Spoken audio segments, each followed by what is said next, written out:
Recording in progress.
Good morning, honorable members on the platform. Good morning to the WED delegation led by the MEC. Hope the MEC is here. And good morning to our support team and the other stakeholders that are on the platform. There is many stakeholders after our last meeting that requested to join our meeting today. We then gave a go-ahead that is fine, they can join our meeting. I want to officially welcome you to our meeting today. Safe to say that this is really a rescheduled meeting where we are going to receive one presentation from the Western Cape province. On our last meeting, honorable members, if you'd remember, we raised concerns with the preparedness and the presentation, the kind of presentation that we had received from the PED from the Western Cape. And we had requested that the PED goes back and then you try to look at your presentation and you try to really adhere to some of the things that we really wanted to get out of this session, where we are really assessing the status of the implementation of the BELA Act. So we hope that members have received the presentation, and we do hope that as well you've went through the presentation and will be able to have a progressive engagements with the PED. You are most welcome, the delegation from the Western Cape Department, as led by the MEC. I don't know who is leading the delegation, but we will, of course, get to the introductions and the apologies in no time. So with that said, honorable members, you all welcome to this meeting of today. Mr. Brown, can we deal with the attendance register and the apologies, if we have apologies? My own apology, honorable members, is that I will still be logged on at 10 o'clock, but I would have to step out just for a few minutes to attend to some pressing matter. And then I will still be logged in. I will be requesting Honorable Low to take over if the presentation is done before I come back, and we will then take discussions from there. So that is my only apology, Mr. Brown. Can we now get the apologies and can we deal with the attendance register, Mr. Brown? Thank you, Chairperson. Good morning, Chair. Good morning, members of the Portfolio Committee and guests on the platform. Chair, for the roll call is yourself, Honourable Maimela. I have Honourable Kabanchaba. I have Honourable Low. I have Honourable Dr. Christians, Honourable Ngadi. Chair, we've got two new members from the MK. It's Honourable S. Mkize and Honourable P. Mkize. And also from the MK who is back with us is Honorable Mtsweni. She's also on the platform. I have Honorable Shikwambana, Honorable Gomane, and Honorable Ngubeni. Chair, I do believe that Honorable Jordan is currently on leave and for a period, so she won't be with us. The only two other apologies, Chair, is for the Minister and the Deputy Minister. Minister is currently with the President on oversight in the Northern Cape. And Deputy Minister Mahule is unfortunately not available due to a medical procedure, so she will not be able to join us this morning. Thank you, Chairperson.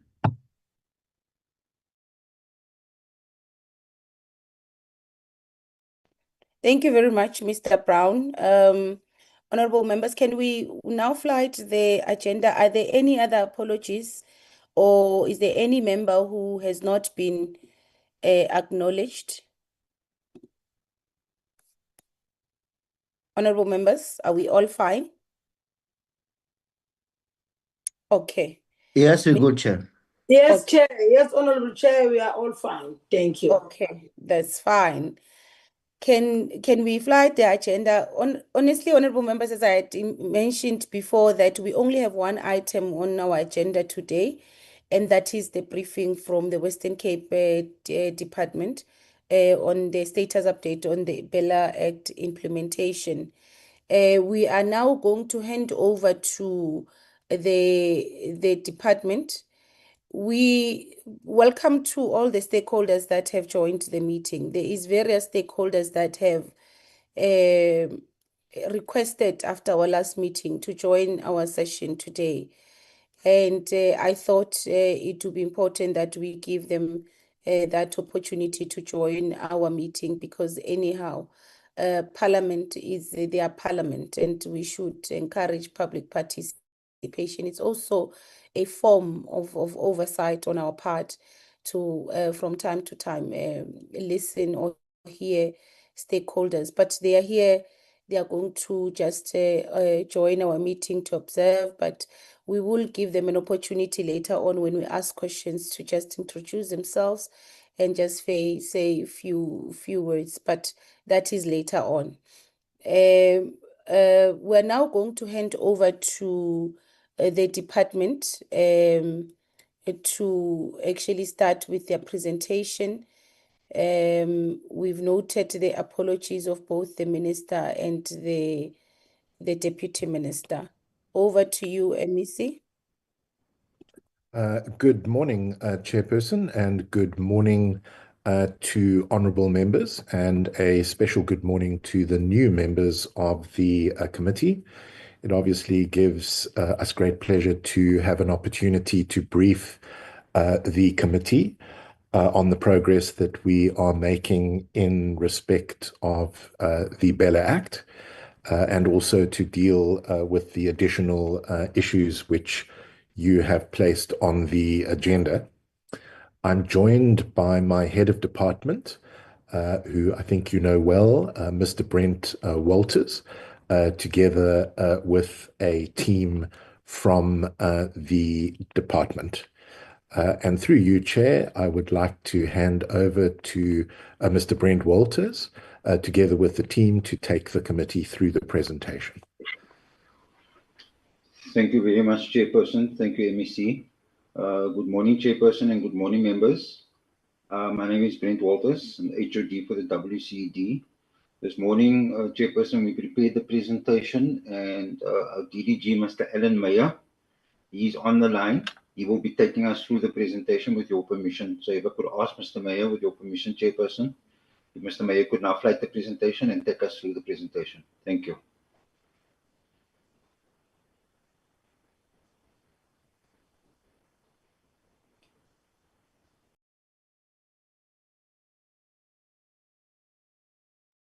Mr. Mayor, you are muted.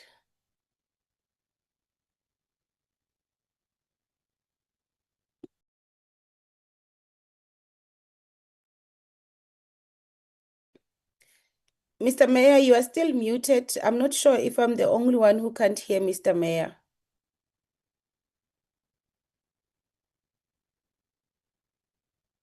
That's correct, Chairperson. Yeah. Mr. Mayor is still muted. He just has to unmute. You need to unmute, Mr. Mayor. You are muted. Chairperson, we're just checking with him. Okay.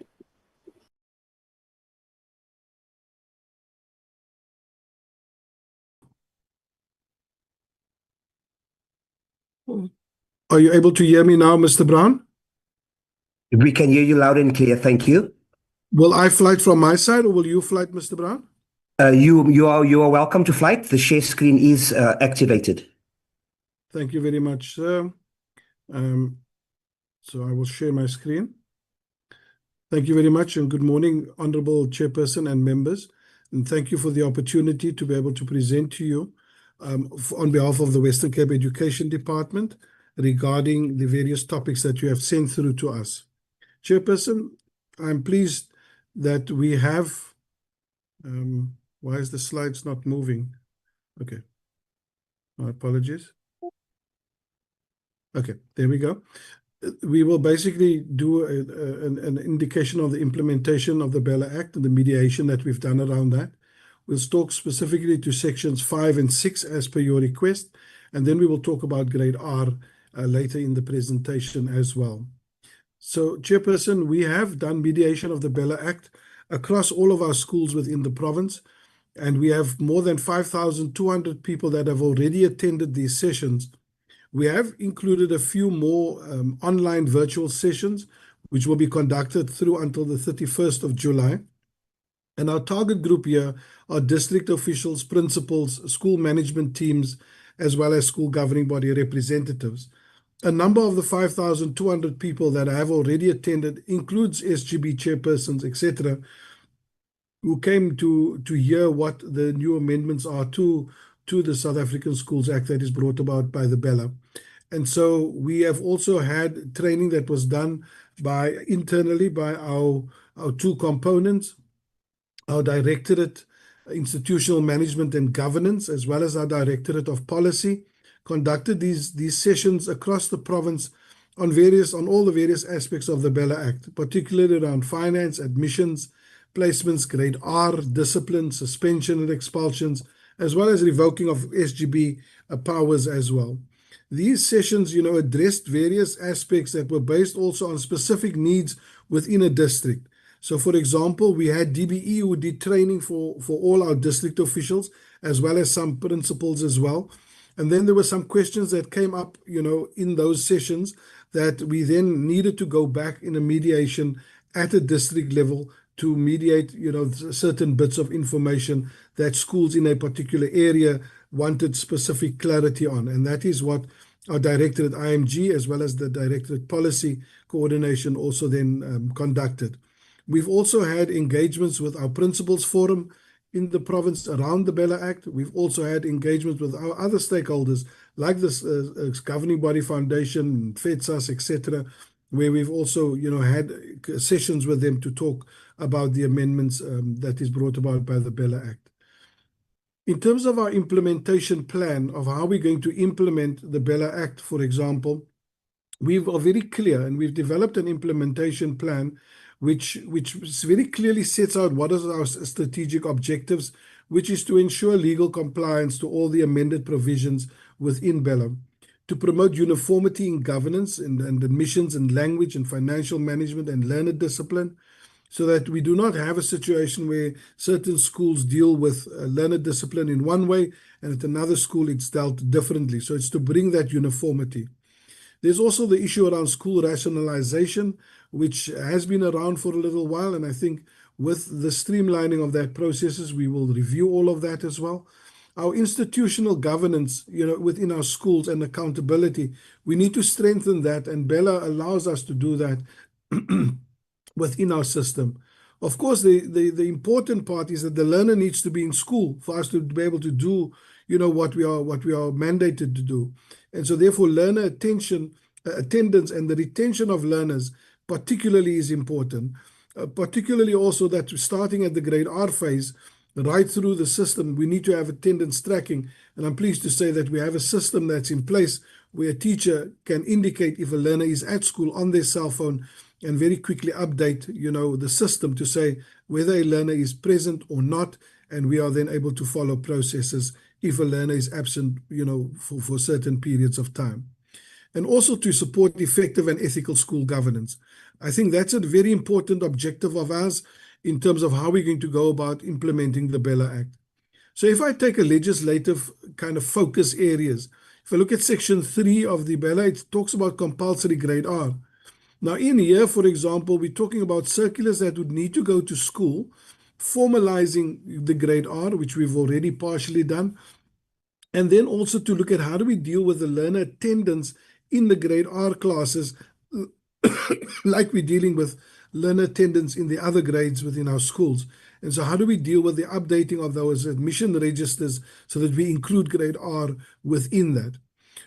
And I will show later, for example, we've already started that process of issuing circulars, where, for example, we issued Circular 1 of 2025, which talked about the increase in the ratio, teacher-learner ratio in grade R classes, where we said that the original understanding was that it must be 1:30.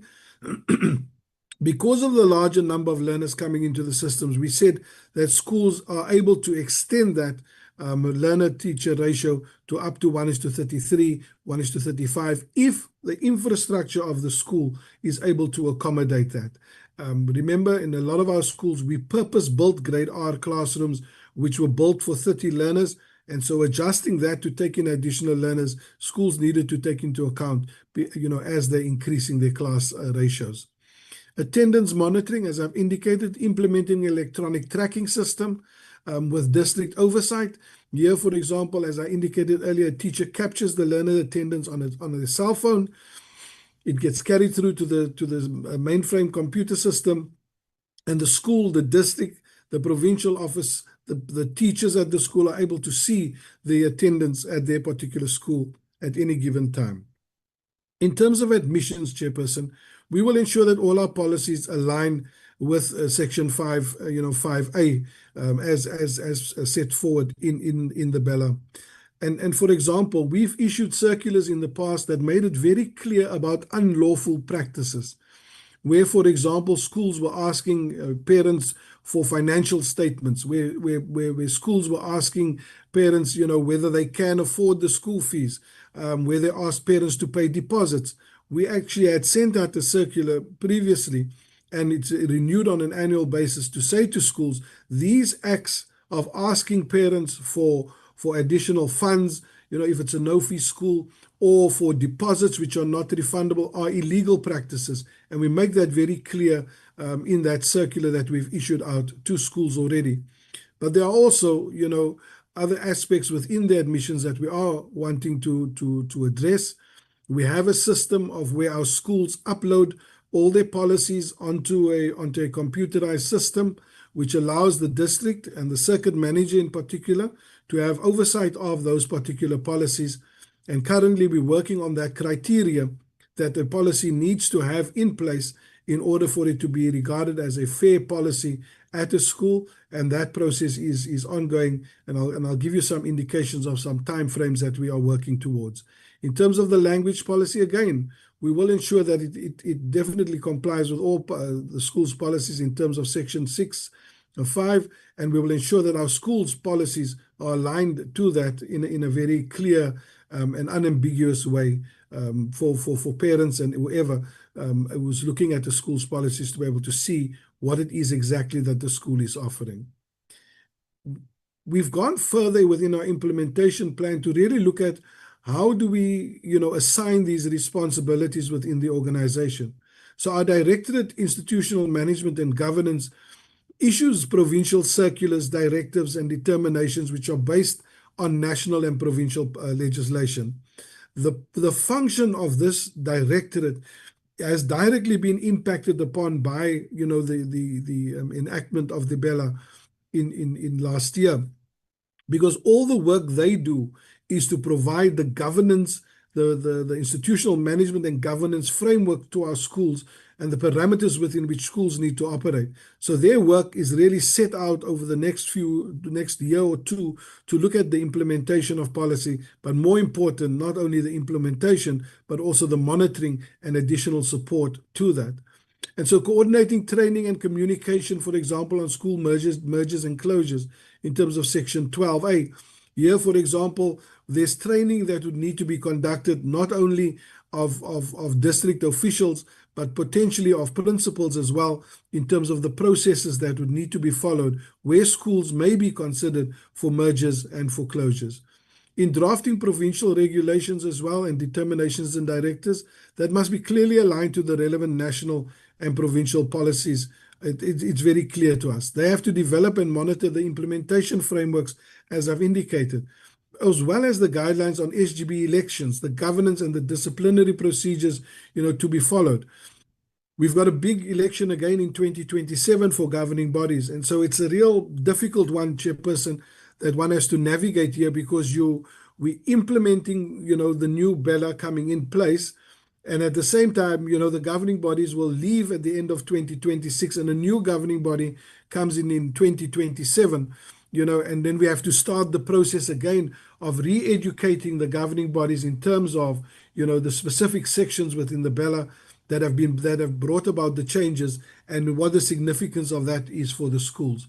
And perhaps, Chairperson, it's a conversation for another platform, but the 3-year period for a governing body, is that cast in stone? I think, Chairperson, it's a discussion I think that we perhaps at some point would need to take up, because we just about get people capacitated, skilled, competent enough, and then there's an election and the majority is out, or even all of the members are out, and there's no continuity left at the school in terms of governance. Secondly, Chairperson, we looked at the district office. What is it that our district officers, they deal with the training of our staff, our principals, our teacher liaison officers, our governing bodies, our RCLs, etc. And so therefore we need to then, build within that as we're doing the training around, for example, the admissions policy, adherence to that, the language policy, as well as learner discipline. We have to build in the monitoring of compliance to those particular areas, and therefore the role of the district is critical in that. And of course here, so we must support schools, through the rationalization process where we look at small and unviable schools within the province. When we talk about the circuit managers and the heads of management and governance, these officials in a district office conduct school readiness audits, provide direct support to schools on policy implementation.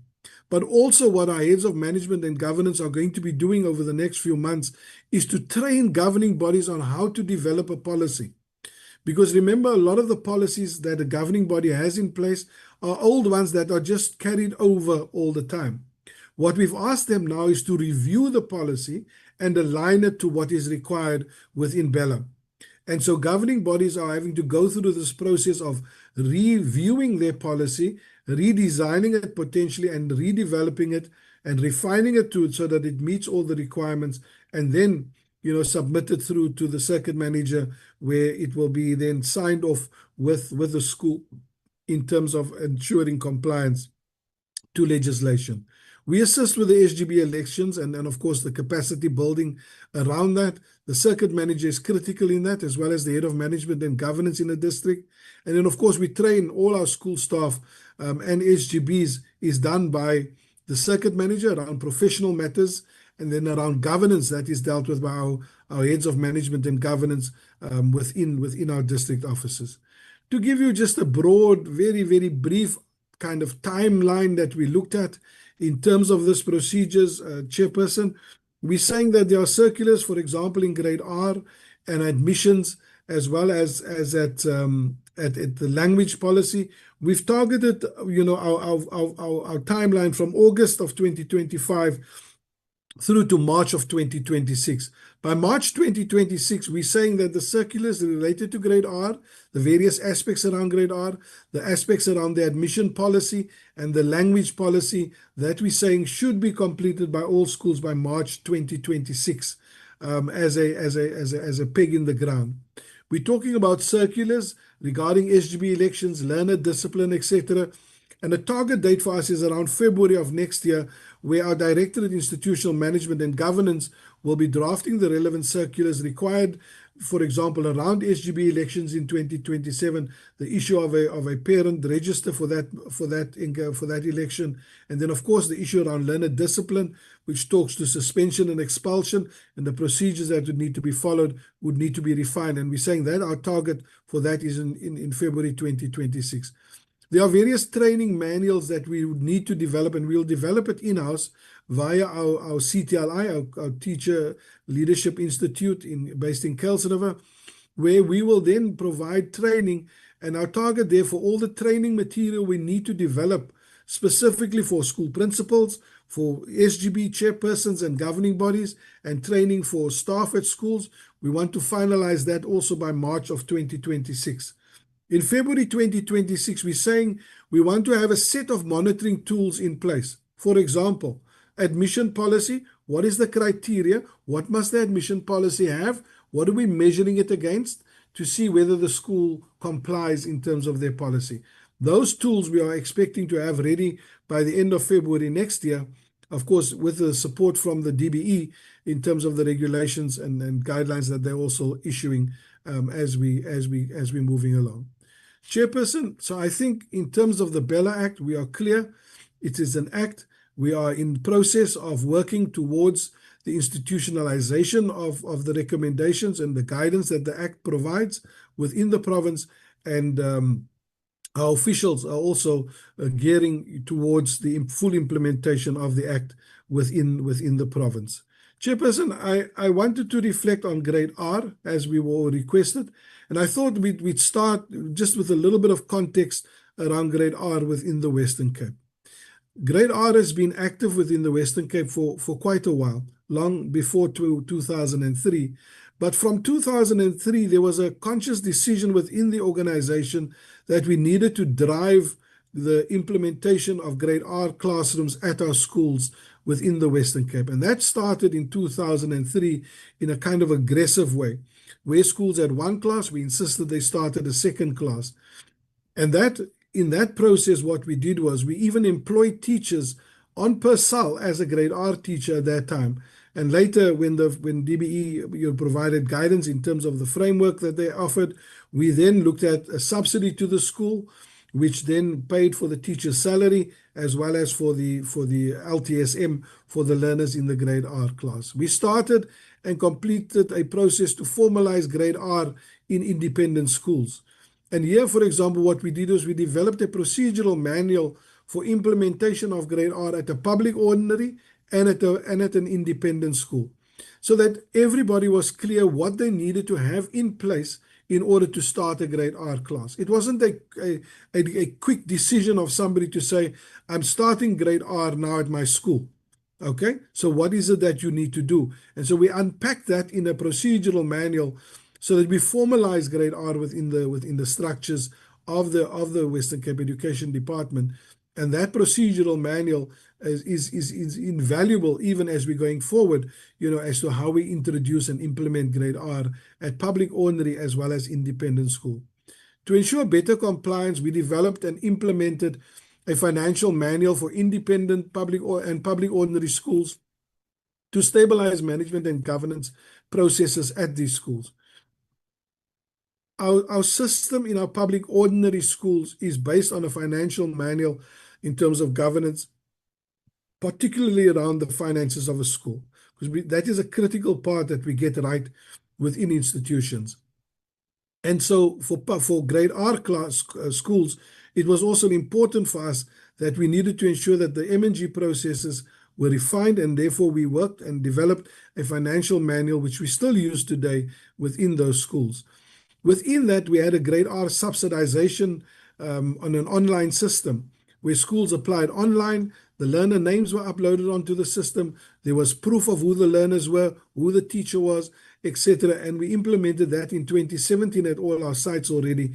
And so that when we paid a subsidy to a school, it was based on evidence that the school was compelled to upload on that online system.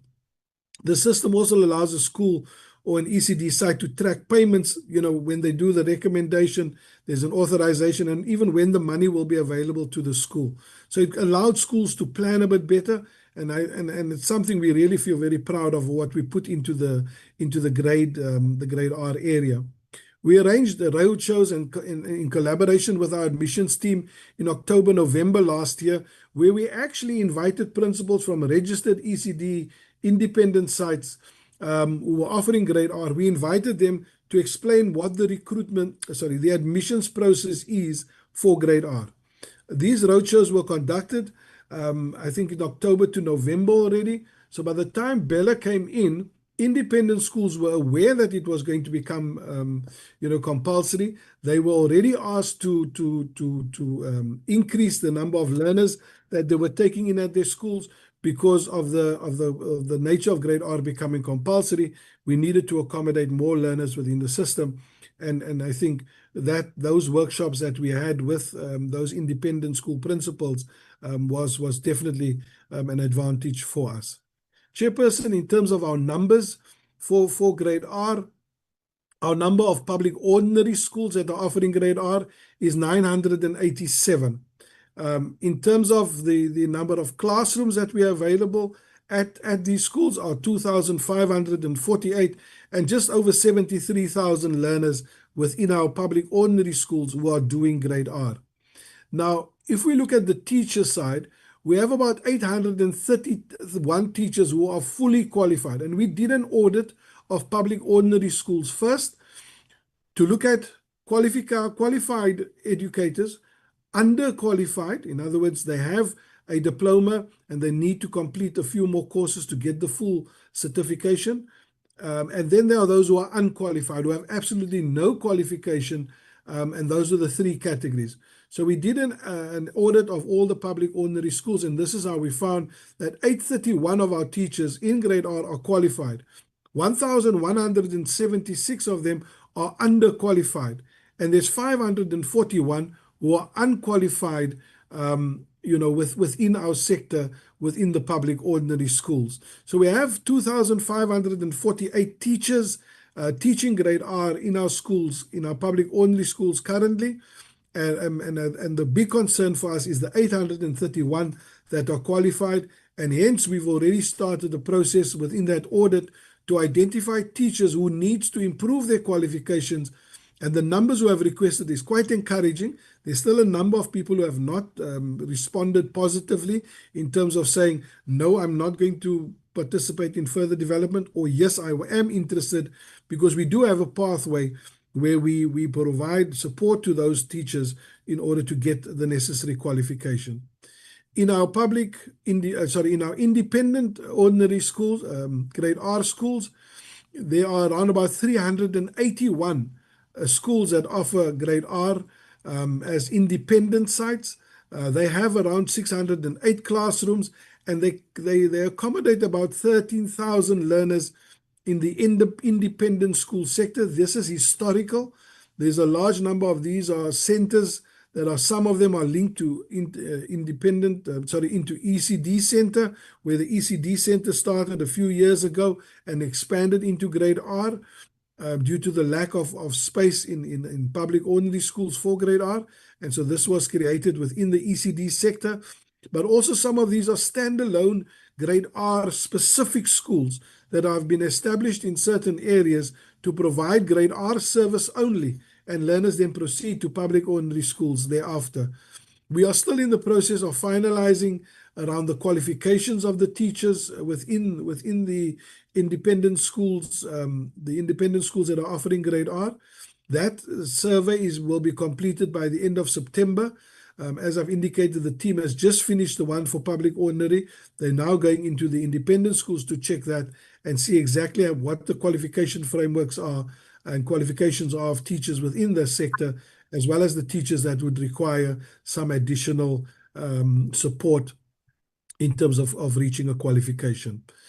Chairperson, in terms of our special schools, we have around about 15 schools that are offering grade R in the special schools. 22 classrooms are available and 140 learners. Now, I must indicate to members that this 140 are learners with special needs, and therefore there is a weighting for a child with, for example, autism. Requires a class of 8, maximum 10 learners in a class because of the weighting of the child's capability.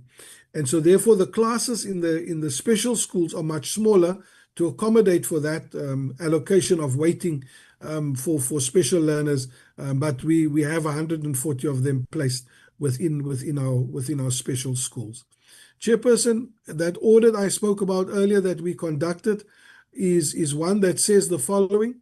It says that we have 2,548 grade R teachers within our system. A total of 831 are qualified, as I indicated earlier. But then in a total of 1,323 teachers indicated that they are willing to improve their qualification. Sorry, is there somebody else speaking? Apologies for that, Mr. Mayor. I had somebody on the line, but I've muted them. Thank you. Okay, thank you. Sorry about that. And so then we had 1,323 of the teachers that we polled who indicated that they're actually willing to improve their qualifications. And already we are starting to look at how do we do that to support those teachers to arrive at a qualification that would make them a qualified teacher in grade R, and of course being paid then accordingly on PERSAL for the position that they are at the school. It's not a situation of where we would want to just move people out of the system. We rather want to improve the qualifications of the individuals at the schools in order to retain them and provide a career path for those people that have been working within that sector. There were about 93 people who indicated they will not pursue any further studies. And largely, I asked the team, why are people saying they don't want to? They said it's largely because of the age. These are people that are over 60 years old. Some of them just over 50 who are saying, no, I'm not going to go and study. I don't even have matric. I don't even have grade 8. Historically, I was not allowed. I couldn't attend school. And therefore, I couldn't, I can't, go enter into university or college, and therefore I'm not going to pursue it. 301 participants did not comment on further studies, but I've asked the team to actually go back to that 301 and ask them whether they want to improve their qualification and how we can assist them to do so.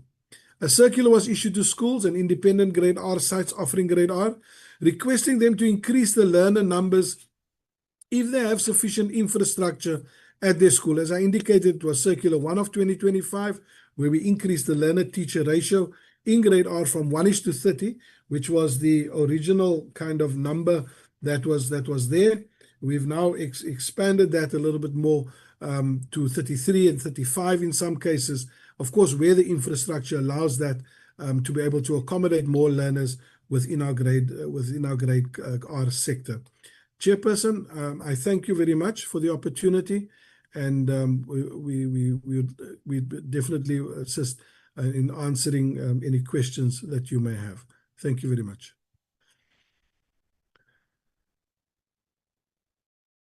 Thank you very much, Mr. Mayor. I am now going to hand over to Honorable Low to continue with the chairing. I need to just step out a little bit. Honorable Low. No, thank you very much, Chair. Thank you very much, Chair. I think we have received the presentation, and what becomes quite important for us is to allow members to engage the presentation. We will remember that this is a continuation of our meeting that we had. We would have asked the department to go and further include more information that we would have requested. Can we see hands so that we are able to engage and then we get responses and have a way forward? I see already the hand of Honorable Mngadi is up. Honorable Mngadi.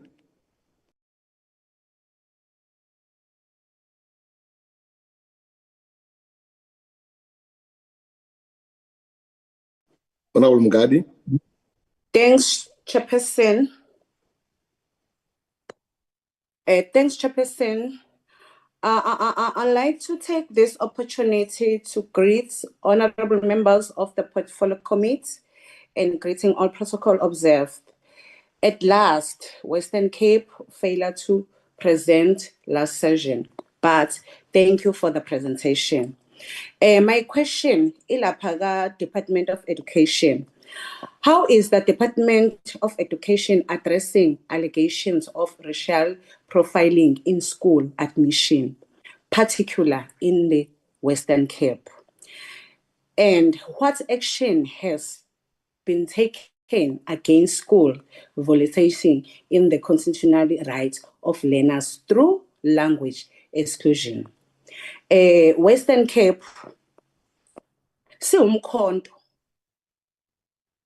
sisazobhala incwadi yesicelo sokususa uMEC no-HOD wase-Western Cape ukuze kuphele le island yabo abayenzayo nale apartheid abayenzayo. My question, Western Cape, on your presentation, what targeted intervention is the Western Cape Education putting in place to ensure that the 1,717 grade R teachers who are either unqualified, 1,323, or unwilling to upgrade their qualifications, 93, do not compromise the quality of early childhood education in the province, please?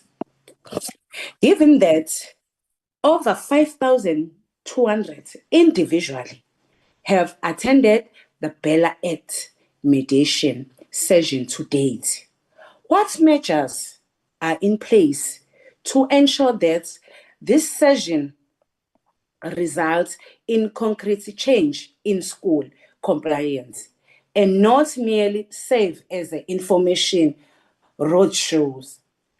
The third question, what monitoring and accountability mechanism has the Western Cape Education implemented to ensure that schools complied with Section 5 admission and Section 6 language police, particularly in historically exclusive schools? And can the department provide compliance rates across districts? I thank you, Chairperson. I thank you, Honorable Mugadi, Dr. Christians.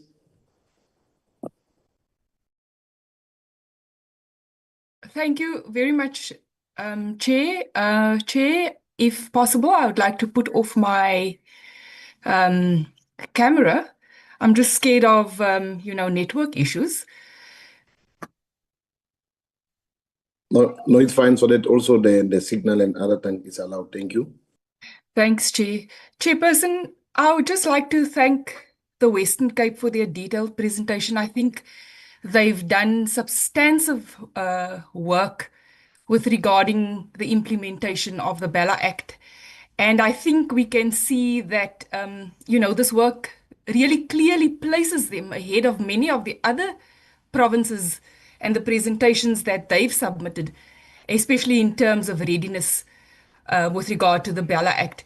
Now, I think also, Chair, the Western Cape presentation was clear in terms of their implementation plan.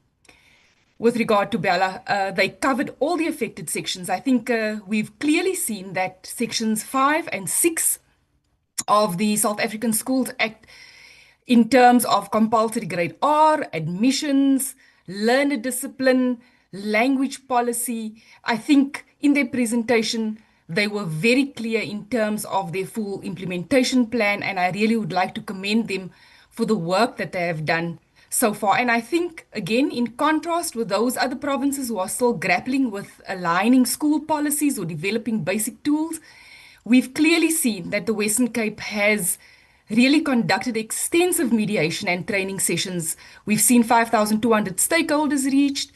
They've trained their principals, SMTs, SGBs. And in terms of that, this is really commendable. They've really done far-reaching work in terms of monitoring compliance with regards to language and admission policies, and especially the work done with SGB training. Now, Chair, we often say that we want provinces to take initiative and to be proactive, to build systems rather than just to react to regulations. And I think I've really seen that with regards to the Western Cape Education Department. They've done exactly that. Now, my questions to the department is as follows. Now, the Western Cape has really demonstrated, as I've said, impressive progress in capacitating SGBs and SMTs. And their district officials have done great work in terms of BELA Act training sessions and especially their procedural manuals. So could the department briefly share which aspects of your training or compliance monitoring framework you believe could be replicated or adapted by other provinces to support national consistency? We've seen other provinces who are battling and really lagging behind. So what do you think other provinces could, replicate and adapt to see that they are also in compliance? And then question 2 with regard to your grade R expansion and integration. Now, the presenter has said that the province has done well in identifying grade R coverage gaps and appears to be quite advanced in subsidy tracking and site registration.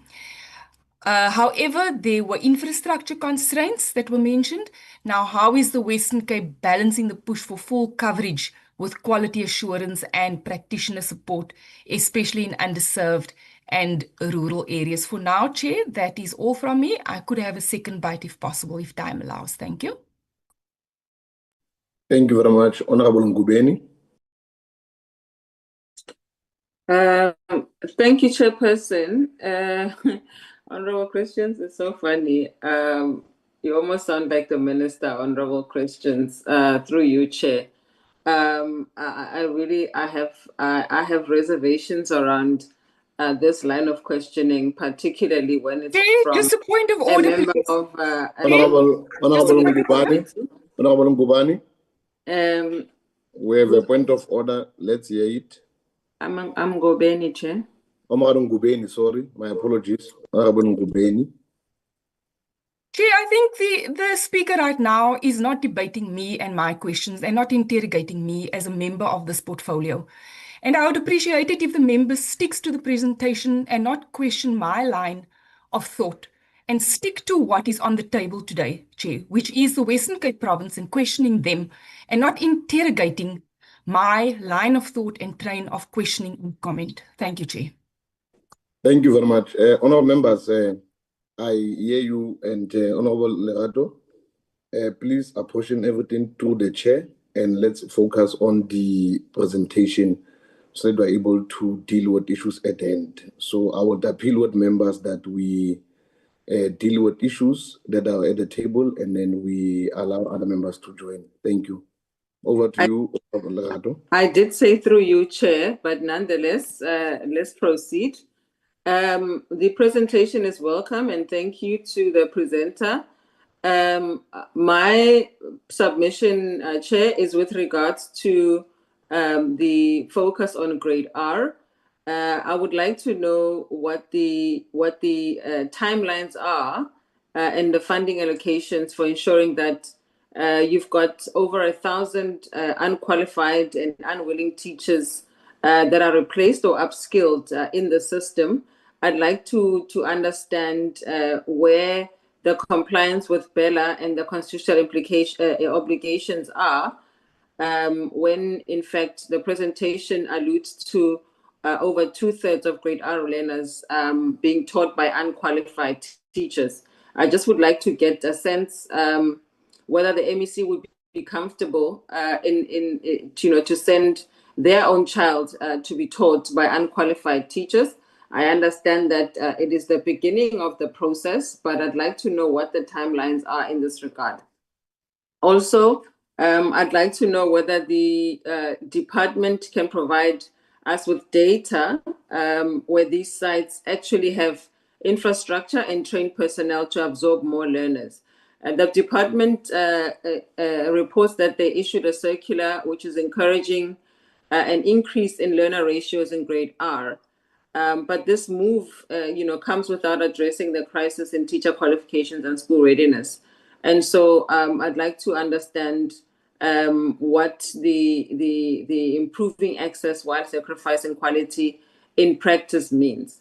Thirdly, the report refers to some kind of streamlined rationalization process. But we've got school closures in poor and rural areas, and this chairperson, gives us uncertainty with regards to how the Western Cape Education Department is tackling issues of inequality. And so I'd like to know how many schools are planned for closure or merger in this financial year 2025 and 2026, and what criteria was used in the rationalization process. Also, I'd like to know how many schools offer isiXhosa as a medium of instruction beyond grade 3. The presentation speaks to aligning school language policies. And so would like to know whether the protection of Afrikaans dominance in former Model C schools still persists, and what's being done to promote access to education in African dominant schools, especially in isiXhosa, which is the majority language spoken in this province. And then finally, Chair, I'd like to know how many learners have been tracked, re-engaged, and successfully trained as a result of this system. The Western Cape has not provided clear evidence that their electronic attendance system mentioned in Section 4A is effective in reducing dropouts, especially between grade 10 and 12. And so, digitization, as in other departments, sounds progressive, but we want to understand whether there are independent audits or impact assessments of this attendance tracking system, because we need outcomes. I think it's high time, Chairperson, that we don't just speak about digitization without widespread and all-encompassing data that can be presented to the committee and also to South Africa at large. Thank you, Chairperson. I will have a second bite also if the time permits. Thank you, Honorable Lerato. Thank you very much, Honorable Mkhize. I see you got, I don't know, there are two gadgets. Is it you, Honorable Mkhize, with two gadgets?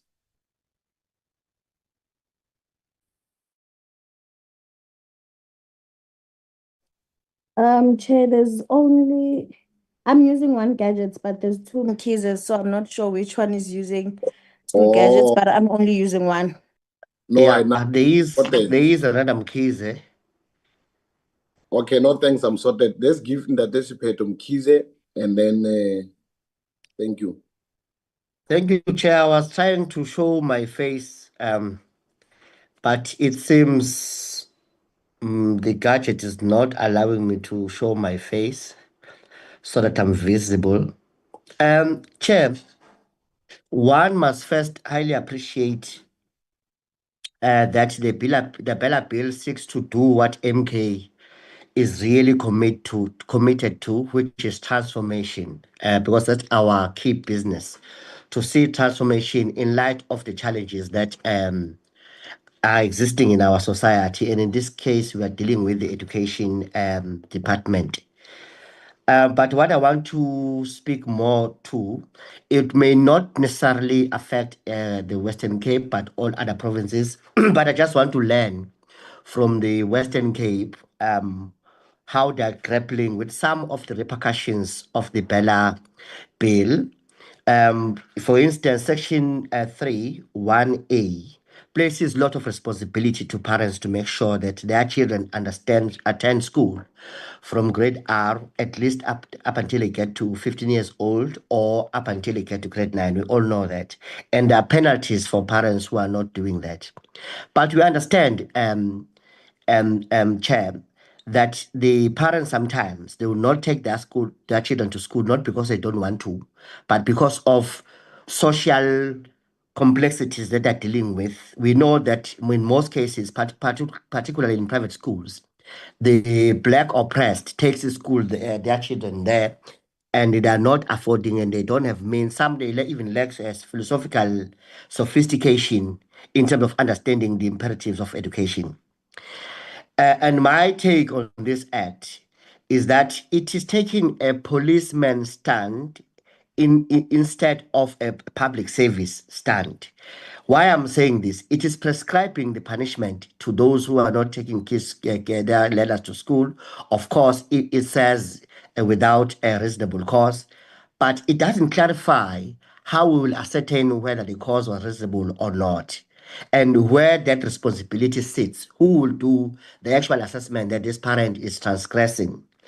And at the same time, it doesn't state what kind of support that will be given to parents who are not taking their kids to school by virtue of challenges they have, socioeconomically and otherwise.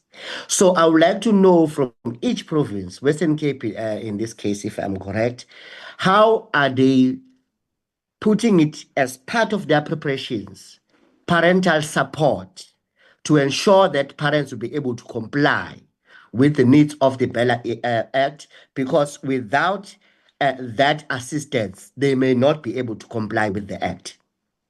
I'm not clear. I'm aware that ETC is part of it, but if you look at the scope of ETC, you don't see if it will be placed with ETC to check if people are complying or not. If they don't comply because of challenges they have, what kind of assistance will be given to parents? Why I'm making more fuss about this, Chair, it's because we shouldn't just dump policies and requirements on the society, which the society will need support on to comply with our demands, but completely extricate ourselves and stand on the other side to just dish out the punishment or the fines and all that. The proposal as MK is that this BELA Act, together with planning of implementation, there should be clear outlined process in terms of how we will assist the parents of these learners to deal with the socioeconomic poverty issues that may result to them being unable to comply with the BELA Act. Some parents, they wake up in the morning, Chair, they go to work, they don't even have time to make sure that the kid went to school because of the hassles and the struggles they're dealing with. Who will make assessment and make proper judgment in terms of making sure that that parent will be supported? In the end of the day, the kid, the learner is able to go to school. So how the Western Cape has dealt with that element of preparation in terms of providing support to those who want to comply, but they can't comply. The education system as well, from the BELA Act itself, doesn't state, Chair, what happens with youth above the age of 15, because the BELA Act ends at age 15. So there's a missing link there. What happens about them? What the province thinks about those learners who are above age 15 but still not registered anywhere, still don't have grade 12. So that gap, it exists in the Act itself, and I would like to know how the Western Cape thinks, what the Western Cape thinks around that, with that missing link. And the Western Cape in particular is very important, because if you go to communities like Danun, just next to Century, if you go to Kukule, to Langa and other communities, you'll find youth between age 15 to age 19 drowning in drugs, substance abuse, teenage pregnancy, all other things. So if the BELA Act goes to only up age 15, what does it say about about those who are between 16 to 19? So I'd like to know, how do we coordinate them?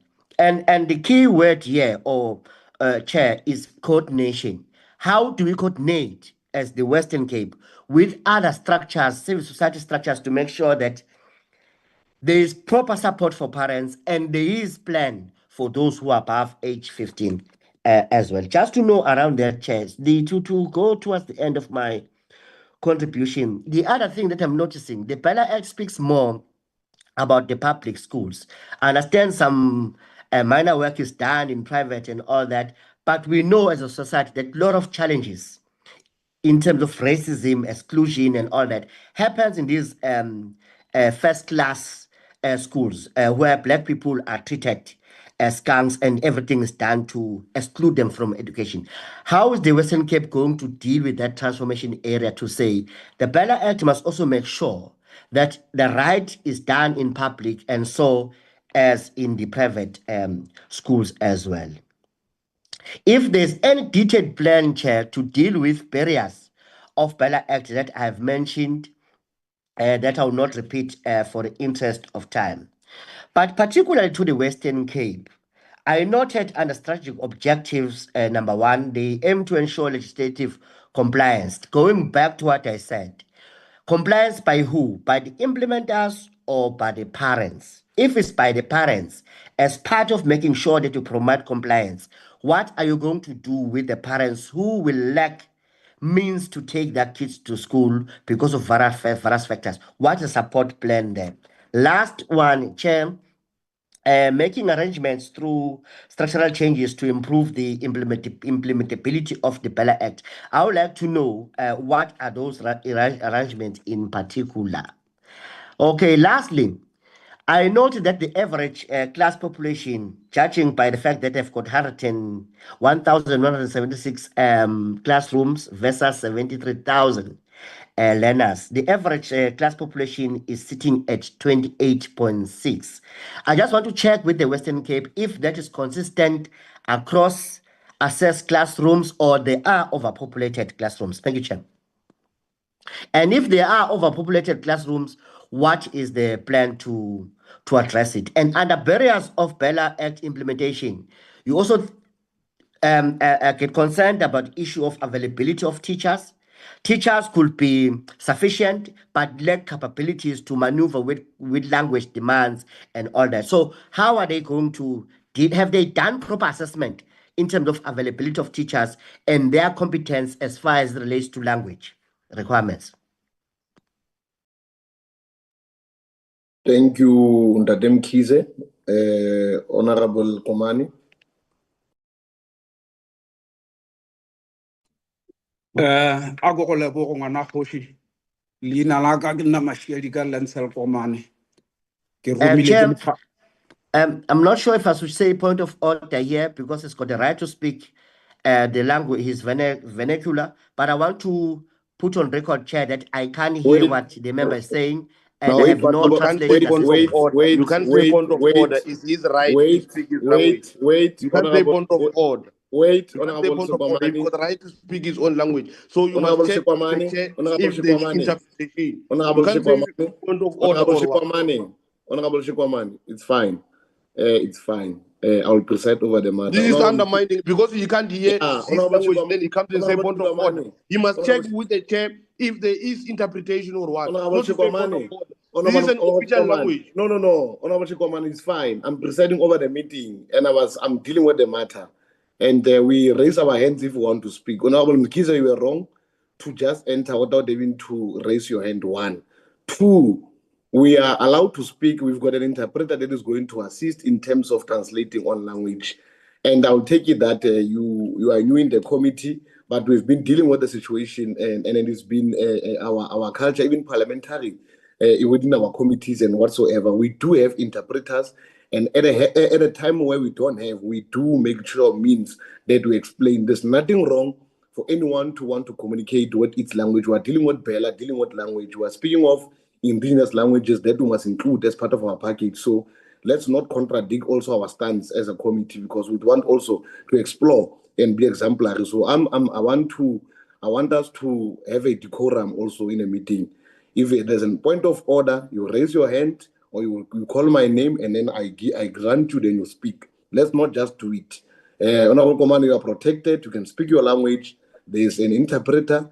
The interpreter will therefore come up immediately when you are done to give a summary as to what we have said to better clarify what we would have said. Let's not do it, members, please. Thank you. Chair, can I say something? I think, Chairperson, Wait. This is my platform. I'm not going to allow a person who used their platform to come and interrogate me on my platform. The first speaker here used her own language, and no one who have been interrogating her to such an extent. We need to be respected here. It's fine. I was dealing with the issue on Mkize. I've overruled onto the matter. Honorable Komani, can you please proceed? Unless on Mkize you are coming up with a different matter. Honorable No, Komani, Honorable Chair. you are protected. Mukise must reserve himself, he utilize his time. It's better that we use it right or wrong. You are not assisting the process. I've given my ruling. I'm also trying to intervene, and I'm appealing with members that we do not fall into a trap where we forget that we are colleagues. And I've rectified that anyone can speak his language. When I've overruled, we are not allowed to speak. I'm handing over to you. Can you please speak? Raise your issues. Thank you. Chairperson, my apologies. I just want to indicate that the simultaneous interpretation is available. Members just need to utilize the interpretation the information that is on the platform. They just need to go to the interpreters for more information, and they can then just click on English. I'm doing the same. Thank you. Thank you very much, Mr. Brown, for that. Honorable Komani, over to you. Thank you, Chairperson. But I think it's something that we must learn. If maybe you go to China, you must give yourself a time to read what the Chinese are doing. You mustn't just get into China and then hoping to change the rules of China. It is highly impossible. Thank you very much, my chair. Leina la ka ke nna Mashiadi ka Lancel Komane ke romile ke mokgatlo wa EFF ke leboge tshepedišo ye e bile go gona le gore go bohlokwa gore re kgotlelelane and re tsebe gore di-language tša mo South Africa is more than 11 and we are still going to make them more as far as we are going for Africa. People must be ready to learn all languages. Assalamu alaikum wa rahmatullahi ta'ala wa barakatuh. Jazakallahu khairi. Mr. Chair, ga ke go dumelle ke welcome the presentation ye re filego fa. It was proper and then we had very well. And then I just want to pick up something out of this presentation. They've spoken a lot about the implementation of BELA Act. Then so we appreciate it has been long waiting for it to happen. It took long, whereby we even lost hope on when can it be implemented. But it is promising, it is coming right. Then so it sounds like, unless maybe I have missed something on this presentation, but according to the way it is presented, and then I was looking forward, especially for Western Cape and other places like KwaZulu-Natal, even Limpopo, I can say everywhere. In the presentation, it should have been a platform where they tell us about safety. Of all what they have tabled here, it sounds into ashes like we don't hear where they are keeping us promised about safety of our children, safety of our teachers. Then so we seem to doubt the incomplete of this presentation. In other words, we are looking forward for them to go and adjust. We want to hear about safety, because we are quite aware that as EFF, teachers are dying at the school premises, our children are dying at the school premises, whereas what good consultation or a presentation you can do, if you don't speak about safety, then you get your story nullified. Then so we are waiting to hear about, unless I missed it, because it is possible and it is human to miss something out of the presentation. And so the other thing that we are very much happy that they managed to consult up to 5,200. Then so we want to know what was their target about their consultation. Have they met the target, or they have never met it? That 5,200, is it that responding to themselves that they have spoken to enough people about, or people have attended enough in that their consultation measures. And the other thing, Chairman, we want to congratulate the department, or the minister actually, for at least at last reaching to this standard, because we can even today hear the improvement out of the presentation of Western Cape.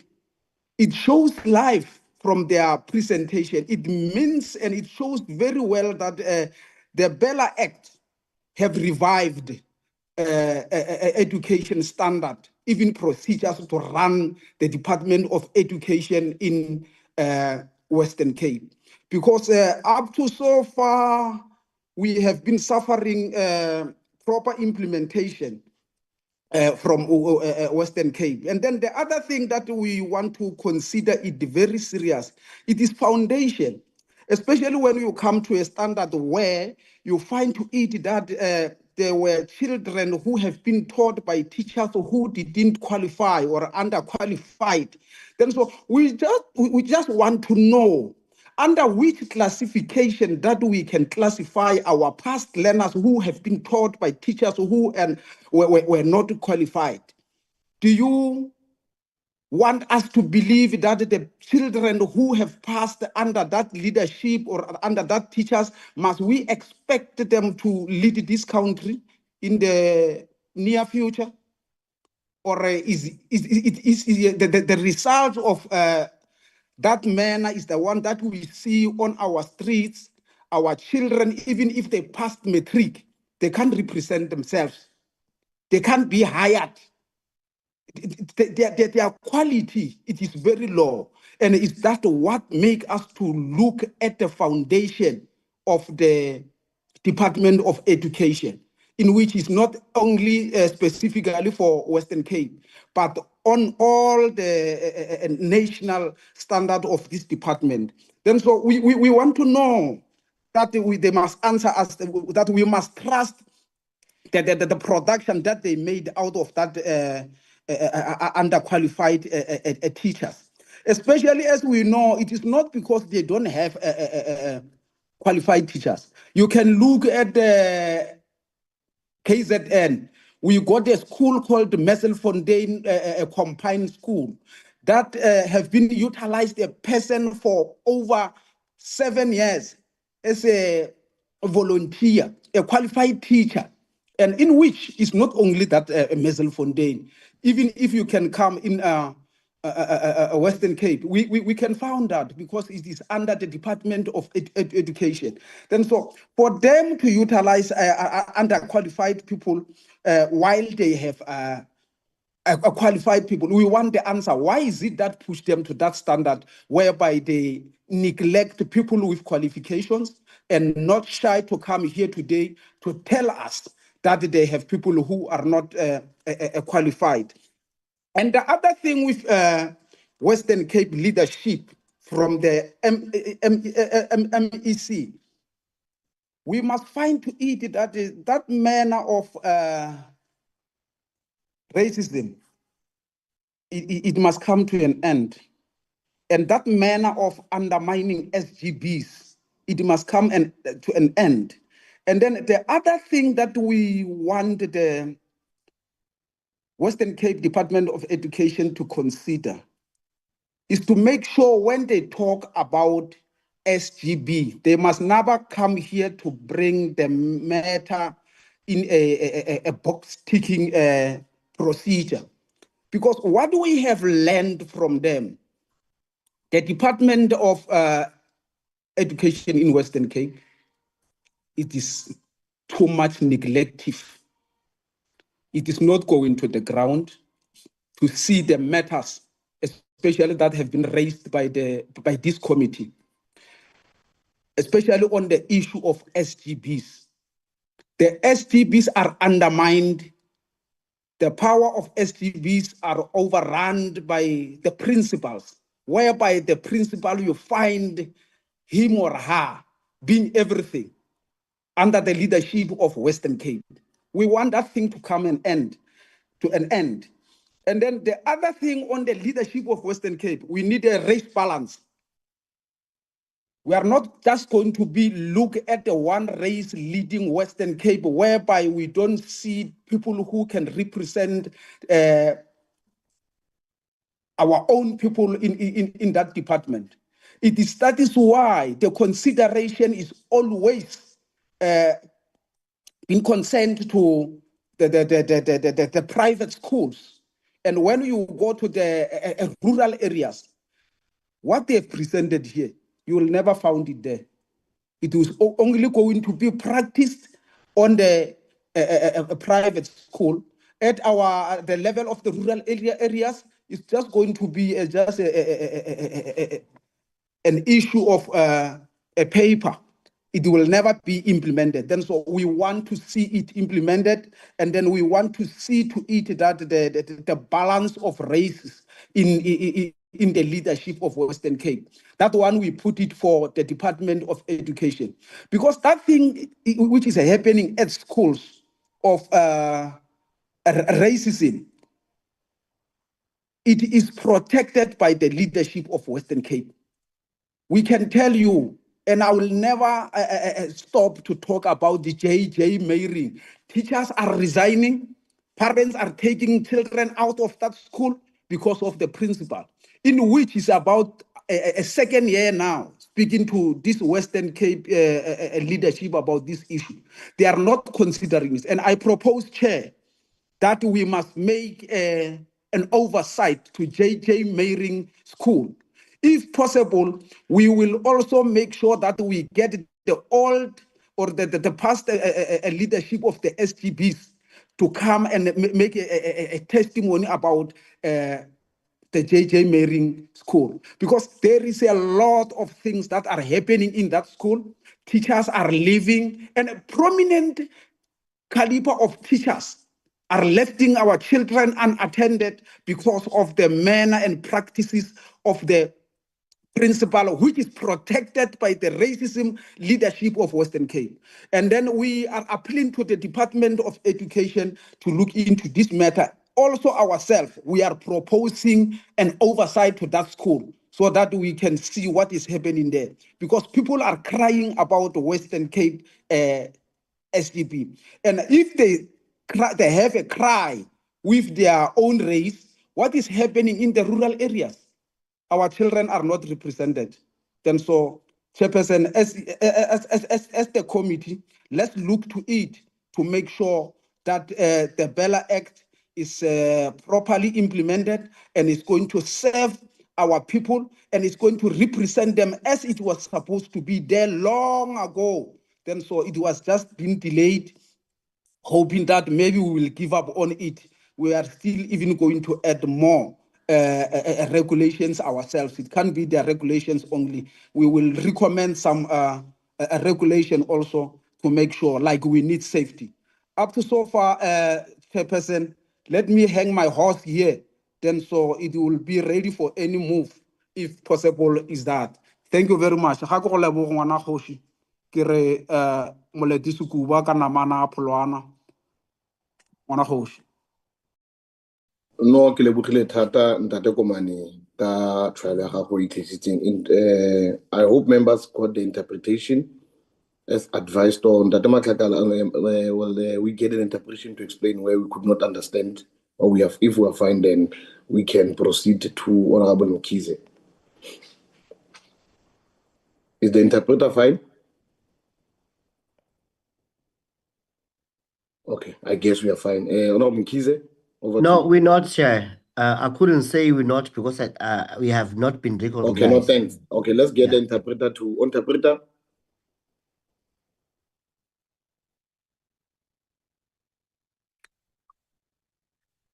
Can you assist in assisting members to understand what was the submission? Thank you. Chair, can I come in, Chair, for is Honorable Shikwamba? Okay, Honorable Shingomani, yes.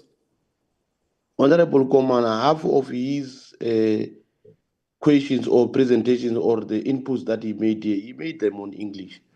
I don't know what interpretations do. We must not, I feel very bad when this thing is done by Africans also, for that matter. He spoke English here. It's fine, Honorable Sugarman. Let's allow each and every. He spoke English. So what is that these guys did not hear? It's fine. That even these white people here, they are quiet. These Africans are the ones I did not hear. I did not hear. What is that they did not hear? Because Honorable Komana spoke in English. Honorable Shugamani, it's fine. Like I'm saying, where we could have had the interpretation, let's allow the interpreter to give each and every. We can't be treated like this by Africans as well. No, it's wrong. Honorable There's no language which is superior than any other here, man. We're all equal here. Chair, the reason that I think Chair must not allow people to make this platform a platform of anger. Honorable members, Honorable Mkize, Honorable Shigwaman, we're not going to allow this thing. This can't be. The reason that there are interpretations, they are here. Do we allow them to interpret whatever that is quite important for the meeting, for us to be able to assist the proceeding of the meeting? And I've made a ruling onto this matter. This meeting is streamlined, is televised. Let's not do this. I've asked that we hold the decorum of this committee. And I'm going to allow the interpreter to come in where there are matters to highlight. And we're going to have to follow that. From there, I'll give over to Honorable Mkize to speak. I'm begging yourselves to allow this. These proceedings are also a benefit to our people who are also streamlining. The interpreter, over to you. I've overruled all of you. I'm giving to the interpreter. From there, we're going to follow the sequence of engagement. The matter is closed. And no one should speak without permission, without that I've given permission. Thank you.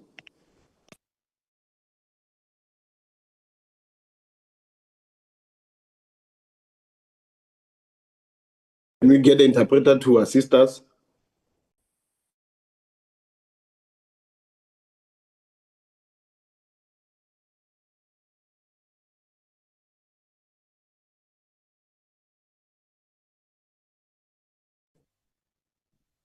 Can we interpret? Yes. Chair, I think we may have lost. Oh, there she's back. Thank you very much. Okay.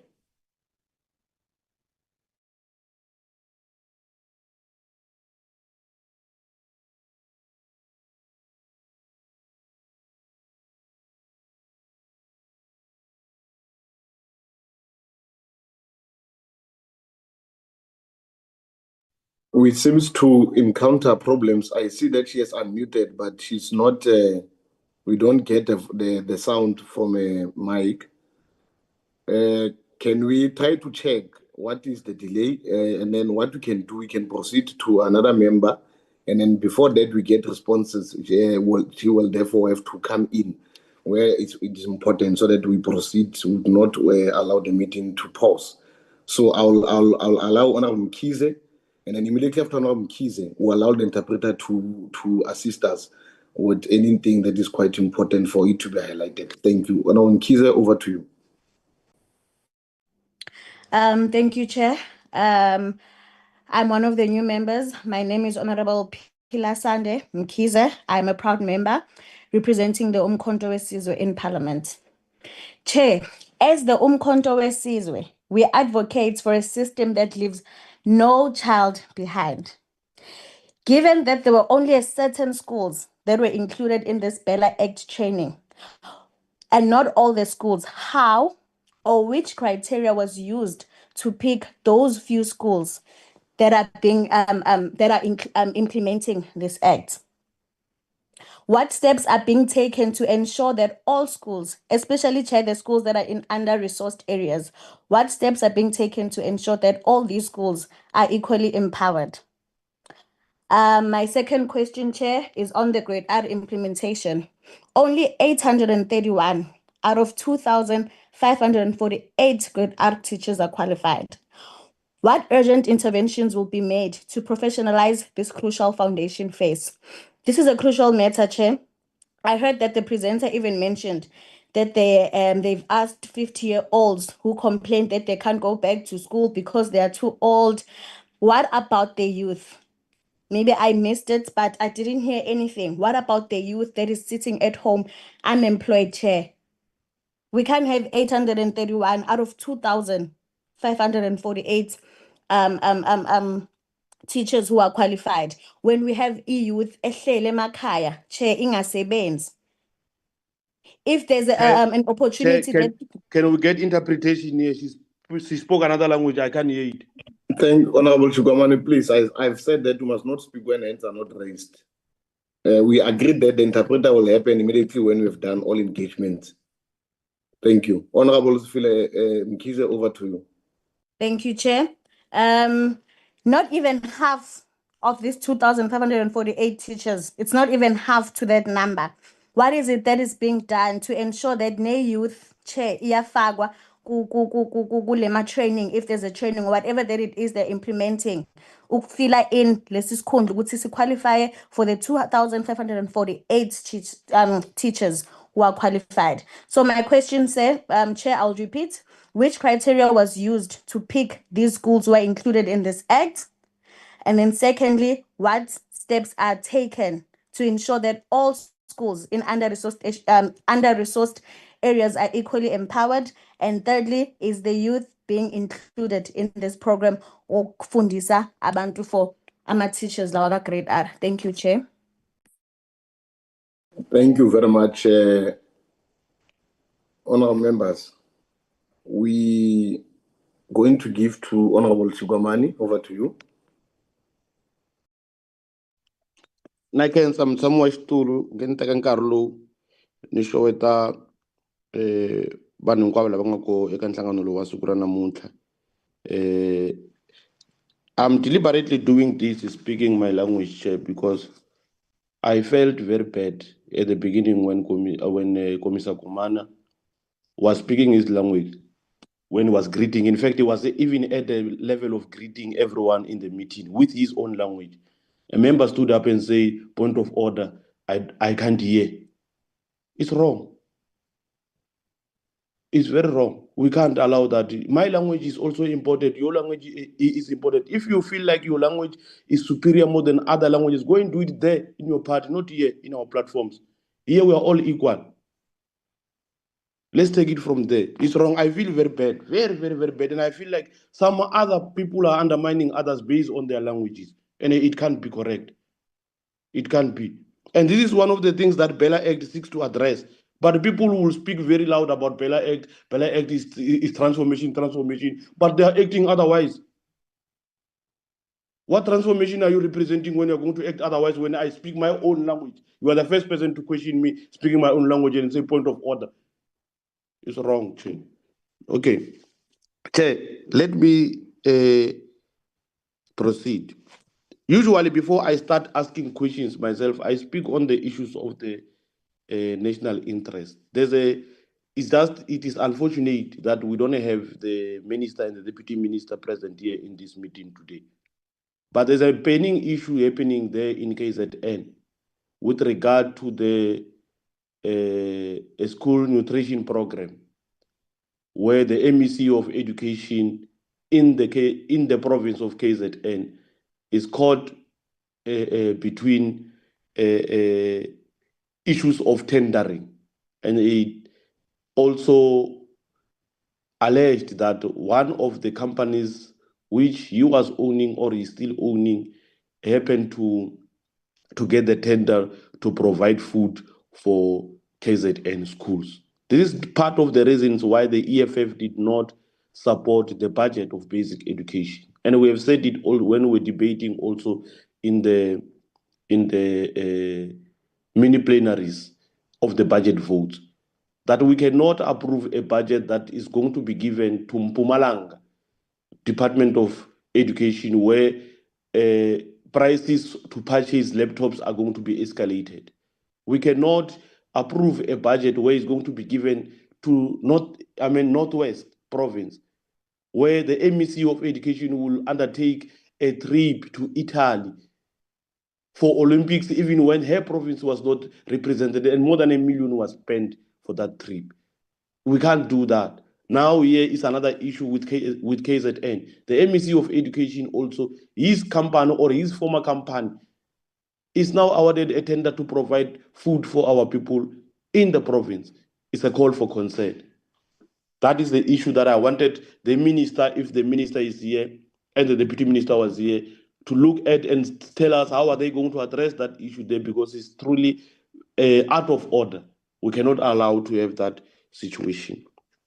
So, Chair, here today we've got the we've got the province of Western Cape.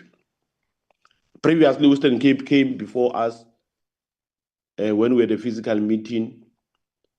They did not present because we chased them away. And when we chased them away, it was simply because they did not have a presentation that they could make to us.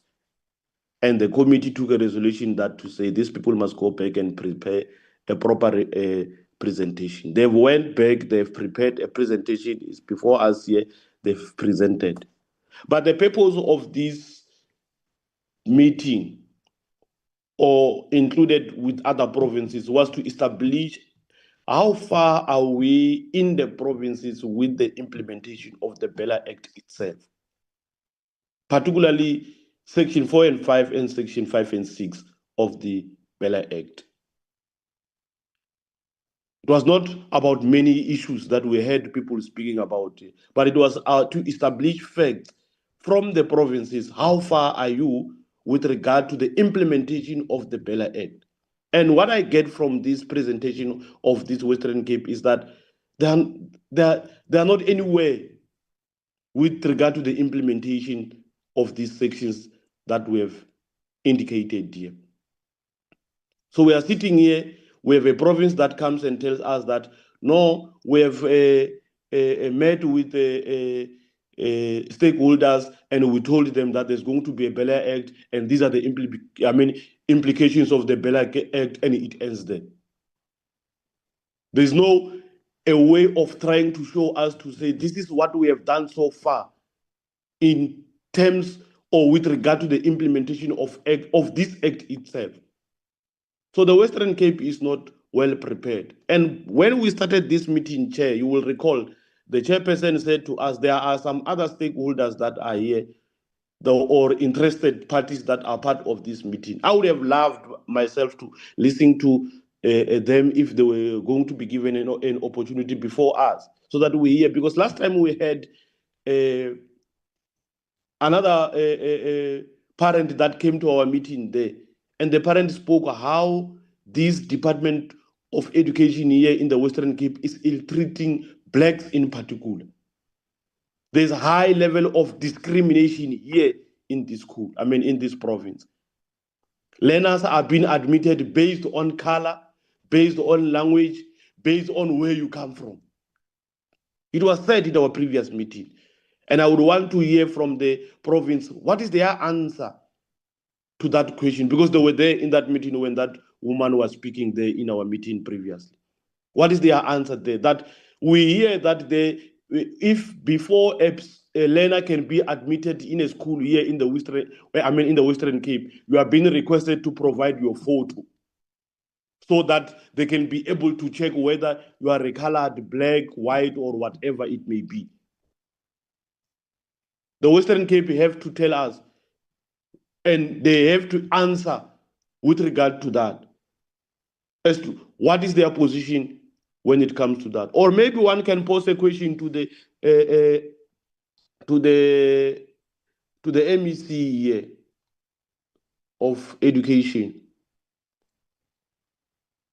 How do you treat racial issues in the province yourself as an individual? Because we can't run away that Western Cape is divided in race. It's highly divided in race.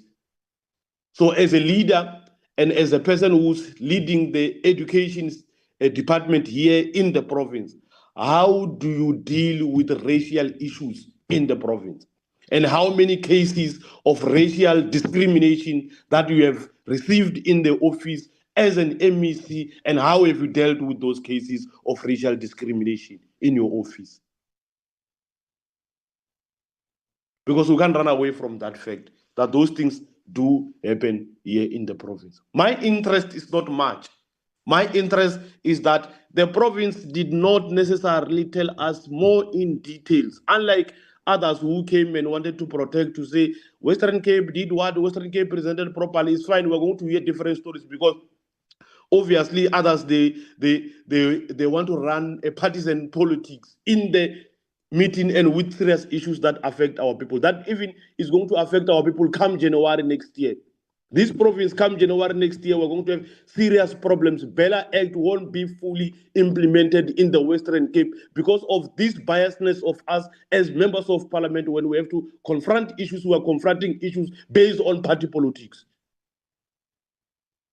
And we are not being honest to each other. And we are not even holding this executive accountable. We are lying to them to say they have done their presentation properly, everything is fine. But the reality of the matter is that they've drifted away from the real issues that brought us here, which is how far are you with the implementation of the BELA Act, in particular, Section 5 and 6, 4 and 5. We are running away from those things. We are praising people here who have never answered anything with regard to that. So we're not going to be part of that as the EFF. As the EFF, we are putting it clear now here, we are in record that this presentation did not necessarily answer what we've been expecting them to answer. Because I can tell you, Chair, and you may at some point agree with me, when we come back January next year here in this province, we're going to have serious issues. These people are not ready. These people, they just had consultation meetings. They are in some consultation process. They went to meet stakeholders, whoever they've met, and tell them that, hey, BELA Act says 1, 2, 3, 4, 5. BELA Act is coming. Prepare yourself. And it ends there. It ends there. They've not done anything. So maybe not to waste time or not to waste your time, Chair, because I don't see that there's anything to ask these people here, rather than to say to them, you have used or misused our time again. When we have requested you to say, come and tell us how ready you are, how far are you? The admissions of grade R's, how far are you? Other provinces, I can tell you that they've been admitting grade R's even before the BELA Act itself. But this province, it was not the case. And we're not getting a sense of really what is really happening here. And I can tell you, Chair, I'm not prophesying. Next year, we're going to have serious issues here in the Western Cape with regard to the admission and language policy. Here in the Western Cape, we're going to have serious issues. Maybe lastly, to the department, pertaining the homeschooling learning, what are the challenges that the province have actually discovered with homeschooling? And if there were challenges or there are challenges that the province they have discovered with the homeschooling, have you registered these challenges during the process of consultations or the consultation process of the BELA Act itself? Have you registered these challenges of the homeschooling? And if you have registered or not registered, how is the province prepared to deal with all those challenges of homeschooling in the province? And can the MEC at least take a platform and tell us, even if when it's not captured in the presentation, please tell us how far are you with regard to the implementation of the BELA Act, in particular Section 5 and 6 and 4 and 5, admission and language policy. Thank you very much, Chair. Thank you very much, Honorable Sukomani. I see the end of Mamkaba is up. Mamkaba.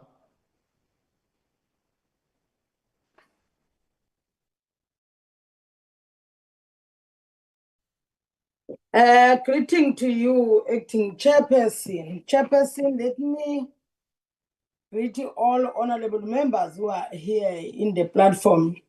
If you allow me to switch off my video because the situation that I have of the network.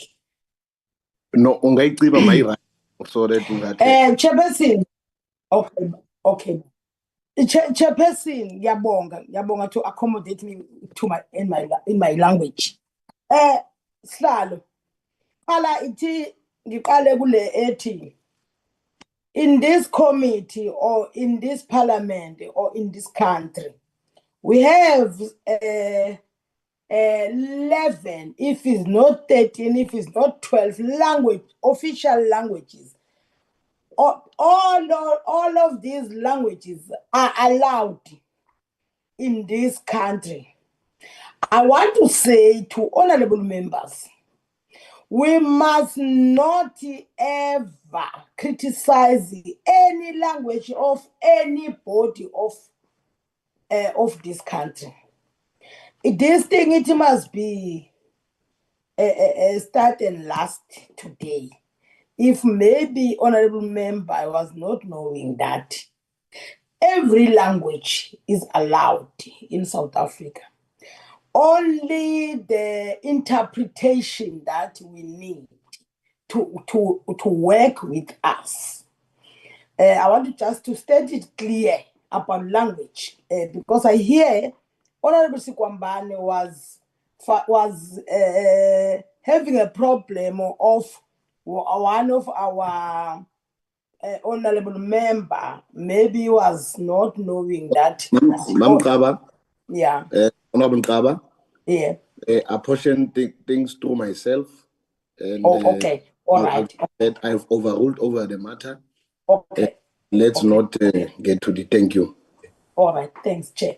Okay, Chairperson, let me welcome the presentation that is not really. I concur and agree with Honorable Sikwambane. Actually, Honorable Sikwambane take all my questions in this presentation. But let me just ask two, if it's not one, Chair, to the MEC and the Department of Western Cape. Remember, me and Honorable Sikwambane, we were there. It was not Honorable Sikwambane. I think it was Command. We were there in oversight in rural areas here in Western Cape, where we found that some of school, they don't even have textbook to read, to start. Now, my question is that, Chair, if or is the Western Cape ready to implement this BELA Act? If yes, what is their contingency plan to make sure that all schools, they will be implementing the BELA Act, including Zwele Temba High School in rural areas and the Mary Daily Primary Schools in rural areas of here in Western Cape? Because, Chair, next year, Chair, I'm concur with Honorable Sikwambane, we'll be having a problem because this Western Cape Department, when they are doing things, providing textbook, they exclude the rural areas schools from primary to high schools. That, Chair, I witnessed when we were doing our oversight here in Western Cape. I witnessed that. I experienced that. My question is that, Chair, if they are ready, did they include these schools who are in rural area? As the Honorable Sikwambane was talking about that here in Western Cape, they check the color, the majority of the learners, how color they are. They are white or they are black. If they are black, they must be neglected. They must not have an opportunity of the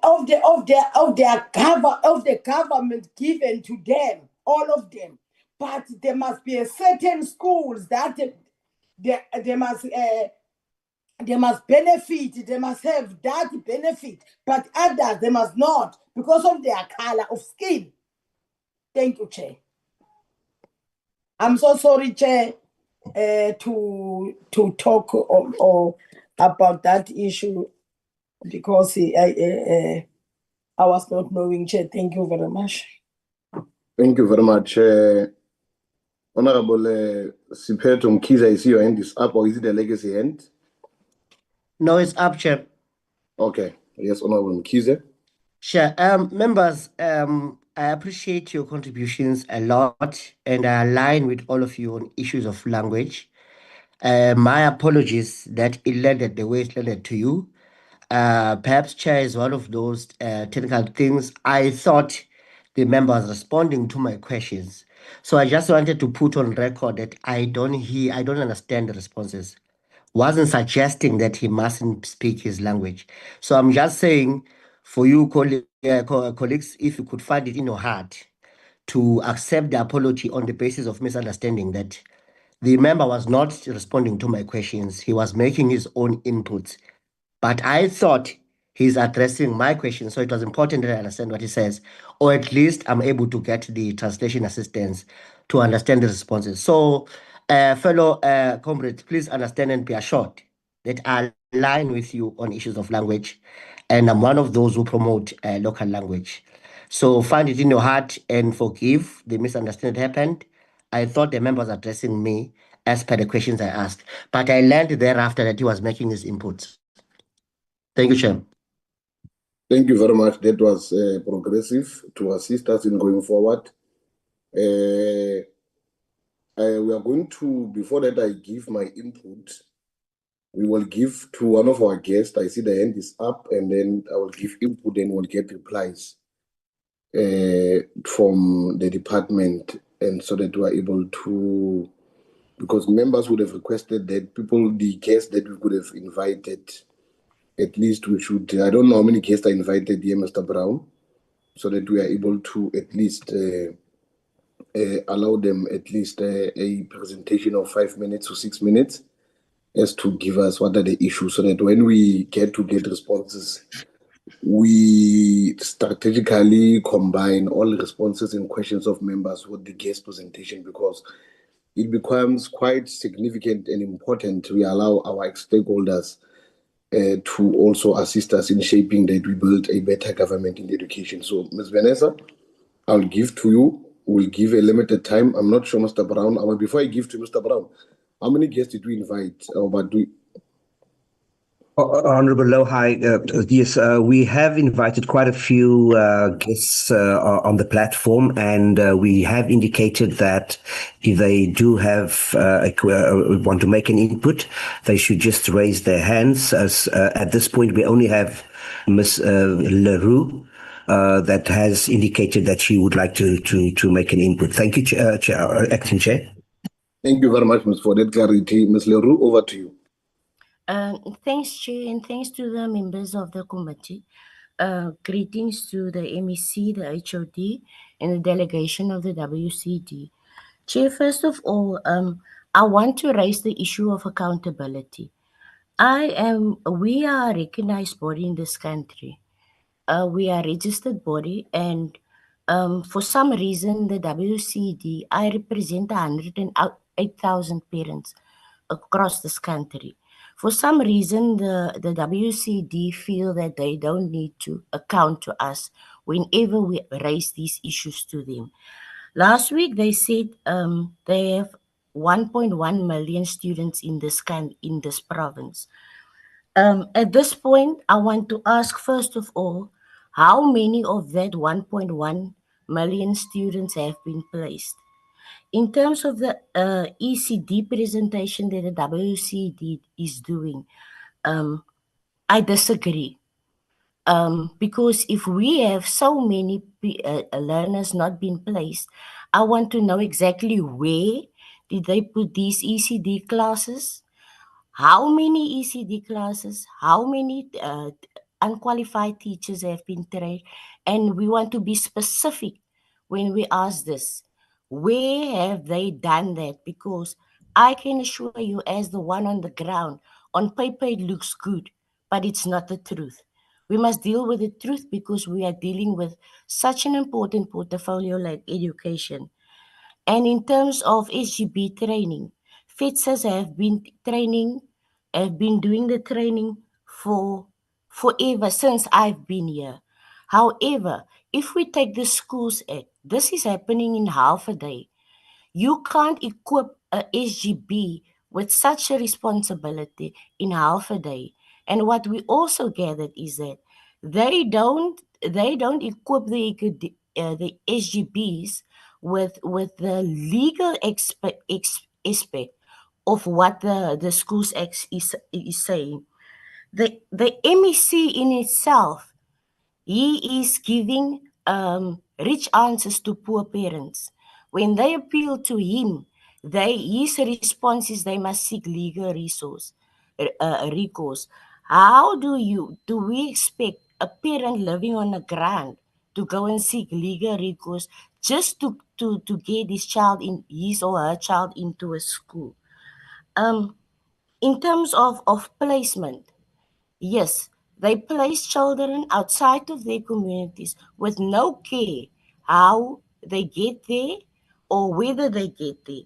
And at the end of the day, they label our children as dropouts. However, our children don't have the means to get there. There's no communication. And if we address racism, we must equally, we are moving towards addressing inequalities. How is it possible that in a township school, in a foundation phase class, you have 50 to 60 children, learners in the class? But at schools like Renish, those schools, you have 6 to 10 children in a grade R class. Are they really addressing this? And if we look at the agenda, we are specifically looking at the Keet issue. Keet have been applying to Renish for 3 years already, and each and every year she has been overlooked to the point where they have placed an English child now in an Afrikaans school simply because she's a child of color. Then we also have to address the circular 0025 of 2024. These people, they have a circular where they say they only appoint, if a teacher gets ill, they only appoint a substitute teacher after 30 days. That doesn't include weekends. That's 6 weeks. Some of our terms only have 8 weeks. So for 6 weeks, a child is without a teacher, without class, without education. And I don't understand when and where Honorable Member Christians was on the ground so that she can defend and glorify this lies that the WCED is producing to us. But what I can tell you is I get these calls from these parents, and I will address it with the HOD.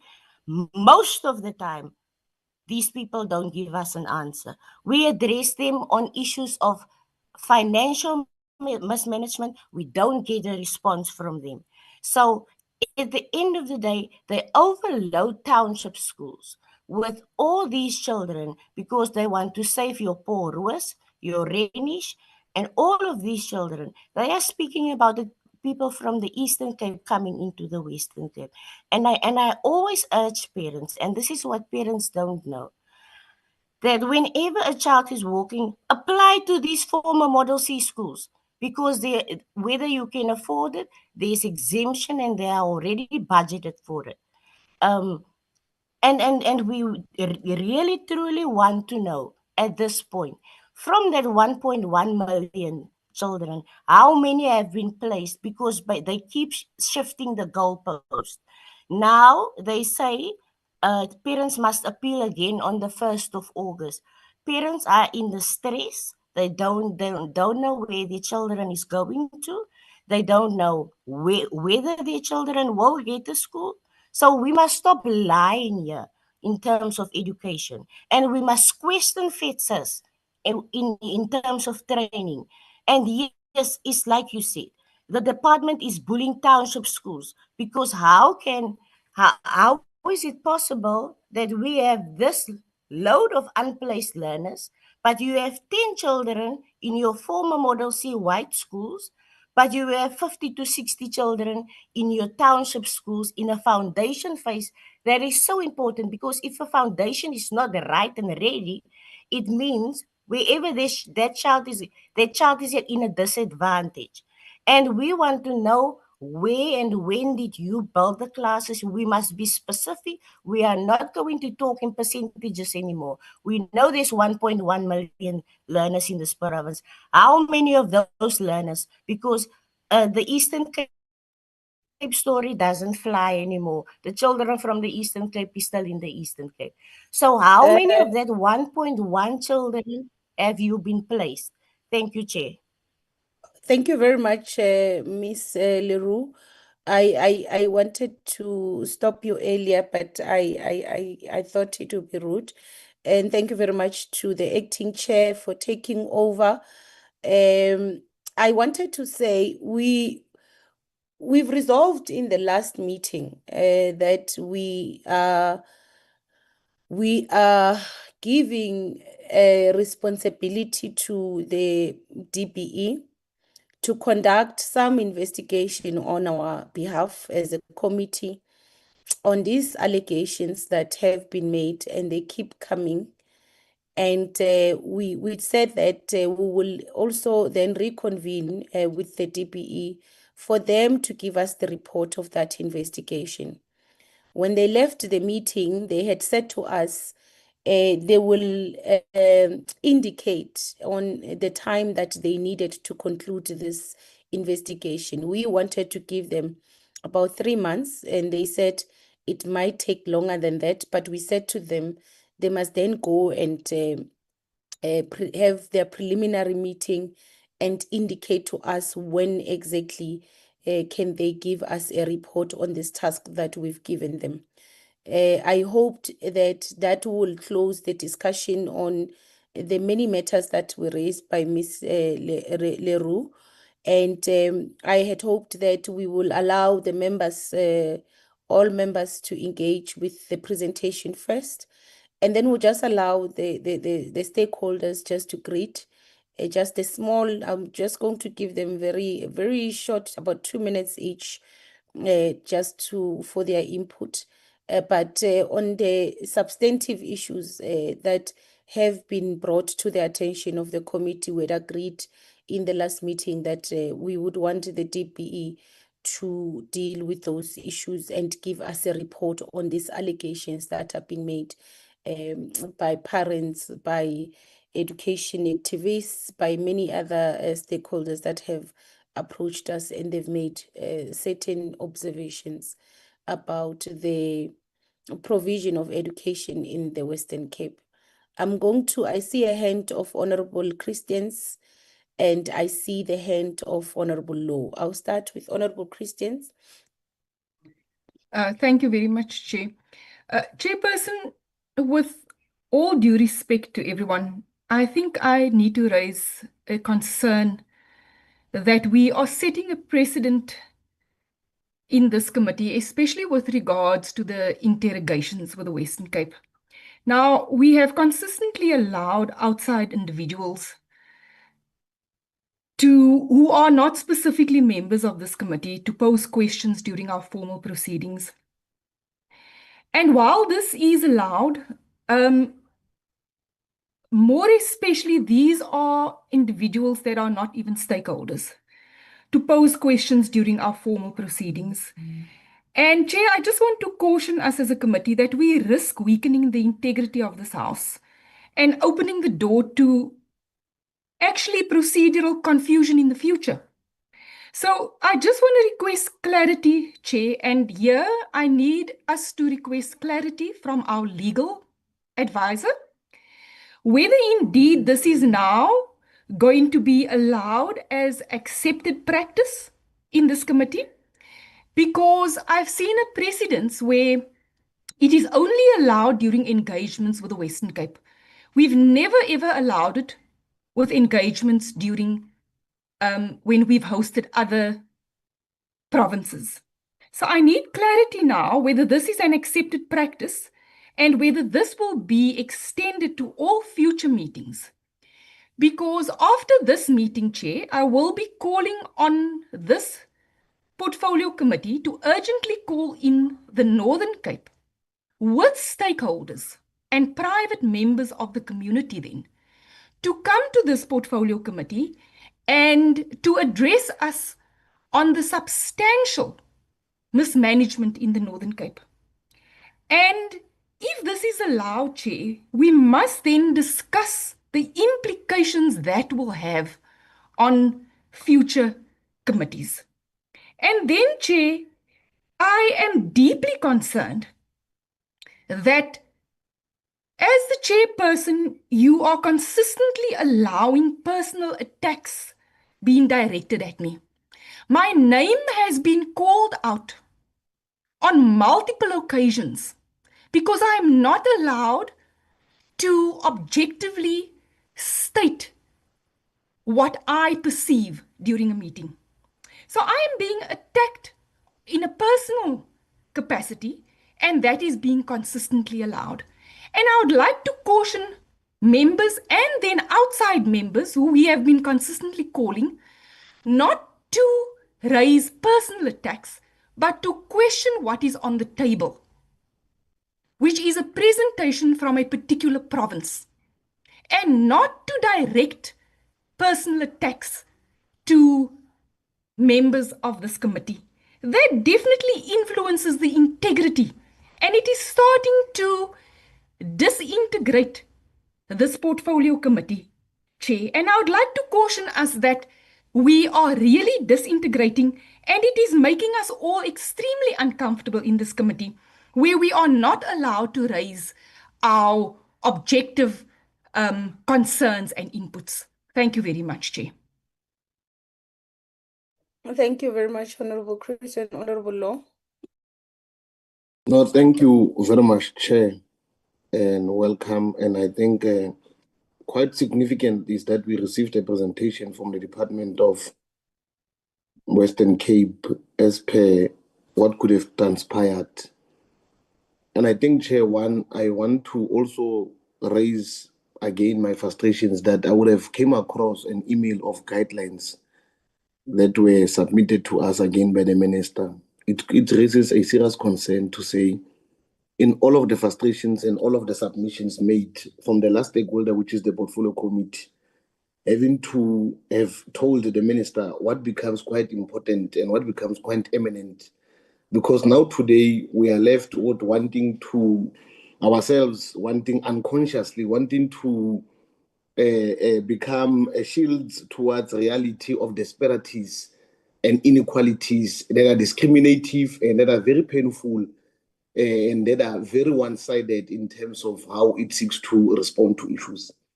We're sitting with a department that we could have raised issues, Chair, historically, and I can even cite the previous historical concerns of disparities and inequalities that are taking place in the Western Cape Department of Education.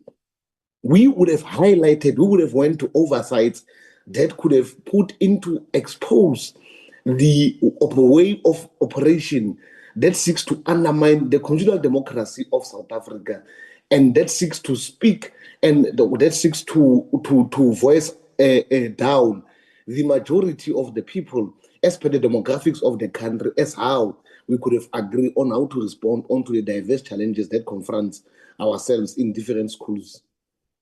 Now, if we are indeed consciously serving the people of this country, and if we did indeed agreeing that we should change the narrative on the educational ecosystem on how we would want to approach issues, I would want to echo the same sentiments that the presentation of Western Cape does not seek to speak or go deeper into disparities and issues that are confronting majority of the marginalized areas that are neglected and that are not getting attention. Now, I want to cite what I'm referring to, Chairperson. One of the challenges that is confronting most of the school is the exclusionary practices that limit access to marginalized communities, which I've made reference to, and accessibility concerns of students from disadvantaged backgrounds. We are much concerned as to how the department has came to us and never went deeply into the deeply rooted issues that are confronting the Western Cape Department and the challenges and the disparities. We've got complex multilingual environment that are complicating the language policy implication in the Western Cape Department. We've got challenges in the teacher where students in their mother tongue, it's impacting very bad. The teaching learners in their mother tongue is very rare and limited in this department, and it's impacting very bad. We've got a parental dissatisfaction within the language support for their children, and we've got parental dissatisfaction within the reception and the approach and the way and communicate what the department that is blue-ticking the very same parents and communities. We have made observation ever since we've entered that they are investing resources to the ECD programs that are much more located at the rural and marginal areas of the Western Cape. So the outcry by the portfolio committee, the outcry by the members of society, it's genuine and real. It needs our serious attention. It doesn't need us to compete, but it needs us to further deposit as to how do we wish to respond to what we are confronted with. We're confronted with a government department that does not want to deal with the real issues and want to come and want to mislead in a way that says the certain portion of our site is fine, but the other part, that is a public sector part, where the public people are enduring the challenges, it is not dealt with adequately and appropriately. Now, we ought to agree, and I want to echo the same sentiments. I for one, I don't agree with the departmental presentation. It's not honest. It's not about what we could have wanted to get into the issues to further assess, because I agree. We are a stakeholder wishing to play our oversight and also wanting to assist the Department of Western Cape. Now, to deeply deal with the concerted concerns that further comes daily, that further comes to ourselves, is to deal with the department that we should be assisting to pilot as to how to implement Section 4 and 5 of BELA and what can be the more efficient way to do it. So, Chairman, I want to agree that wanting to pose significant questions to the department, it wouldn't efficiently respond to the outcry of the majority of the people of Western Cape, whom are disregarded and discriminated and ill-treated, and yet were in a democratic South Africa that seeks to respond to the needs of the marginalized ones. So my first question is that, from the department, what specific steps has the department taken to ensure that all education district offices and schools in the province comply with the provision of BELA Act, particularly in relation to admission, language policies, and learner discipline? And them aside those schools, they were very problematic. So we can hear what have they done, what is the progress? How many training sessions or mediation workshops on BELA Act provisions were conducted? And how many schools principals, SGB members, and SMTs attended in each district? I'm asking this because the presentation says we have trained this district and few schools. We don't know how many schools out of how many schools. We need to be exact. What criteria were used to select the schools that received BELA training, and why were not all schools included? What grade are now being compulsory under Section 2 of the BELA Act? What steps has the Western Cape Department taken to ensure full enrollment of eligible learners in both public and independent schools? How is the Western Cape Department addressing infrastructure capacity to accommodate increased learner numbers in grade R, particularly in light of Circular 0011/2025? And then what support has been provided to the 1,323 grade R teachers who indicated willingness to upgrade their qualifications? Is there any budget and timeline in place? What plans are in place to address the 301 teachers who did not respond and the 93 who refused further qualification due to age? Has the Western Cape implemented an electronic tracking system for learner attendance as per Section 4A, subsection A of the BELA Act? If so, in how many schools is this system fully operational? And then also, what mechanisms are in place to ensure district-level oversight and reporting on learner absenteeism? And then how many schools, Chair, in the Western Cape have successfully aligned their admissions language policies with Section 5 and 6? How many? We need to know specifically the number. And then what enforcement or compliance measures are in place for schools that fail to align their policies? We need to know what are the consequence management? What are you going to do to assist in making sure they are well implemented? And then how many SGBs have had their functions withdrawn or been dissolved under Section 25 since then in enactment of the BELA Act? What can keep to evaluate SGB compliance and effectiveness under the new legal framework? And how many schools measures or closures have been initiated or completed in line with Sections 12, paragraph of the BELA Act since its commencement? How effective has the online grade R subsidization system been since its implementation in 2017? Has there been any delays in payments or systems failures? And lastly, Chair, what oversight measures are in place to ensure funds reach ECD sites, more so at schools that are marginalized, and timely and transparent? We want to get reports on that. How are they distributing these funds? Thank you, Chair. Thank you, Honorable Low. I hope the two hands are not raised to address the concerns raised by Honorable Christians, because I thought we should conclude with the questions. I wanted to address those concerns. Honorable Ngobeni and Honorable Mkhize, I hope that is not a response, because I wanted to address the concerns that were raised by Honorable Christians. Thank you very much, Chairperson, and good morning. I haven't greeted you this morning and the colleagues. Chairperson, I hope that once the questions and answers, because I think for decorum purposes, we should not deal with it while the officials are here. It's a matter that should be discussed in a closed committee meeting, which I believe should proceed straight after the answers are given, because I don't think that it's a matter that we can defer to a later time. It has happened here, and members have had an opportunity to ventilate their thoughts, and I think it's only proper that it is clarified going forward, so that the record doesn't show a skewed perspective, Honorable Chairperson. I'm hoping that that's sort of the directive that you're giving us at this moment. Thank you. Honorable Mkhize.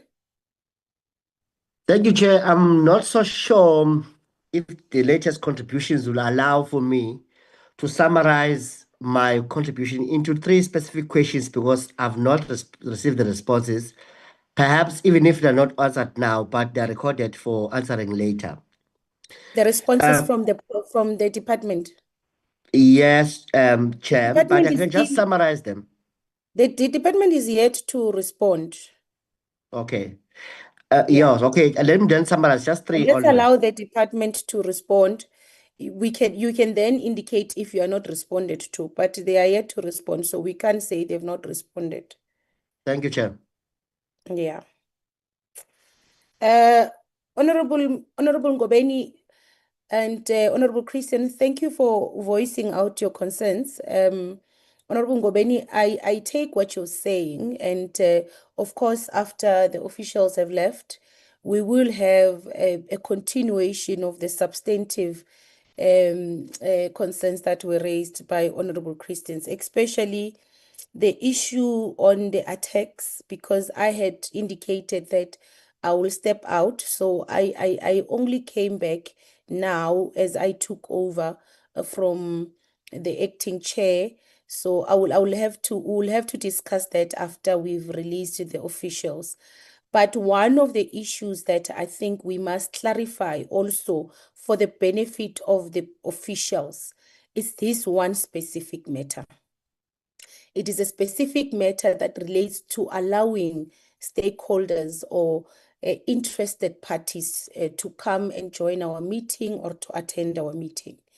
And I want to draw members' attention to the joint sitting rules Section 71 under subcommittees. So subcommittee starts at Section 64. So I want members to go through the entirety of it. And I just want to come specifically to what Honorable Christians raised about the chairperson allowing members to come to the committee. And I want to go to subsection 2, because I think this is important for the benefit of the public, because we are live. So we don't want the public leaving or saying that we are doing something as a committee that is outside our own established rules. And also for the benefit of the department, so that they don't leave here thinking that we are doing something that is prejudicing them and we don't do it and it is not within any other rules. So I think it is important that both parties and everybody knows that what we have done or what we have been doing is well within the rules. And I want to just quote Section 71, which is a directive on chairpersons of committees. And it says on subsection 2, the co-chairpersons or chairpersons of joint committees, as the case may be, preside over meetings, but here's number B, may act in any manner on behalf of and in the best interest of the committee when it is not practical to arrange a meeting of the committee to discuss that matters, if that matter concerns a request by a person to give evidence or make oral representations to the committee on any other request to the committee, and the initiation of any steps or decision necessary for the committee to perform its functions or exercise its powers. Now, this is where we get this is where the prerogative of the chairperson comes in terms of allowing any interested person to come and give what you would call evidence, make submission, or any other presentation before the committee. And if you go to 80 as well, it then gives you the powers of the committee, that we may summon any person to appear before us to give any evidence on oath or affirmation or to produce documents. We have powers to receive petitions, to receive representations or submissions from interested persons or institutions. Conduct public hearings, permit oral evidence, including evidence on petitions, representations, and submissions. These are powers of the committee. So it is not something that is not done or that is against the rules to have interested persons who makes a request to the office of the chairpersons to come and make presentations with all other provinces, because the allegation is that we only do it with the Western Cape. When we did an oversight visit in different provinces, there are many instances. I remember one instance in KZN where an ordinary member of society, an interested person, wanted to join and make presentations and ask questions during our oversight engagements, and we allowed that. So it is not only with the Western Cape. With other provinces, it has been when we go and visit these provinces, in Gauteng as well. Members of the community, former members of the SGPs wanted to make presentations during our meetings, during our sitting. We allowed them.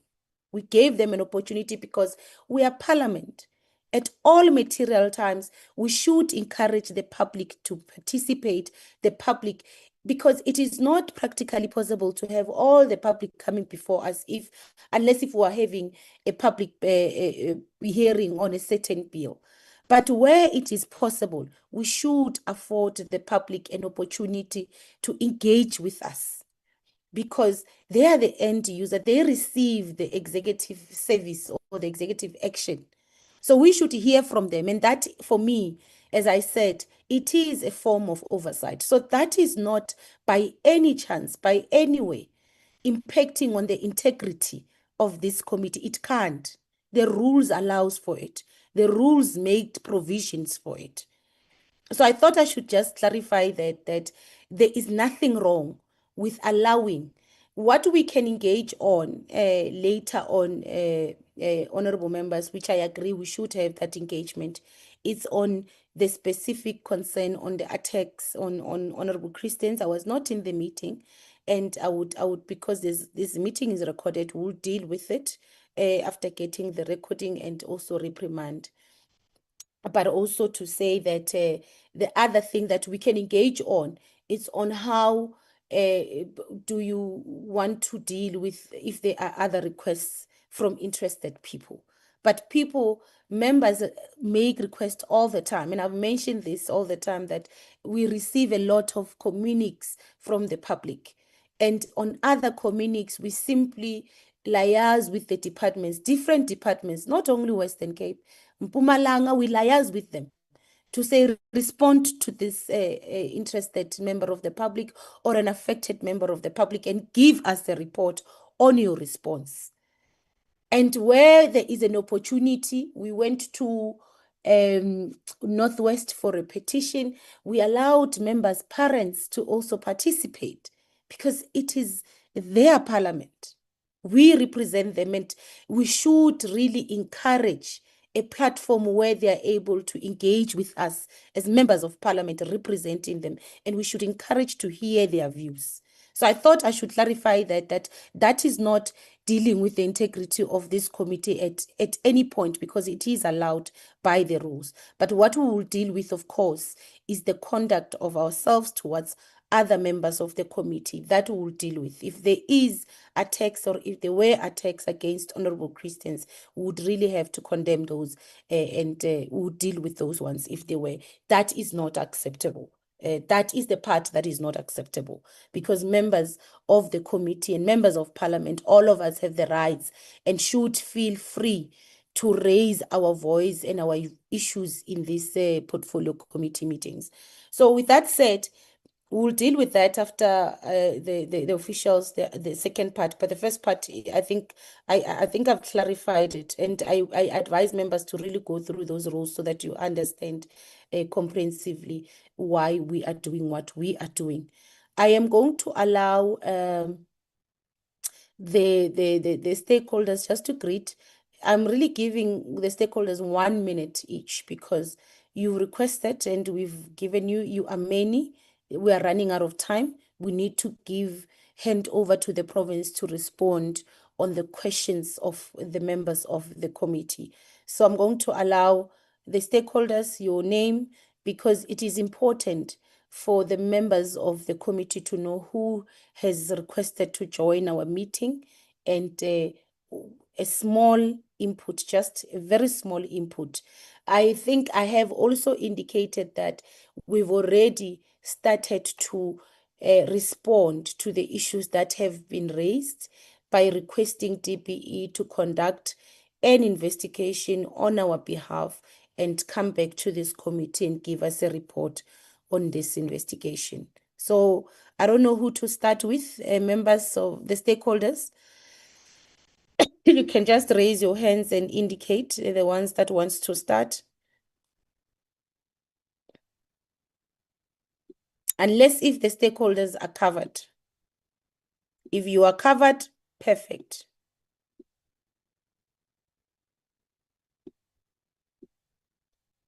Okay, I'm not seeing any hand, meaning the stakeholders are covered. We are now going to hand over then to the department to respond on the issues that have been raised in the meeting, the questions, the comments that have been raised. Thank you, Chairperson. Can I go ahead? Yes, MEC, you can go ahead. Thank you. I will make some preliminary remarks on some of the themes that have been raised by honourable members. I will then hand over to my head of department, Brent Walters, to deal with some of the many questions in detail. Let me start by thanking those members who acknowledged the progress that we are making. Let me also be absolutely clear as the responsible Minister for Education in our province, that we will not and we do not tolerate racism in our school or in our department. And I want to be very clear about that. And I would encourage, if any parent or indeed any member has any evidence of a case, to please ensure that you lodge a complaint. Honourable members will know that a parent during the admissions process, I mean, to the extent that he or she might come across a case or believe that any kind of discrimination or unfairness may have taken place during the admissions process, is, of course, welcome. And I would encourage this, welcome to appeal the decision, to provide evidence of the allegation so that we can investigate the matter. Also, if any member of the committee has any evidence of a case involving, again, any kind of discrimination or unfairness, I would encourage you to lodge those particulars with my office, and our approach will be to investigate the matter. On the whole question of Section 5 and Section 6, I think the presentation has set out in a fair amount of detail our approach and the progress that we are making. But of course, it is the early stages. And I think as a province, we are making at least as much progress as other provinces, including big provinces such as Gauteng. I'm pleased that a number of members raised the whole question of grade R. First, to set the record straight, our province has made a very significant investment in grade R since at least 2003. And as our presentation expresses it, we say that we aggressively started to implement grade R in public schools since 2003. And if I'm not mistaken, this year we will make an investment of about 845 million, expanding access to grade R. But as honourable members know, the grade R is, in terms of the BELA Act, an unfunded mandate, which we, of course, have discussed in some detail. We hope that there will be some relief in the form of additional funding in the adjustments budget, and we certainly look forward to working with the committee to look at how we can mobilize more funds so that we can expand access in grade R. But this is a very significant challenge, and it is not just a challenge in our province, it's a challenge across South Africa. I'm also pleased that a number of members touched on the issue of safety. And I think honourable members are absolutely right to raise the question of safety in our schools. It is a big concern of ours, again, not just in our province, but other provinces across the country. And we will be making a very substantial additional investment, if I recall, of about 75 million rand a year for the next 3 years, in expanding the number of school resource officers, which is, I think, a very successful program that our team will talk about, and also investing in infrastructure so that we can make our schools safer. At the end of the day, I think honourable members of the committee will know that a key to safety of the schools, of course, is parent and community involvement, looking after our schools, particularly during the holiday periods.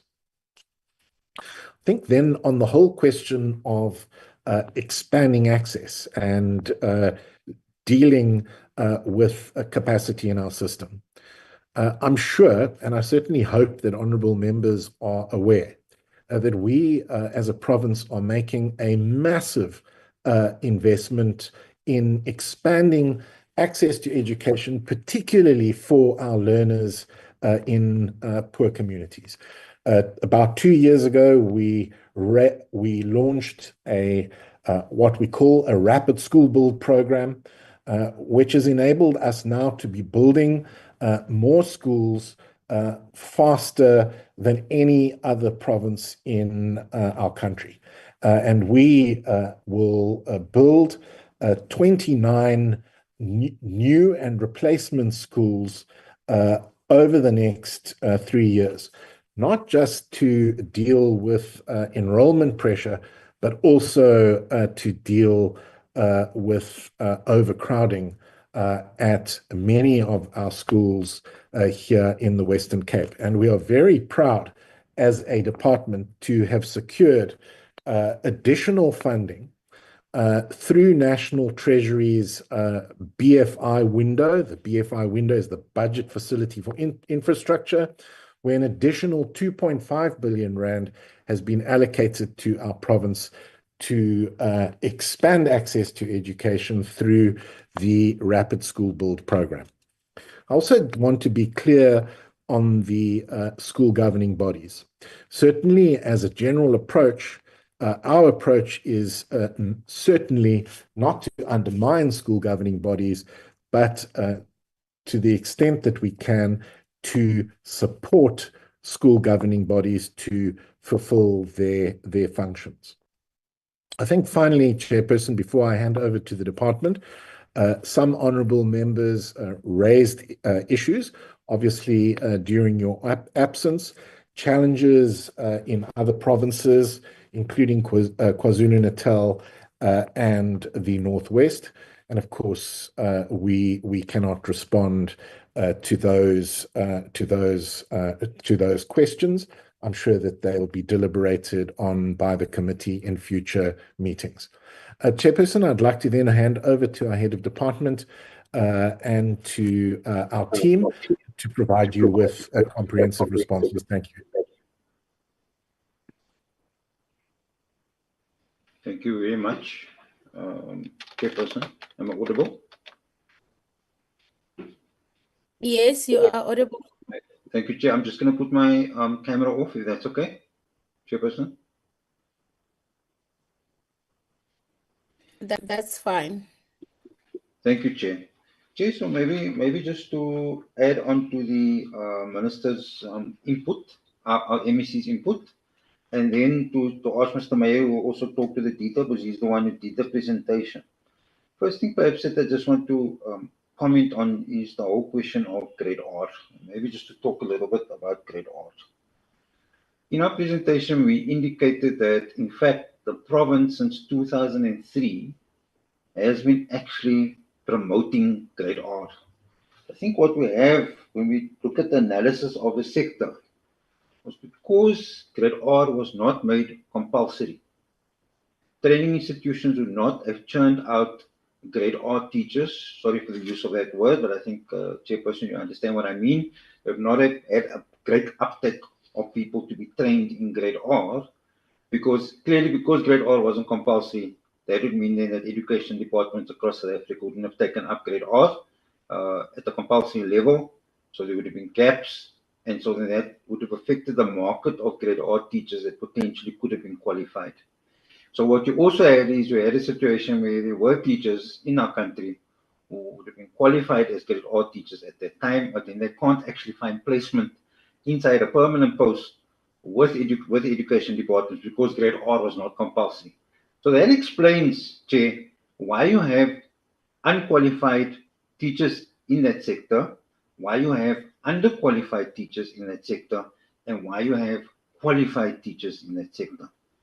So having said that, what the province then did is to try and understand, this is before BELA now, before BELA we did this, to try and actually understand what is the actually lay of the land as far as grade R is concerned. And so we came up with the 3 categories of unqualified, underqualified, and qualified. Then we were the first province to even start to push the idea of, before BELA, of trying to promote the concept of grade R. We've also started to talk, we have had discussions and are engaged in discussions with the tertiary institutions who actually do the training to make sure that there can actually be conversion courses for people to actually, if they, let's say, underqualified, to qualify themselves properly. But as in all things with education, Chairperson, we can't do things quickly in education. It takes very long to build a system. And if the system sends a signal that essentially grade R is now compulsory, then the marketplace, I'm going to use in those words, in terms of tertiary education, they will follow suit and provide the training for the various opportunities that there are. Our situation is not unique as a province when you look at underqualified, unqualified, and qualified. If we were to ask for a survey, Chair, across the country, similar patterns would emerge. You'd find a small cohort of people qualified to teach grade R, some who are underqualified and some are unqualified. And I think as we go on, we'll see a progressive improvement inside that area. So that's the first thing I wanted to perhaps just raise. Is the tertiary sector certainly will follow the signal that has been given by BELA to say that it's now a qualification inside that area. And we see that across the country, we will see that we'll get a better improvement of grade R qualifications and teachers in grade R as we go along. The next issue that I want to raise, Chair, is the questions that were asked about BELA. We did in our presentation spend some time on what we had labeled in our presentation mediation on the BELA provisions. And what we said in that presentation is that basically we mediated different aspects of BELA with all our districts, with all our SGBs and SGB associations, and with our schools. And the schools, principals, senior management of schools and SGBs, they were all invited to those sessions. And that those sessions covered legal compliance, uniformity in governance, admissions, and so on, school rationalization, strengthening institutional governance, and looking at what is the impact potentially of grade R and how it would affect things. And this training was done with all the sectors. So there was really a commitment from our side as a province, and we have covered that in the presentation, to actually do the training with BELA. And we do believe that obviously that can always be improved, Chair. We're always open to that. But we do believe that we have actually followed a process where we looked at how we can improve understanding of BELA. There were questions about compulsory schooling and potentially what obviously legally, previously we had to make sure that children were placed in grade 1 to grade 9, and now we have increased that. Compulsory schooling is now 5 turning 6, grade R to grade 9, where the child turns 15. Once a child, the learner, is older than 15, they have choice to either attend school, to try and get into TVET colleges, to try and get into work, into the world of work. There are other options to it, but there's no way in which we can legally, Chairperson, force a learner who is over the age of 15 to be able to be in school. So I think I perhaps just wanted to say that. And then from the input from the community member, there was an input about learners being unplaced. But Chairperson, how placement works, and this will be across the provinces, is that you apply in the year before for placement in the year to follow. So the department has a very well-developed system of admissions, which goes from, as I think the committee members are aware, we start in the March, April time, and we go through a whole process. SGBs have to make schools have to make recommendations.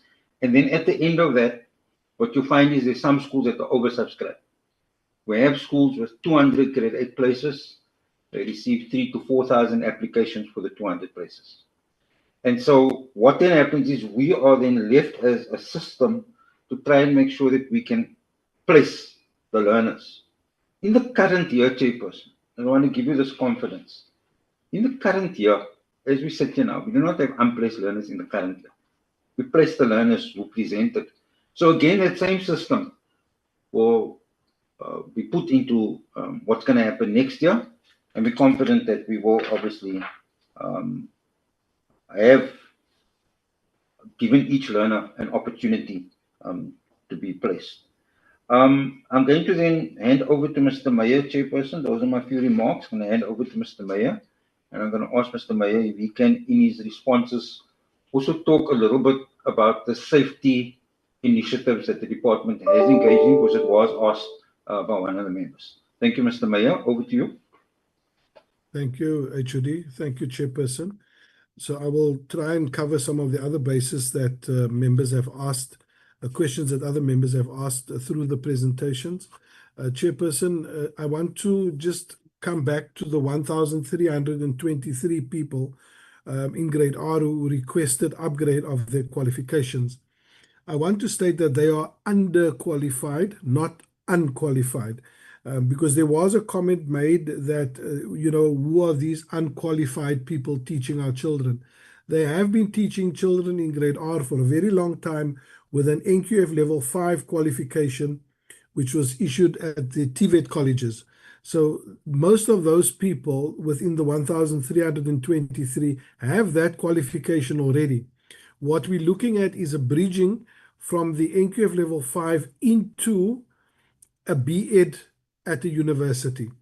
And that's the challenge we're having at the moment. We want to engage with the universities to see what it is that they are able to do the bridging of a person who has an NQF level 5 towards a BEd degree. It may mean 2 or 3 years of study, but we want to investigate that possibility. There's also the possibility of the 18-month learnerships that are available, to people. And that is another area we're wanting to look at. And of course, there's always the one at UNISA that talks around the adult literacy one, where we would also be able to channel people through. But the idea is to support that 1,323 to become fully qualified in terms of REVQ 14, which is what we require in the public ordinary system. And therefore, we're looking at the bridging qualification for many of those practitioners within the grade R space. So they're not unqualified, they're underqualified, and we will assist them to get a formal qualification that is equivalent to REVQ 14 to be paid as a teacher within the system. The other question I wanted to touch on, Chairperson, as the Minister and as the HOD has already indicated, we have had grade R for a number of years. We do provide a lot of support to other provinces who request information on grade R, and we do that, as far as possible to assist. And we've also shared our manuals with others as well to be able to set up and implement grade R in independent as well as in public ordinary schools. I want to just talk about the support that is offered to parents, particularly also in grade R, and also to parents in the broader school. It was a question that the Honourable Member Mkhize Sipeto asked. We support parents, but remember the responsibility of that first line of support is the SGB. And so the role of the school governing body is to provide support to parents to ensure that their children are able to be at the school regularly and, at the school. We provide meals in a lot of the cases, particularly, excuse me, Chairperson, I'm just battling with a bit of flu. In the rural areas, we do transport grade R learners as well to school. So we use our learner transport system for grade R learners, and that has been done for a number of years already. And then also there are subsidies or transport subsidies that we do offer parents, where there's insufficient transport for children. There's a subsidy that we're able to transfer to parents to get the child to school. And of course, once the child is at school, we do provide feeding for that learner as well. Chairperson, then If I just look at the over 15 learner, no, we do not put them out of the school. We actually do offer them different pathways, one of which is a school of skills. And we have a number of school of skills within the province where learners who find that they're unable to cope in the academic stream of the school are channeled into the school of skills program, where they actually get the basics of a skill and actually able to go out into the world of work once they've completed the level 3 at the school of skills. We also have a standing relationship with the Department of Higher Education and Training officials, particularly those who are dealing with the AED centers, where there's a learner that is over 18 or even 19 years old wanting to come back into the schooling system. We do advise the learner to potentially follow the route of the AED center, where they're also able to do an equivalent of a grade 12. In terms of the grade R classrooms, member Mkhize also asked about oversubscribed classrooms in grade R. We do not have that. We do not have learners more than 1:35 in a grade R classroom. And then just the last point that member Mkhize asked was availability of teachers for languages. We met with the deans of education faculties recently of Stellenbosch University, UWC, as well as University of Cape Town. And all three universities indicated they have the highest challenge in finding a lecturer for mathematics, and secondly, for Afrikaans. They're struggling to find lecturers, and because they're struggling to find lecturers, they also don't have many students who are studying language like Afrikaans to become a teacher. And so those are definite an indication that we will have a short supply of teachers within those particular areas.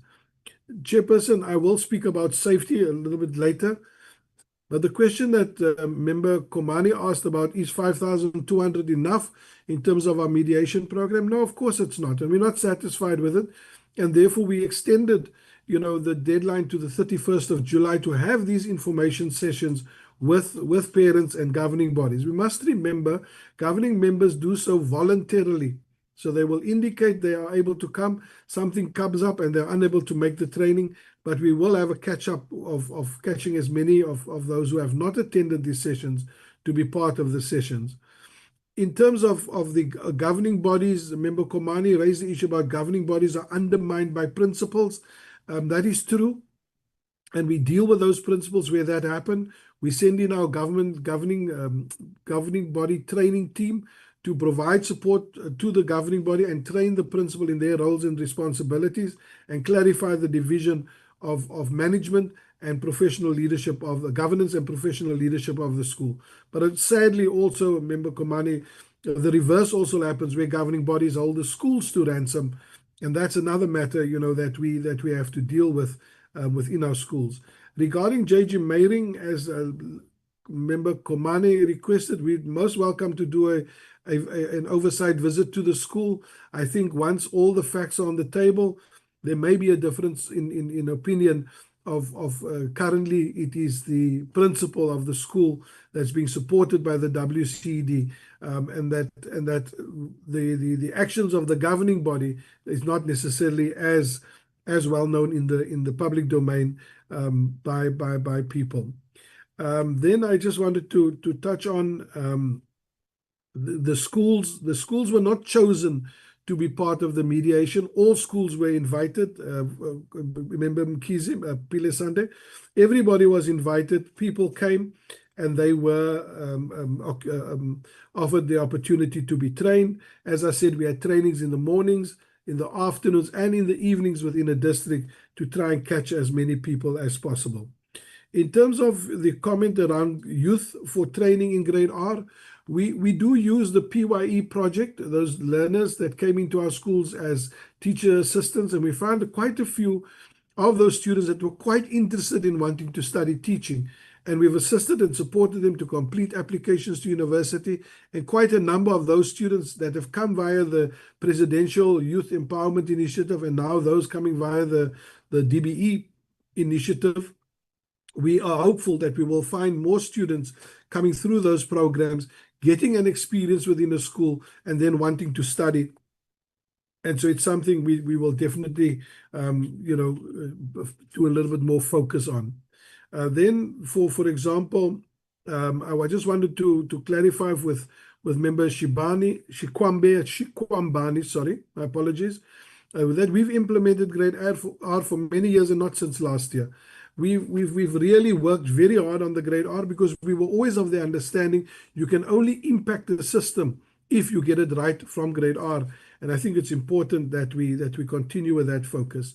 Then I will talk about the homeschooling question member Shikwambani raised as well.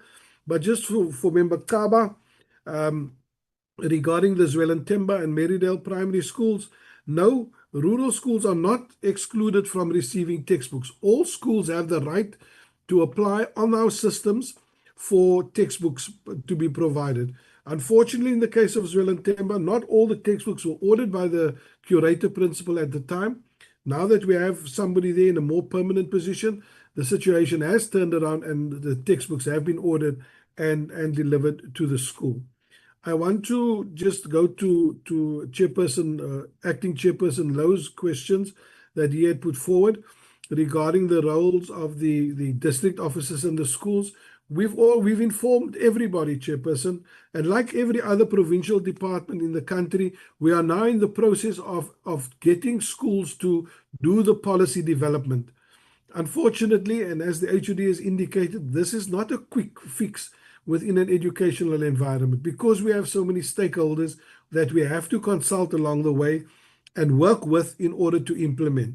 So besides the governing bodies, besides the teachers, besides the parents, besides the teacher unions as well, we have to work very systematically with the introduction of the tenets of the BELA Act. We are ready to comply with it, Chairperson. I want to clarify.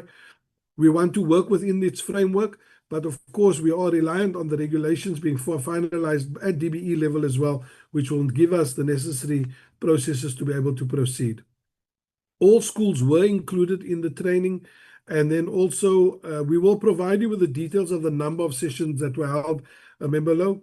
We will do that and we will provide it. In terms of the infrastructure for grade R, the MEC has indicated the budget that's been allocated for the grade R classes. What we have also made a conscious decision on is every new primary school that is built, 4 grade R classrooms are built at that school.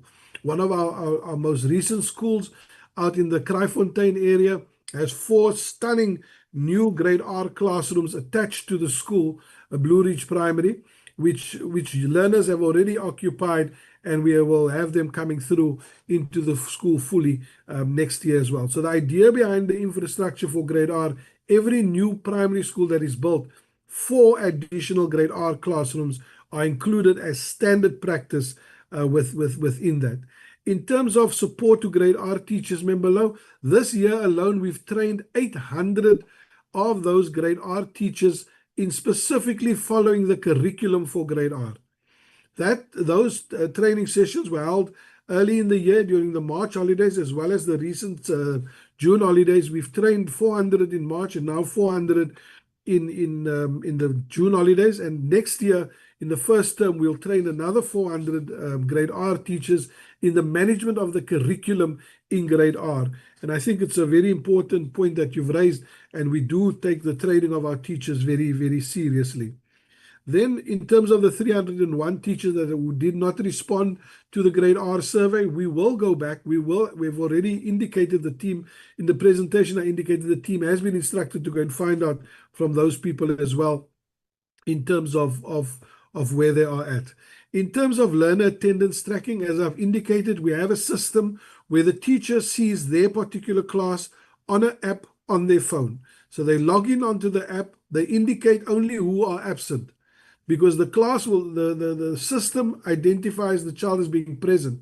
So instead of going to every single child to mark every single child present, we only select those who are absent. Once we've selected those who are absent, the teacher submits that onto the system. The principal of the school is able to go in and see the learner attendance at his school on a particular day. We've also color-coded the system that if learner attendance is captured by 9 o'clock in the morning, it's green. If it's between 9 and 12 o'clock, it's amber. If it's after 3 o'clock in the afternoon, it's red.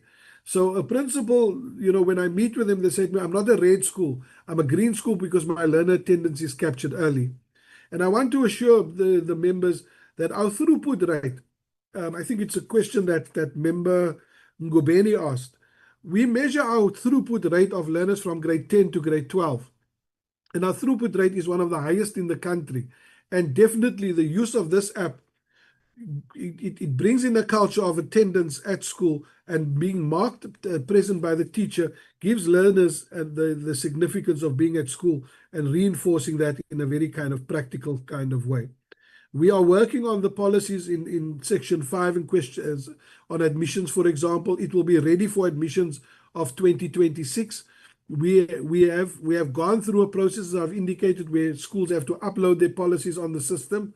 It's part of the set of management kind of policies that the school must have.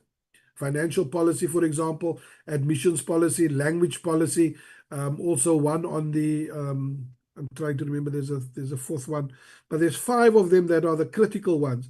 And so we measure those schools to submit them on time.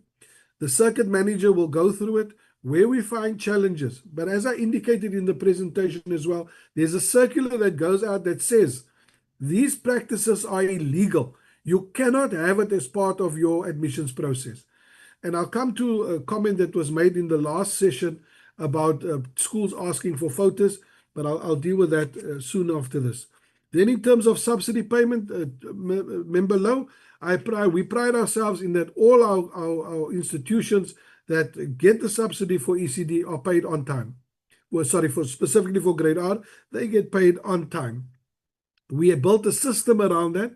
It's captured on our SEMA system where the school has to indicate. The school is then able to track, once they've lodged it, who must do the approval and when the money will be there in their account. It gives them that assurance. And that is why we built that system, so that the ECD center doesn't sit without money waiting for us to pay them.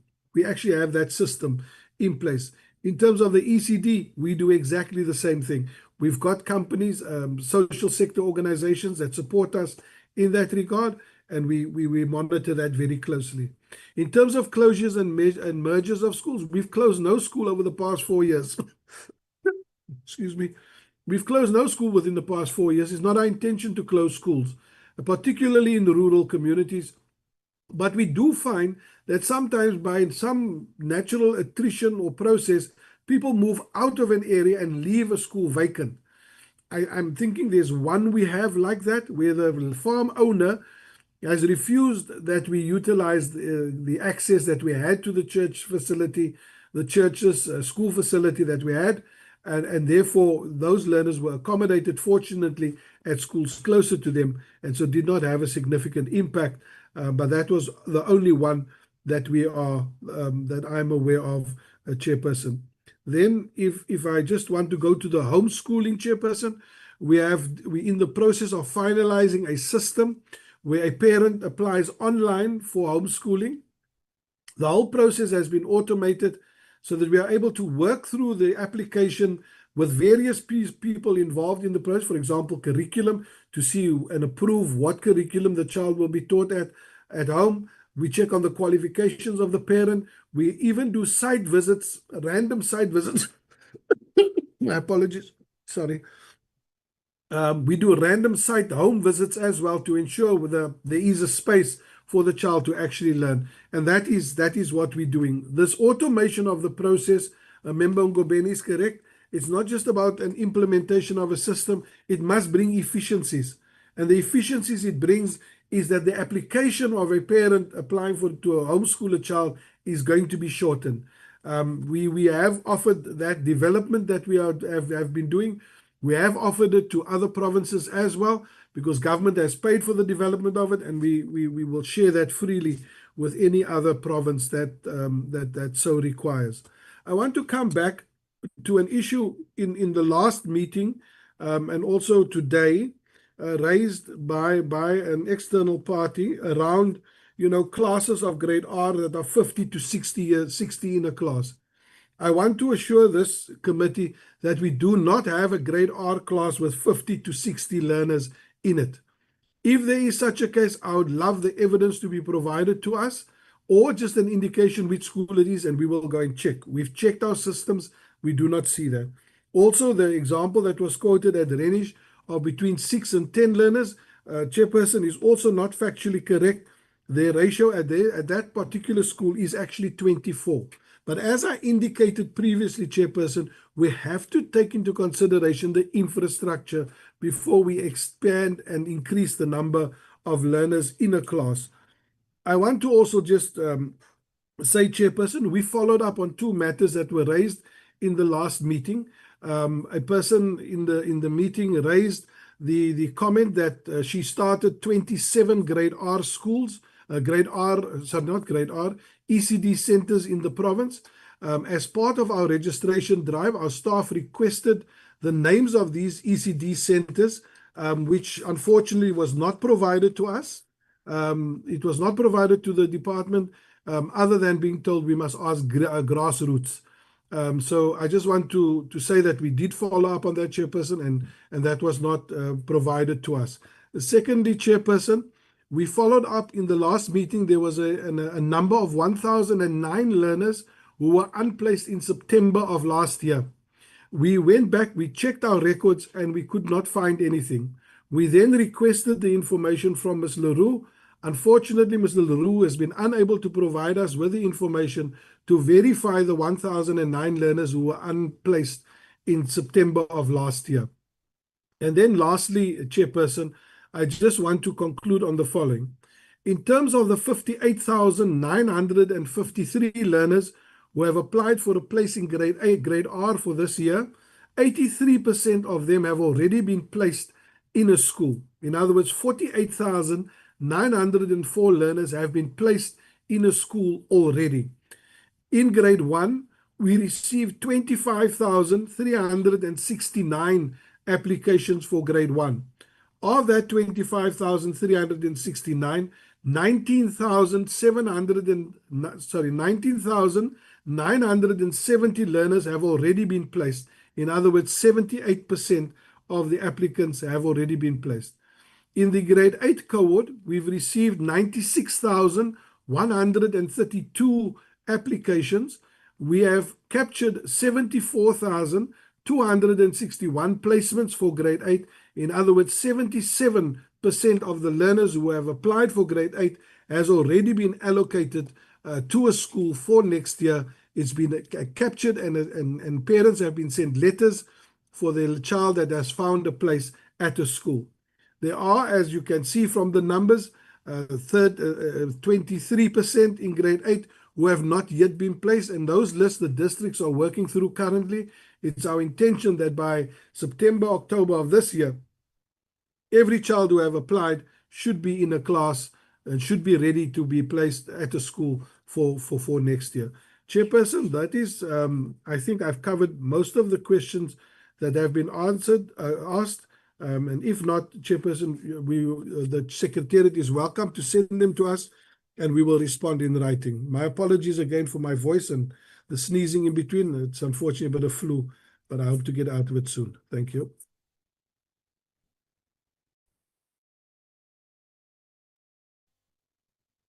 Thank you. Thank you.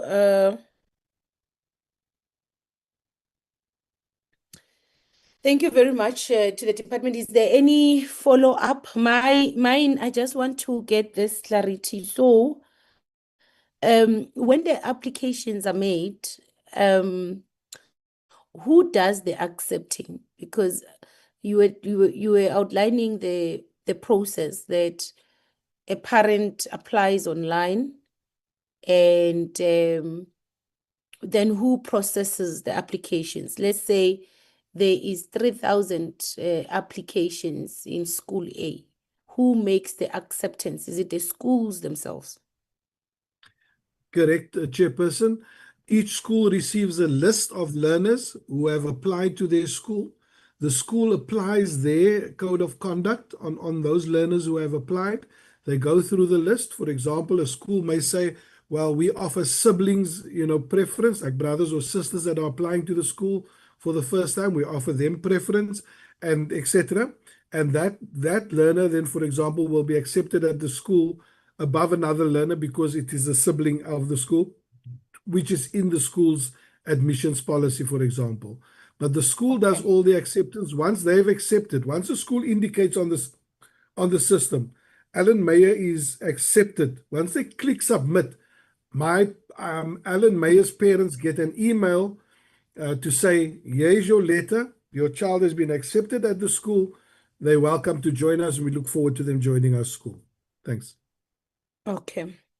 So if it's the schools that do the accepting of learners, and then you say, when the schools have reached their capacity, it's only when you come in.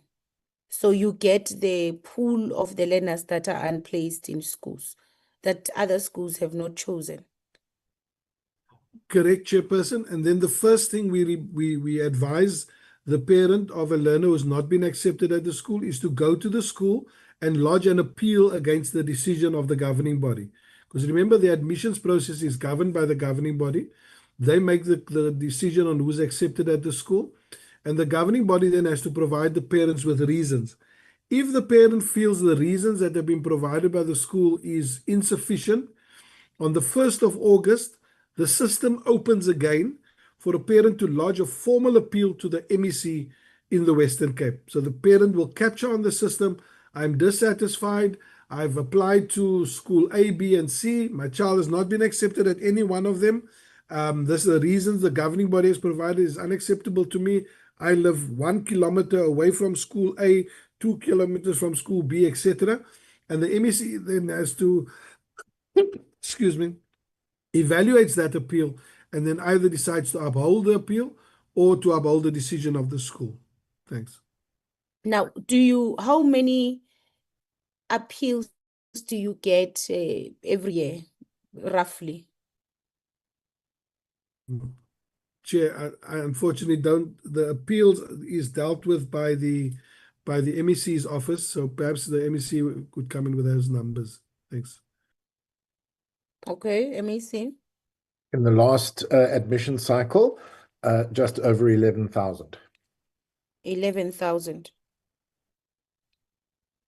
Can we get the record of those appeals and the schools and the demographics of the learners of those appeals and the outcomes of those appeals?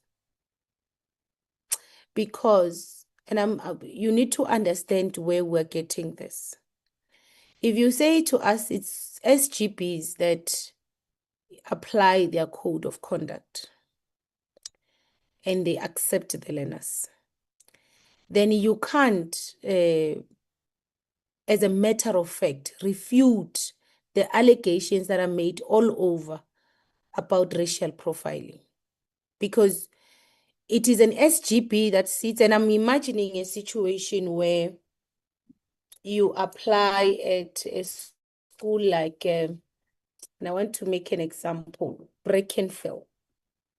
It's a school where 80% of the SGB, because SGB is parents of the learners in that school, the school composition is about 90% white, maybe 10% colored, or 9% and 2% black. So meaning if the SGB decides we are going to apply the siblings rule, 90% of that school will continuously be white. 90% or 80% of that SGB is white.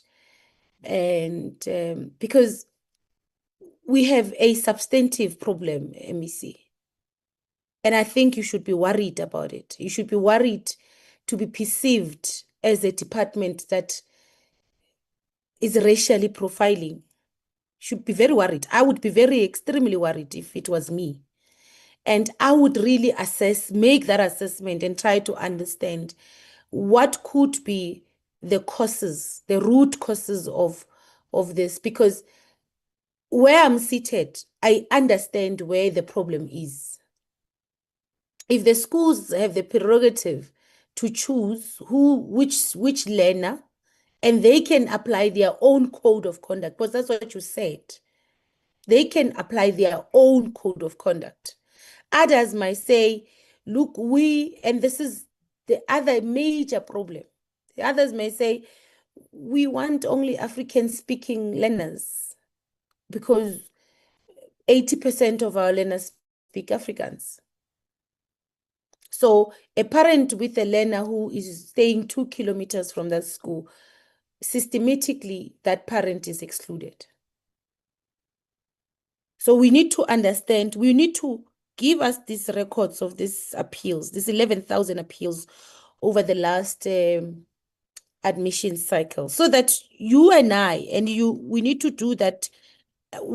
In fact, it will assist us if you do that assessment yourself and you say, in terms of the records we have, in the 11,000, 8,000 were learners from this area, and these learners were of colored background, or these learners are of black background. The allegations made is that in the Western Cape, it's only learners from the colored background or the black background who will have this frustration of admissions. No one else. So we need to know who is appealing. Who are these parents who are having the frustration? And they have to appeal to yourselves. And also then say, how did you deal with the appeal? How many of those appeals did you upheld? Did you then place the learner there? Or where did you place the learner? So give us those breakdown of those numbers. We'll give you, of course, 7 working days. Now, the second follow-up for me, you are saying you started the implementation of Grade R in 2003. Now, yet, the total number of learners that you have is 4,908 compared to independent schools that have about 13,995. Now, if you started in 2003 and were in 2025, and still the independent schools surpasses you with the number of learners, I don't understand. Can you clarify that as to why do you have independent schools and that have so many learners, meaning parents in the Western Cape literally rely on independent providers of education for Grade R, essentially, because that's a majority of learners that they're in, twice the number that you have in public schools, because public schools is only 5,000, close to 5,000 learners that are in public schools. But you've started a long time ago, about in 2003. So between 2003 and 2025, why are you not the primary provider of Grade R?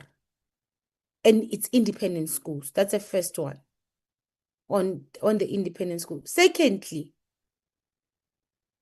tell us about the subsidies that you are providing in these independent schools for Grade R provision. Because if you are saying to us, no, the learners are in independent schools, but we take full responsibility of their education, including paying their fees. And I'll have follow-up questions about the structure of those fees, because independent schools, my child goes to an independent school, and I think it's very expensive. I find it extremely expensive, and I don't understand why it is that expensive. So I'm thinking, if you have taken a conscious decision that that's how you're going to provide Grade R, because majority of your learners are in independent schools, so you'd have to really give us clarity on that one as to, so you are paying that amount as government deliberately to independent school, as opposed to you creating capacity, because that money you could have used to create capacity to be the primary provider of this compulsory grade as a public, because public schools are yours. Public school belongs to the public. So independent schools, another thing. Other independent schools, they actually are formed based on religion. They are this what Muslim school, this what Islam school, this what Christian school. So now parents are forced, because you don't have capacity to utilize a service that is provided by independent providers, a service that constitutionally by law you are obliged to provide. So maybe clarify that part as to why are you not the primary provider of this service that you are obliged by the Constitution to provide? Let me leave it there so that I can get the response.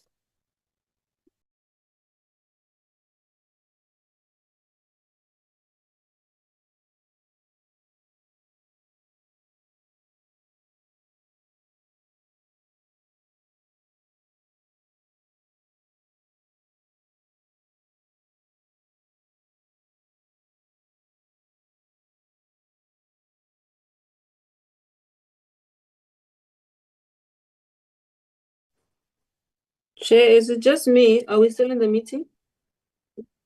We are still in the meeting. I was hoping for a response. Sorry, I do apologize, Chairperson. I have just completed a long response to you, only to realize that I was on mute. You were muted.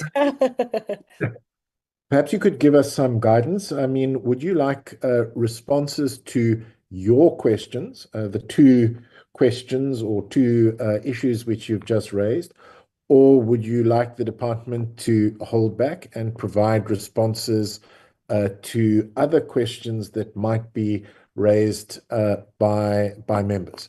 I mean, we obviously as a department are comfortable with whatever you and the committee decide.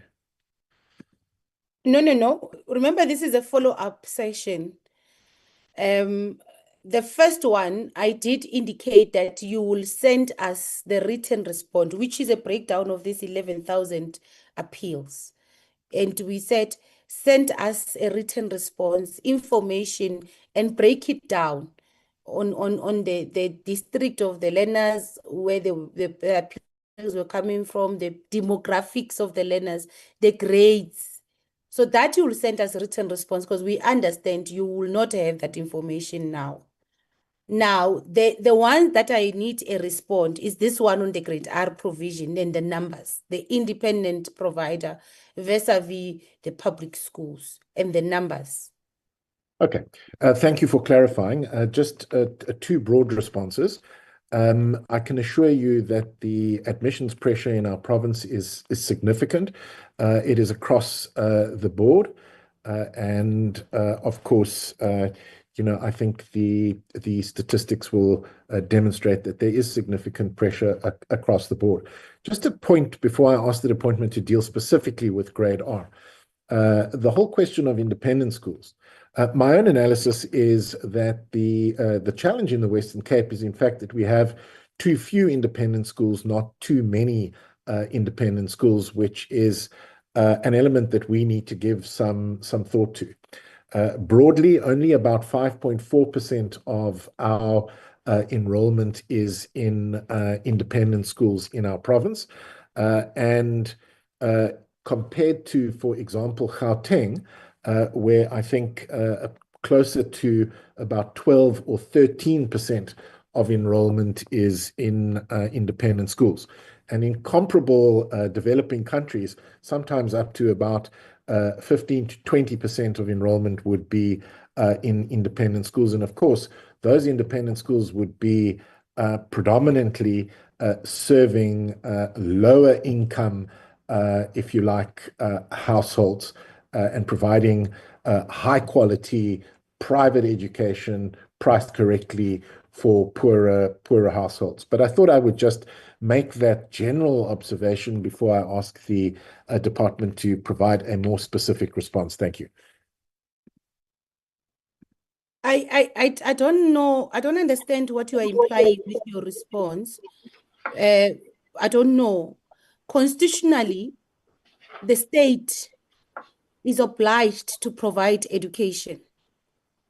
It should be up to a parent who chooses. It should not be because I don't have a choice. So I don't know if you're implying that you aspire to have more independent schools so that you don't have to provide the service, or I don't understand what you really are implying. And when you're saying it's to low income earners that are providing high quality.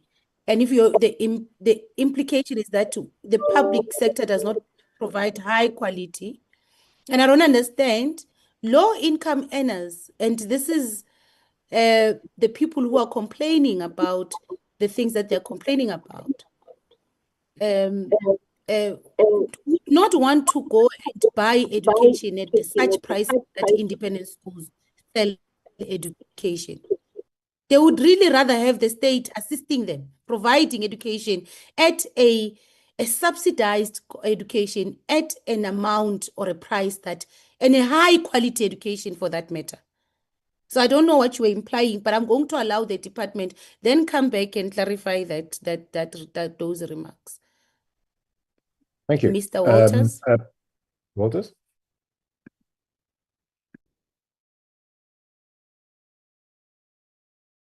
Mr. Waters, you're also muted. Chairperson, am I audible now? Yes.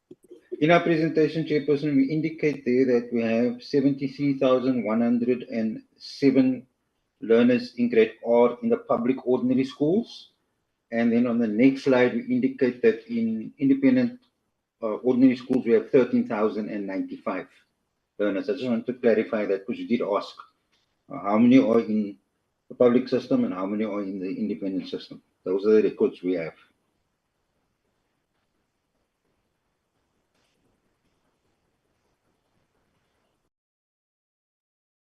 MEC, that clarity before I go back to...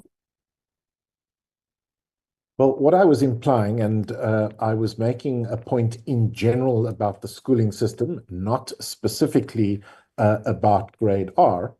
I think our objective would be to expand parent choice so that parents have an opportunity to choose, for example, between a public school or between a subsidized independent school, which is affordably priced. I think the opportunity, as I see it, is that even although we have, as I've said, too few independent schools in the Western Cape, and only about 5.4% of our enrollment is in independent schools, at least 60, perhaps 70% of those independent schools serve a relatively low income communities. So at the end of the day, I think the objective is to expand parent choice, provide parents with more options that are affordable to them. Of course, at the end of the day, the state is the only institution that can provide, scalable solutions and will provide, of course, the majority of places in any schooling system. But at the end of the day, Chairperson, I mean, we've got to, in my view, accept that the pressures, the admission pressures, are so significant, not just in our province. If anything, they're probably more acute in Gauteng and some other provinces. The admission pressure is significant. The fiscal pressure is also significant. It means it is very difficult to balance demand and supply, and that's why, I mean, I very strongly believe that we have to partner with the private sector in order to expand choice and ensure that parents have a greater number of options that are affordable here in the Western Cape. Thank you. Well, thank you, MEC. I just wanted to, on record, that I do see the slide that you're speaking about on the numbers. And indeed, the number that I was alluding to is of West Coast. So I see now the total number, which is much higher. So apologies for that, because I was looking at the total, which I looked at the West Coast on the slide that I have. So meaning that we will then be waiting for that one that is but the one other question that you did not respond to is, are you subsidizing these independent schools? And how much that is what another question that I had as to, do you subsidize? Do you have schools, independent schools that you specifically for the provision of grade R?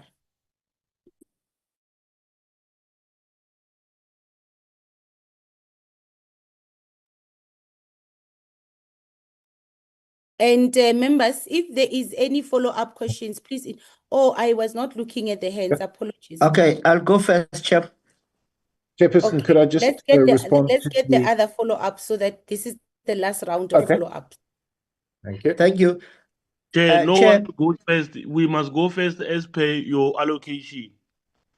You allocate us according to how we have raised our hand, because my hand was long up as well. So if On my list, you are actually number last, Honorable Shkwamban, on my list. So Honorable Mkize is correct. Honorable Mkize will be number 1. Number 2 will be Honorable Komani. Number 3 will be Honorable Shkwambana. Number 4 will be Honorable Law. Miss Leroux, I'm going to give you an opportunity, because there were references to you in the responses. So I will give you an opportunity to give us a response on that. So those will be the last hands, and then we will then close. Let's start with Honorable Mkize. thank you very much, Chair. While I appreciate all other contributions made by other members, and also thank the department for trying to do justice in providing substantive responses, it gives this platform a good dignity it requires. All my questions, Chair, were touched on, but I've got pleas to make as a form of wrapping up, and also to set a tone in terms of how MK will be tracking progress on this transformation brought in by the BELA Act. The first response was that the department is helping the parents with transport, meals, and other forms, including subsidies. While that is appreciated, Chair, I would like to plead with the department, perhaps for a next meeting, to be able to indicate how many parents requested help for them to be able to comply with the BELA Act. And out of the number of those who requested, how many were able to get help? And those who did not get help, or before you go there, what kind of help each set of parents requested? And those who did not get help, what were reasons and what are plans moving forward to end up helping them as well? Such statistics, Chairperson, are very important for us to be able to track the responsibility that we have to assist the communities comply with the BELA Act. And on top of that, such statistics will also help us to know where and what kind of help is needed the most, so that our government is going to be able to be responsive to the material conditions on the ground. Just to summarize again, a number of parents or guardians who requested help, what kind of help they needed, how many of them were successfully assisted, how many of them were not assisted, why they were not assisted, and what is the plan to end up assisting them. And if we could do that, Chair, we'll be moving more towards the ideal government that MK needs to see, a caring and loving government, not only the government who behaves like a pre-94 policeman who only knew the enforcement of law, not to provide services to society to prevent crime. So the BELA bill is like, it's a law to me. It says you mess up with this law, we take you to jail. And I think we should move away from that attitude and adopt a public service attitude, which says, can you comply? What are the challenges? What kind of help you need? This is how we're helping you. We're failing here, but we'll come back and help you. So that whoever who's found acting against the BELA bill is because that person was really doing that voluntarily, not forced by absurd material conditions that we see in communities like Danun, Nyanga, and Langa.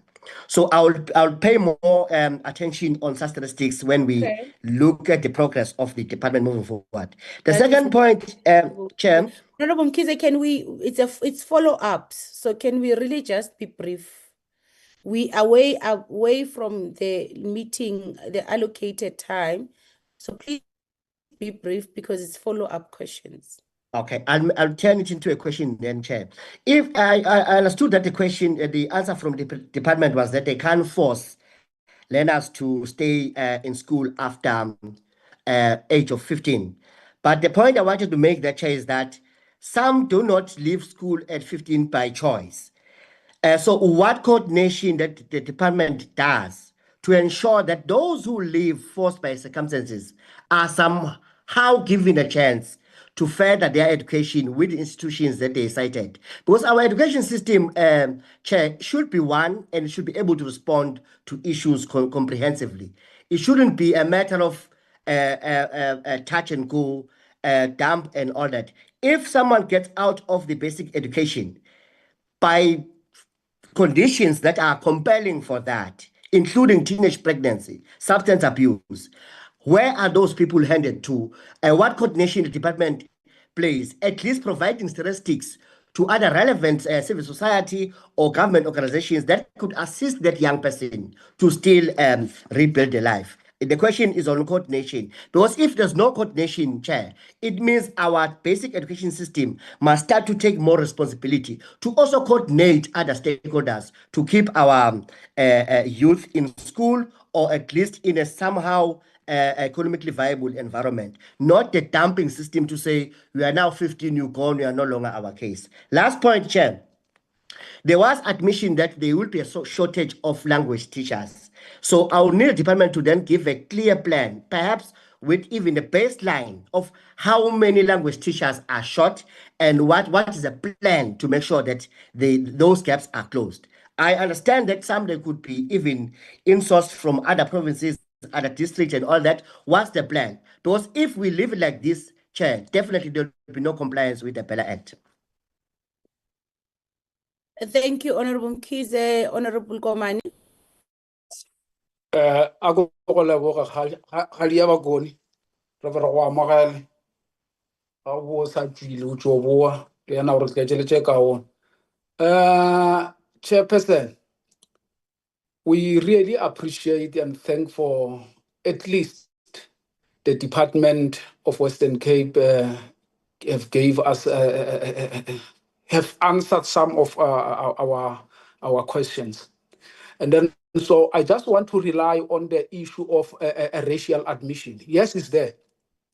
If you can look in our WhatsApp group, there is a communication that I sent, which was influenced by a racial admission, whereby a child was denied an access to a school in name of Edgemead High School, until the intervention of this committee is whereby you see even a correspondency that child is admitted is after we intervene on that.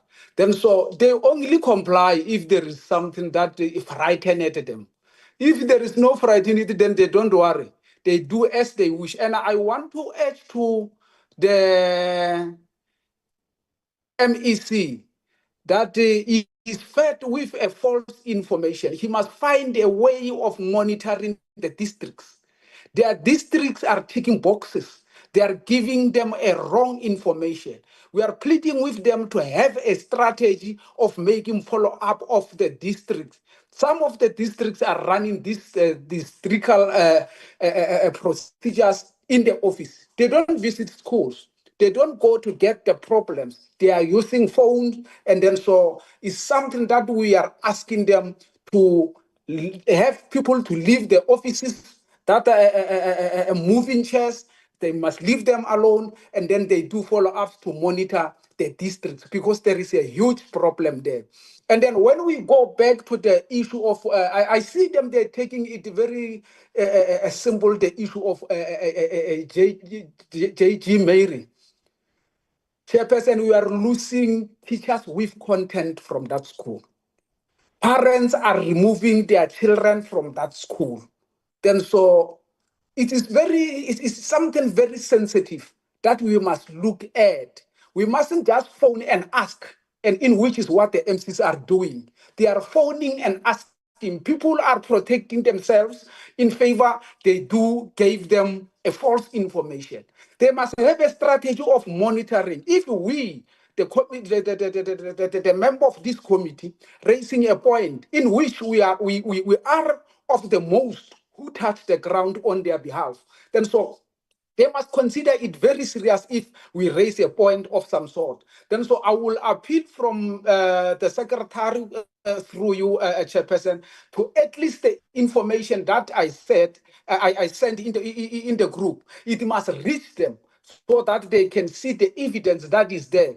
Even the teachers who left the school through the behavior of the principal, if they need evidence, we can call them unless maybe they want to be anonymous, but there is there. Then so let me thank you and encourage them to touch the ground, have a system of touching the ground. Thank you, Madam Chair. Thank you very much, Honorable Shkombane. Honorable Koman. Honorable Shkombane. Thank you, Chair. I just have one follow-up question to the MEC. But before that, you see, as a committee, we are not confused. And if the officials of Department of Basic Education here in the Western Cape are confused, they must not come here and confuse. We only have one minister here of basic education. And if we are calling each other ministers, don't come and call each other ministers here in our meeting. When you say a minister has responded, we don't have a minister today in the meeting. We have a MEC. Call him by MEC. Not in our meeting, we refer each other with the titles that we give each other that we don't know. My question, which was directed to the MEC, was not answered. I said to the MEC, because we've got serious racial issues or racial discrimination issues here in the Western Cape, how many cases that he or that were reported directly to his office of racial discrimination in terms of admission and language here in the Western Cape? And out of those cases, how did he deal with them? And how far he is in terms of dealing with those cases? But the issue, they touched into it and then they left it like that. I want specific answers. How many cases and how did he deal with it as an MEC? And how is he actually dealing with the question of race here in the province? Because this is the province which is actually, amongst others, the one that is saving a lot of racial discrimination cases. Thank you very much, Chair. Thank you, Honorable Shkombane. I would want to persuade yourself, because you are speaking about how many cases and how many they've dealt with. I would really also want to get that report, perhaps if we get it in a written response, because sometimes when we don't get things formally, we're unable to have a point of reference. So I would persuade you that it must be clear that the MEC, as part of the information we've requested for, that is part of the information, so that we have it, all of us, in a written form as a form of a report from the province. Honorable Law? I'm lobbied. Okay. Honorable Law? Thanks, Chair. I'm not going to be long. Mine will be for my side of the questions that were quite clear and precise. I'll request that they are sent in writing to the Secretary of the Parliament Committee, because I was not satisfied in terms of certain things. So I would want to get them in writing and then I'll take it from there. Thanks. That is fine. Ms. Leroux? Thanks, Chair. Chair, just to clarify to what Mr. Meyer said, I didn't, when I made the comparison in terms of the numbers, I didn't say grade R, I said foundation phase. Secondly, in terms of the data that they requested, they didn't request data from me. Mrs. Leke sent me a WhatsApp to ask for my email number, for my email address, which I provided her with. After that, there was no communication. However, working with it, when we handed over the donations, they said to me, Grassroots is dealing with the data. And each and every time that we've handed over ECDs, we've invited Grassroots. So, because they were the people that saying Grassroots are working with it. So we followed their direction and we've invited Grassroots to each and every donation that we handed over. In terms of Renish, what do we say to a parent that applied since grade RR for a child, and then they decided in grade 1, and every time she's been rejected, and in grade 1 they've placed her in a school that doesn't cater for her home language, and I was asking why didn't they place her in the 3rd term, because at Huguenot College I had the same thing, and that child was placed. And I think when we talk about public schools, Renish are defined as a public school. So we can't have a thing that we have 70 children in one public school and 24 in another. The ratio should be the standard that we're going according to. So that is why we have this type of discrimination. And I'm truly concerned about Kara, because Kara is still in Afrikaans class. That might put her to a disadvantage that she will not pass this year. And they are not serious about placing these children because they want to remain and keep the status quo of discrimination and racism. And I'm asking them, why is the ratio not the standard of placing children? Because then we're already making strides. Thank you, Chair. Okay. Thank you, Ms. Leroux. Can we get a clarity on the matter of Kara? Kara Keet, she is placed in a school, I don't know, that where the medium of instruction, I think it's Afrikaans. And Yes, Chair. he's from an English-speaking home.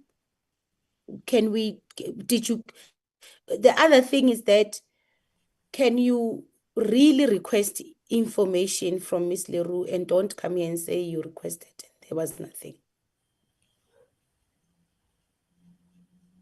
Thank you, Chairperson. So noted.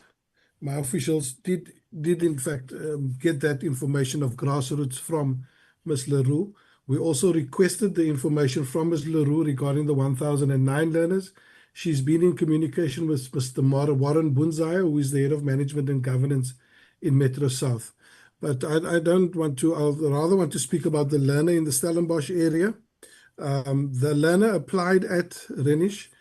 And then there's basically 2 options open to the parents. The parents were offered a place at another school in an English medium, which the parents declined, and the parents made the decision to place the child at Weber Gedenk. So there was an offer for an English school, and the parents declined that. The offer was not in the school where the parent applied. The parent was offered a place at a school that offers an English medium. No. The parent applied in a school. Yes, so ma'am. the offer was not in a school that she applied. But the school where the place was offered is in the vicinity. No. Maybe clarify this one first. I'm not disputing that part. I'm saying the parent applied at school A and they were not accepted. Ne? That's what you're saying. So they were offered somewhere else.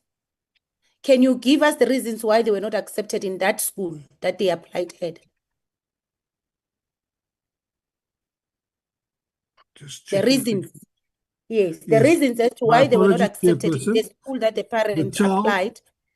The child applied to Bruckner De Villiers Mm-hmm. Primary School. It was the number 4 choice of the parent, and that is where the child was made successful. So the child did apply to the school. The parent was offered the place at Broekner de Villiers, but the parent refused to take up the offer and took the child to Weber Gedenk, the Afrikaans school. But Chairperson, the parent had lodged an appeal with the Minister's office and then did unfortunately not reply to the emails that were sent to the parent. The parent is most welcome to write back to the MEC to reopen the application for an appeal. And that is Why did the parent appeal if the parent had applied to BELA de Villiers? The parent Because also applied you are to saying Rennie. she applied there. Now, when she's accepted there, why would she appeal? I'm not quite sure what the parent's reasons were, Chairperson, but the parent, the What offer you are was not telling us, what you are not telling us is you are saying it's a fourth option of the parent. So the Correct. parent had a first option, a first preference. Correct. Yes, so she was not accepted in the first preference. And my question was that why was the child not accepted there? Chairperson, I can't answer why. Well, I can. The school that the parent No, you had can at answer number 1, because you said to parent us, applied to parents Rennie appeal to Primary. you. You said to us, parents appeal to you. The parent appealed So to the if a MEC, parent not appeals, to us. you would The have the parent appealed reasons. to the MEC. Yes, So so you would the have the parent, reasons. Chairperson, You'll have the Chairperson, let me file just as to, will you not have the file? Like if the parent applied to school A, it's like yes, when I want to do a course in a university, my first preference and my first choice, then there's a second and the third. correct. Now, obviously, when I'm accepting the third and I make an appeal, you will have the information on the appeal because you'll have had the appeal, you've received the appeal. So you will know what were the reasons. May I clarify, Chairperson? There was an appeal made to the MEC's office, not to me. So I do not have that information, unfortunately. Okay. Okay. Chair, if I can just answer that question to you. No, wait, Mrs. Leroux, wait. Okay. We've given you an opportunity, wait. Yes. So, Chairperson, just let's clarify. The parent did apply to the school, which was her first preference. And the parent did appeal that decision. But she did not complete the appeal. Now, I can't explain why the parent did not pursue or complete the appeal, but what Mr. Alan Mayer has suggested is that if the parent wishes to revive the appeal, she's of course welcome to write to my office, and we will consider reviving the appeal. At that point, of course, it gives us an opportunity then to dig into why the learner may not have been accepted and whether that decision was in line with the admissions policy, etc. So I would suggest that in this case, obviously it would be the parent's decision, but the parent is, of course, entitled to write to my office and ask my office to revive the appeal and indicate to us that she wishes to pursue the appeal, in which case, of course, we can look into the matter. So the appeals that come to office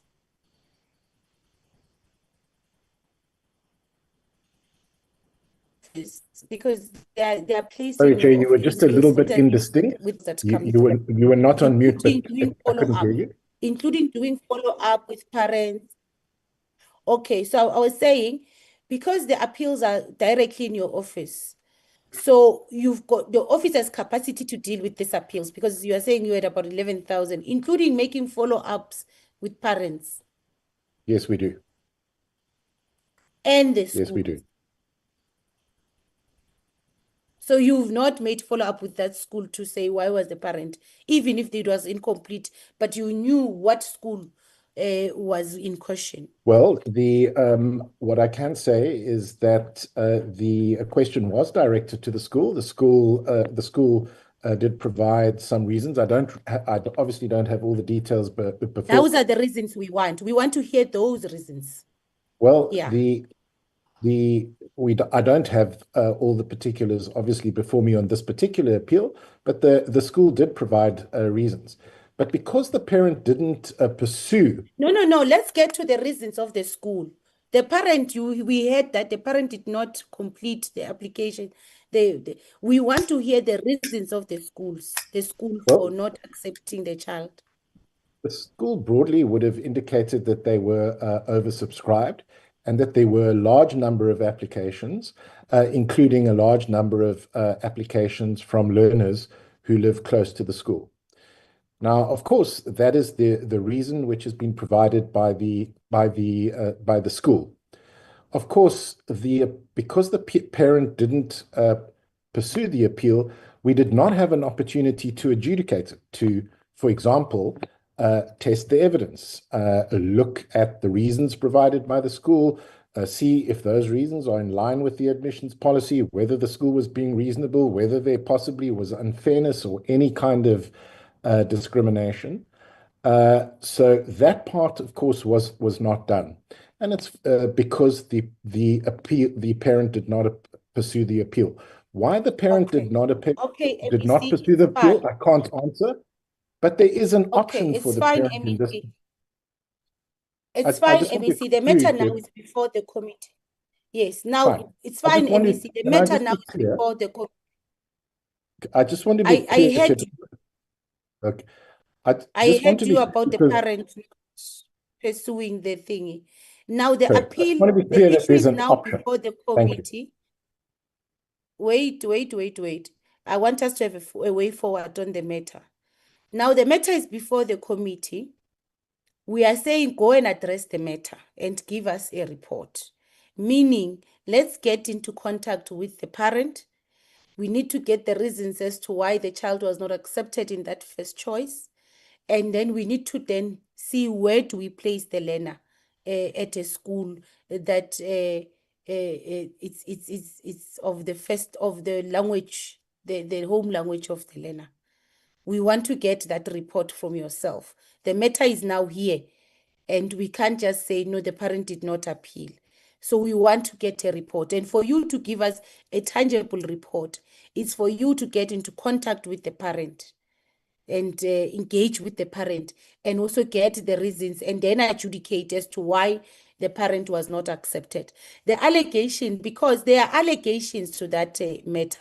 The allegations of the parent where the child was not accepted because of this, the parent says, I've applied 2 years ago. So go and adjudicate so that you give us that report, so that we can be assured where we were seated that the district or the school did everything correctly. The second issue is the issue of Kara. It's Kara, ne? Yes, Chair. Which is the last one. Yes. The one that we're discussing is a different one, or it's the same one? It's the same one, Chair.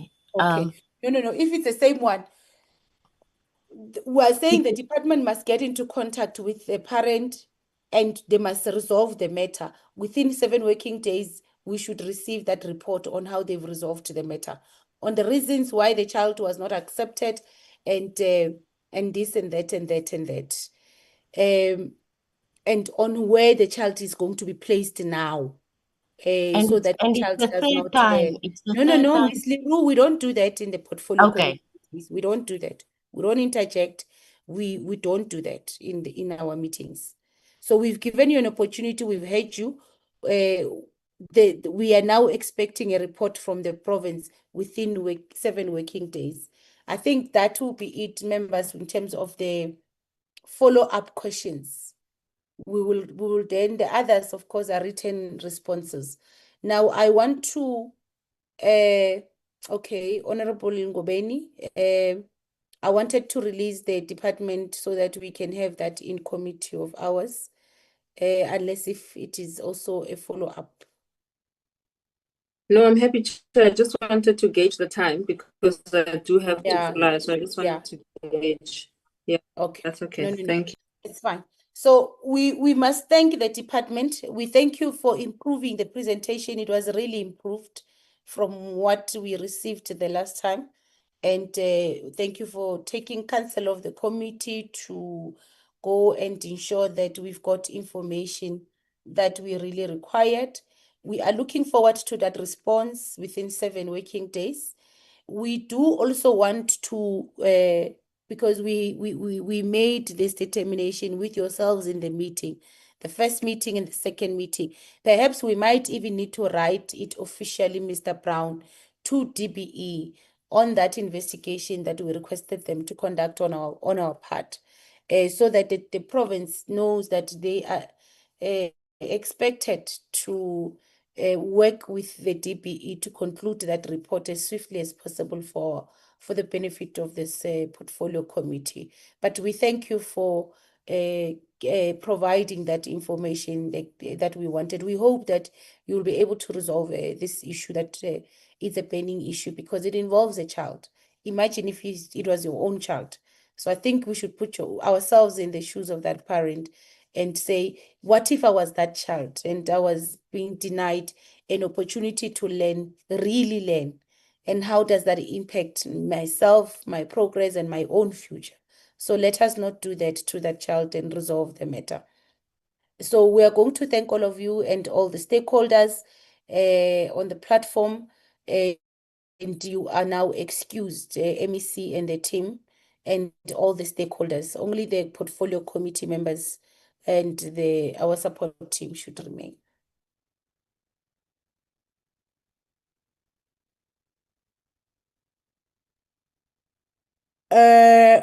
Mr. Brown, can we check the other items on the agenda? Thank you, Chairperson. I have only one set of minutes and one short report that we need to adopt. Can we deal with the minutes first? Which report is that? Is it the G20? KZN? That's correct, Chairperson. Okay, no problem. Can we start with the minutes? Can we fly to the minutes? Members, you would have received the minutes of the last meeting.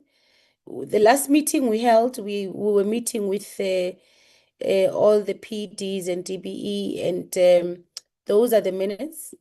We've already actioned some of we've already sent the questions for written responses. Some of the responses we've received already. We need to go through those responses, and members will then advise if we do need to have a follow-up session, especially with DBE on the matter of guidelines in the next quarter. You will advise based on the responses that we've received from the department. So those are the minutes, honorable members. Any hands that wants to make corrections on the minutes? If there are no corrections, can we adopt the minutes?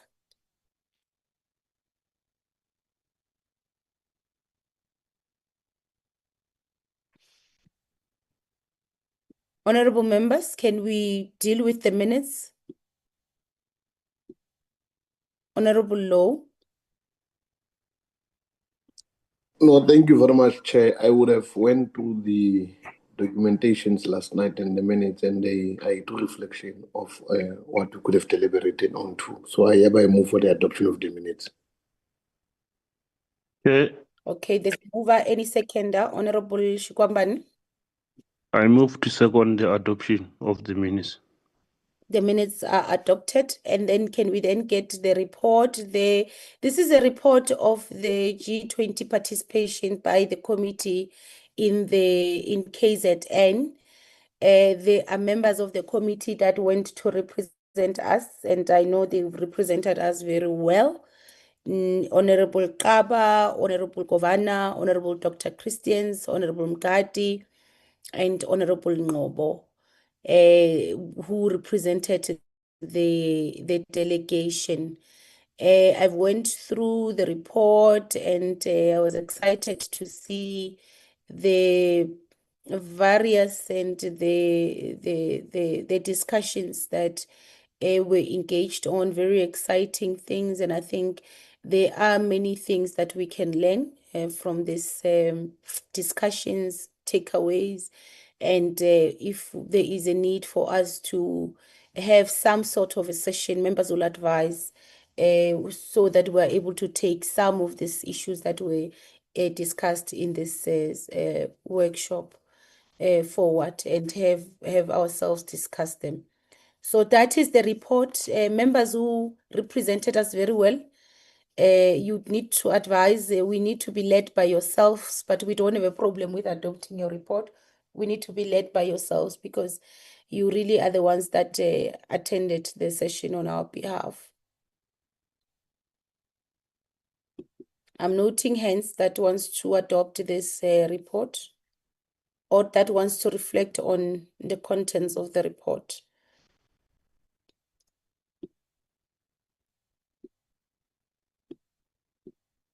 Mamkaba.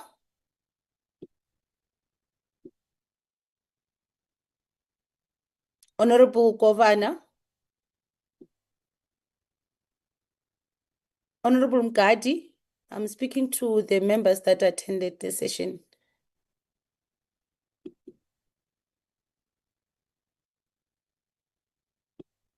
Okay, honorable members, we need to decide on this report. Either we want to continue looking at it but we need to decide because it's a report similar to the one that we had when we attended the first session in the Northwest. And that report we adopted. So I don't know, Honorable Shkwambana. It will be very difficult of us to adopt a report of a meeting that we were not part of it. But I'm surprised because these people are here. They don't want to adopt their own report. Because it's simple. They should just make our life easy. They are here in the meeting. Just if it's not the true reflection, they must tell us. If it's a true reflection, they must also indicate to that. But to go on ourselves and wanting to adopt this report, it will be very incorrect of us to do so. Unless if we defer this matter to the next meeting.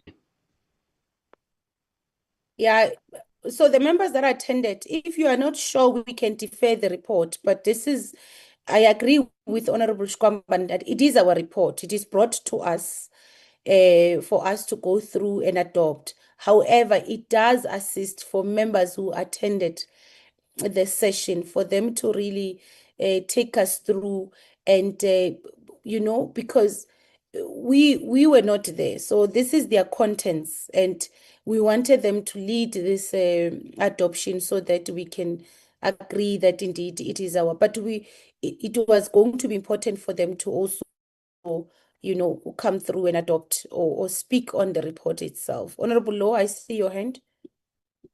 No, thank you very much. I want to second Honorable Chikwamani to say, let's defer the report and allow maybe those members who were present to further come and confirm. I think members had a long day, so for progress sake, let's give them the benefit of the doubt that they will be able to come and engage it in the next meeting. Thanks. Okay, that's fine. Then we're deferring this report to the next portfolio committee meeting for adoption. Mr. Brown, any other matter? I know that we have drafted draft reports, draft programs, draft third term and fourth term programs. The third term, Mr. Brown advised that we've got only 3 weeks, so we've got 3 days, essentially. Mr. Brown, can we please share the 2 programs with the members, the draft programs? We've also received focus areas from the Office of the House Chairperson. I want to propose that we give you time and we agree that we will convene, even if it's because we are going on recess.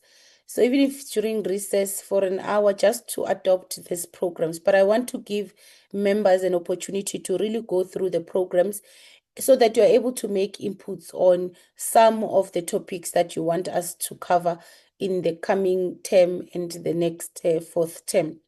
I'm proposing that we do that we send you and then we will convene just a 1 hour session to adopt the 2 programs and make inputs so that when we do send them to the House Chair, they really are a product of all our views. The last issue I want to deal with, members, It's the issue that was raised, the concern that was raised by Honorable Christians. I'm still going to get advice from Mr. Brown on the attacks that were leveled against Honorable Christians. And I will have a proper ruling on the matter. But I do want to caution all of us that it is important for us to create a conducive environment. I'm not saying that we shouldn't be robust. We must be robust. It is our prerogative to be robust in our execution of our responsibilities. We are sent by our different political parties to really represent their constituencies. So we ought to be robust, but I think it is important that we really align ourselves to the rules of Parliament on how we address each other, how we refer to each other. So we should not be attacking any other member. If there is a need for us to raise any issue in disagreement with, or if we differ with a member after raising a certain matter, we ought to differ. I think let's do it in a parliamentary manner. So that we accord each other respect, but also we create an environment where we are able to work with each other for some time. We might be stuck with each other for 5 years, so let us really try by all means to really be professional, to really try and not say words or make or allegations or assertions that are really, that will not be parliamentary. I'm trying to say that are not in or don't give this platform a decorum it deserves. So I'm pleading. This is a caution, but I will specifically listen to the records when I was not here, when I had requested to be excused, and I will be able to rule specifically on the specific members of this portfolio committee who really attacked another honorable Christians in this regard. And going forward, honorable members, on the external parties attending our portfolio committee meetings, it's allowed in terms, as I really went to town with explaining what the rules say. And if there is such a request, the request ought to be made through the office of the chairperson, and then we look at the request. The stakeholders that you saw, or the specific stakeholder, has been writing to us ever since January. And the reason why we took a decision to bring the stakeholders here is because we started by a process. So we involved DPE. DPE, please intervene. And DPE came back to us and said, we are hitting a wall. We are unable to help the stakeholders. We then went directly to the province, and still we felt that we are not getting through because the province says this and then the stakeholder says that. Then we felt if we are going to have this opportunity to sit with the province, then we would rather let the stakeholder be here so that we can get both of them in the same place. So we don't just start by bringing people here because we're trying to do something, but we try a process. And if that process does not work, then this is the platform that we can utilize so that we can hold the executive accountable. So we're not saying that it is exclusive to a certain province. It is going to apply to either DPE, any other institution that is in the sector. If there is interesting persons who, if there's interested persons or stakeholders or parents who write to us, we'll try other avenues first, and this is usually our last resort. So I wanted to clarify that, to say there's nothing wrong with a request coming through our office, and we'll look at that request and we'll be able to advise. I don't remember a time where members of this portfolio committee made a request either for a meeting, either for us to call someone, and we did not consider that. We did not try and get that done. I don't remember a time.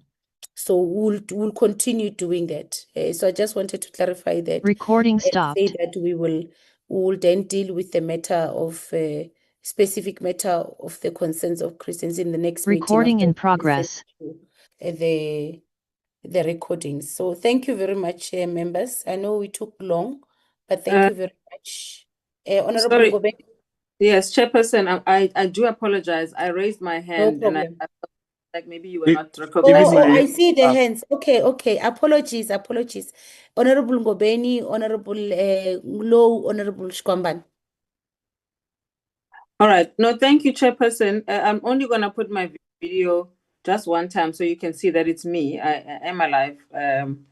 I'm speaking on my own behalf, but I'm putting it off because of bandwidth. I'm also in my bedroom. I don't want members to have view of that. Chairperson, firstly, I want you to, I would like for you to, when you consult the hindsight, for you to have context, because it's very important, Chair, in your deliberations, particularly as you move towards the ruling. So I would propose, Chair, that we provide that context and then you can go back. I know that we are over time. But such is the order of our work. And as I said to you, I do have to travel. But I do want to make a couple of assertions, if I may.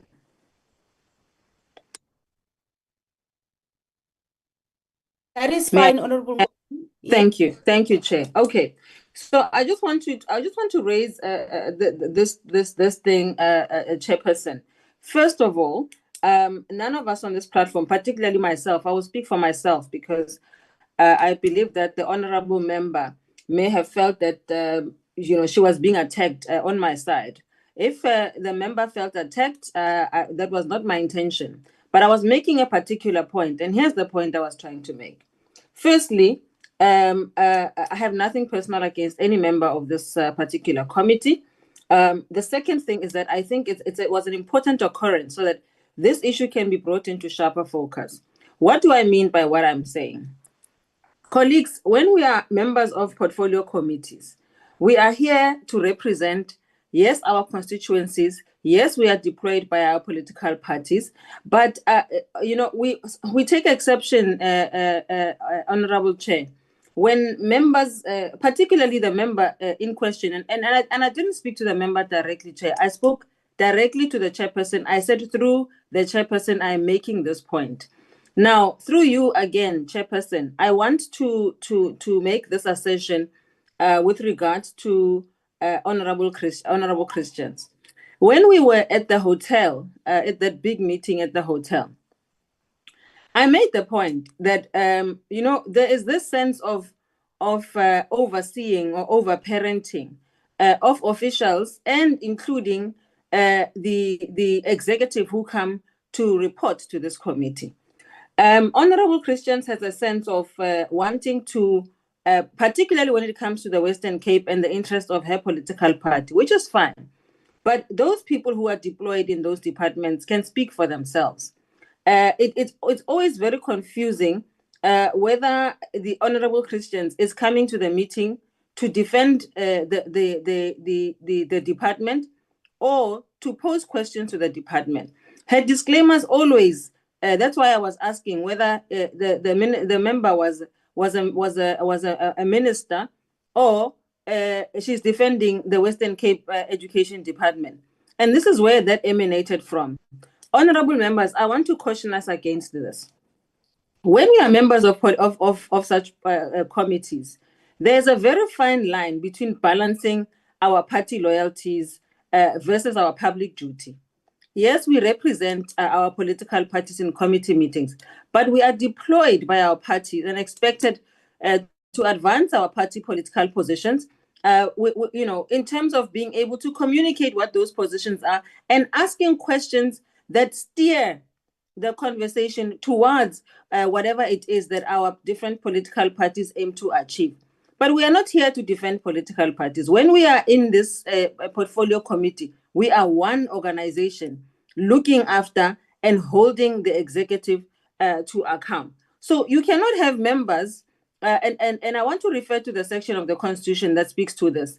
It is section 55(2)(a) of the Constitution, which requires us as members not to serve, as blind loyalists or passive rubber stampers of our different political parties. Members must use the committee meetings, must not use these committee to blindly defend the executive or almost like parrot party slogans coming through in and out. Just as much as chairperson, you are a member of the African National Congress. If we were in this committee and we found that the minister in question that we are trying to hold to account belongs to your party, and you are trying to protect that minister from answering or from defending what we are asking, we would hold you also to account, which we have done in other committees. And so it's not an attack on a particular member, but if behavior persists, Honorable Chairperson, we will not, where we are sitting, and we've served on committees, multiple committees at different levels of government in this country, some of us, and we understand what it is we are supposed to achieve and do at these meetings. And so we find it quite bad. Let me tell you another thing, Chairperson, that really triggered some of us, that triggered me in particular. Honorable Christians referred to the Western Cape's sterling record, and that perhaps the Western Cape must teach other provinces to do what the Western Cape is doing. That is a sense of exceptionalism, and parenting of others who are not from her political party. We take exception to that, Chairperson, because the minister is the minister coming from her own political party who must make sure that there is parity among all of the provinces. If her political party believes that it is so exceptional, it is very condescending, the manner in which the members' remarks were being delivered. In terms of, and you've exhausted, Chairperson, the issue of members of the public. We have done this in many instances before. We are a parliament of the people, by the people. And so if there is an agenda, then the member must raise that officially and raise the issue with the committee or with the chairperson to say, this individual cannot be trusted. They are coming here for sinister motives, and register the concern through the proper channels, and not to make a person Honorable Ngobeni, to be in a situation like this. So Honorable Ngobeni, I'm not stopping you.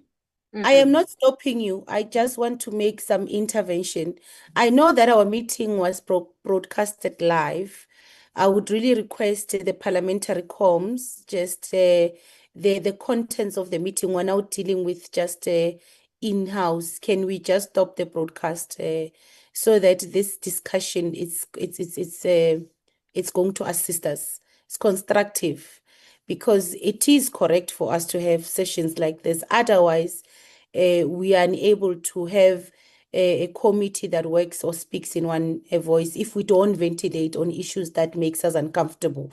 So I'm allowing this session, and I don't think it is correct that it's broadcast. It's broadcasted. Please, parliamentary comms, please. Thank you very much. We've exhausted the agenda. We're just dealing with in-house issues now. Thank you very much. Honorable Ngobeni, as you... Thank you. Thank you, Chair. I'm concluding on two last points. Firstly, that as members, we must take responsibility for our actions, and actions have consequences, and that is precisely what happened in this particular meeting. And finally, Chairperson, that we also must not be hypocritical. I don't know if you watched the exchange in the Higher Education Portfolio Committee, which was broadcast live from a member of the same political party, doing exactly the same thing, having an exchange with the chairperson in exactly the same way, and that was deemed to be okay. That was deemed to be acceptable because it is done by that particular political party that believes that they are beyond everybody else, and other people are devoid of rational thought. I take exception to that. But I will, however, unreservedly apologize, because people have the right to feel how they feel, Chairperson. I want that to be very clear. I will apologize unreservedly where the member felt attacked. It was not my intention. My intention was to correct a particular posture and particular behavior. I will leave it here, Chairperson. Thank you very much and for your indulgence and the colleagues. Thank you, Honorable Ngobeni. Honorable Law. No, thanks, Chair. I think, Chair, mine is to, because I was the presiding acting chair by then, it is to further clarify to say the matter was brought on the committee was that indeed, when I consulted and went to recheck, Honorable Ngumeni did say that she is going through myself as the chair in making that the submission made contrary to what could have been the realities in the Western Cape without having to apportion any personal attack, which I wish to exonerate that particular process. And I think what could have been an attack or what could have been an issue that was referred to an attack, it could refer to the issue of Ms. Luru Vanessa, who did made utterances that said that the Honorable Christians is lying and she does not know where that she comes from, where she's not able to, where she refers to some certain issues that are happening in Western Cape. So it did not sit well, but by the time when one could have presided over the matter, but I think you highlighted and also made a reflection to say, look, we could have not allowed Honorable Luru to have raised those issues given our previous decision. So the other concern is that it has been a norm and a consistent approach from the members of the Democratic Alliance ever since last year, Chair. Wherever when we're dealing with Western Cape, there's been a form of a defense mechanism approach.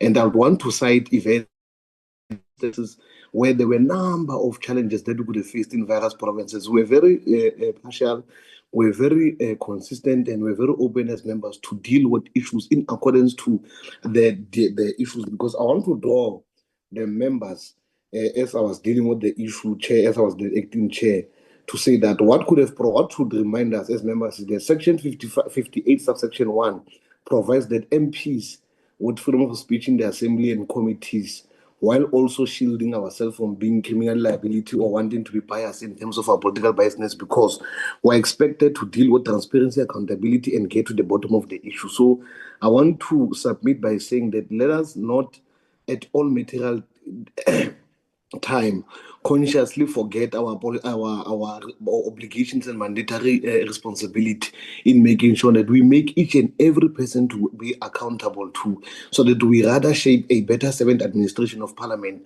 that seeks to be very different and therefore gives effect and be very positive in making sure that we make impact as the educational ecosystem of that person. So I want to also, as you're going to make your determinations and further investigations, to want to caution the members of Democratic Alliance to not want to become the spokespersons directly of the Department of Western Cape, given the realities and the deeply rooted issues. More so when parents and stakeholders are involved, it is quite defeating and an on goal for us as a committee if we are going to want to defend, even at the expense of credible stakeholders who have been there in the particular sector. So that was my submission, Chair. Thanks. Honorable Shkwambana. Thanks, Chair. You see, Chair, we need to be honest to ourselves on how we approach issues here in the Portfolio Committee. When you were not in the meeting, when Honorable Law was acting on your behalf, Honorable Christian, also as a member of this Portfolio Committee, made submissions as per rights. She made submissions, and after having made submissions, then other members followed for that matter to also have their own contributions. But I don't remember when there was a direct attack for that matter. The issue is that it is very painful to be in government. And when you are in government, you are not in government to be treated in a special manner.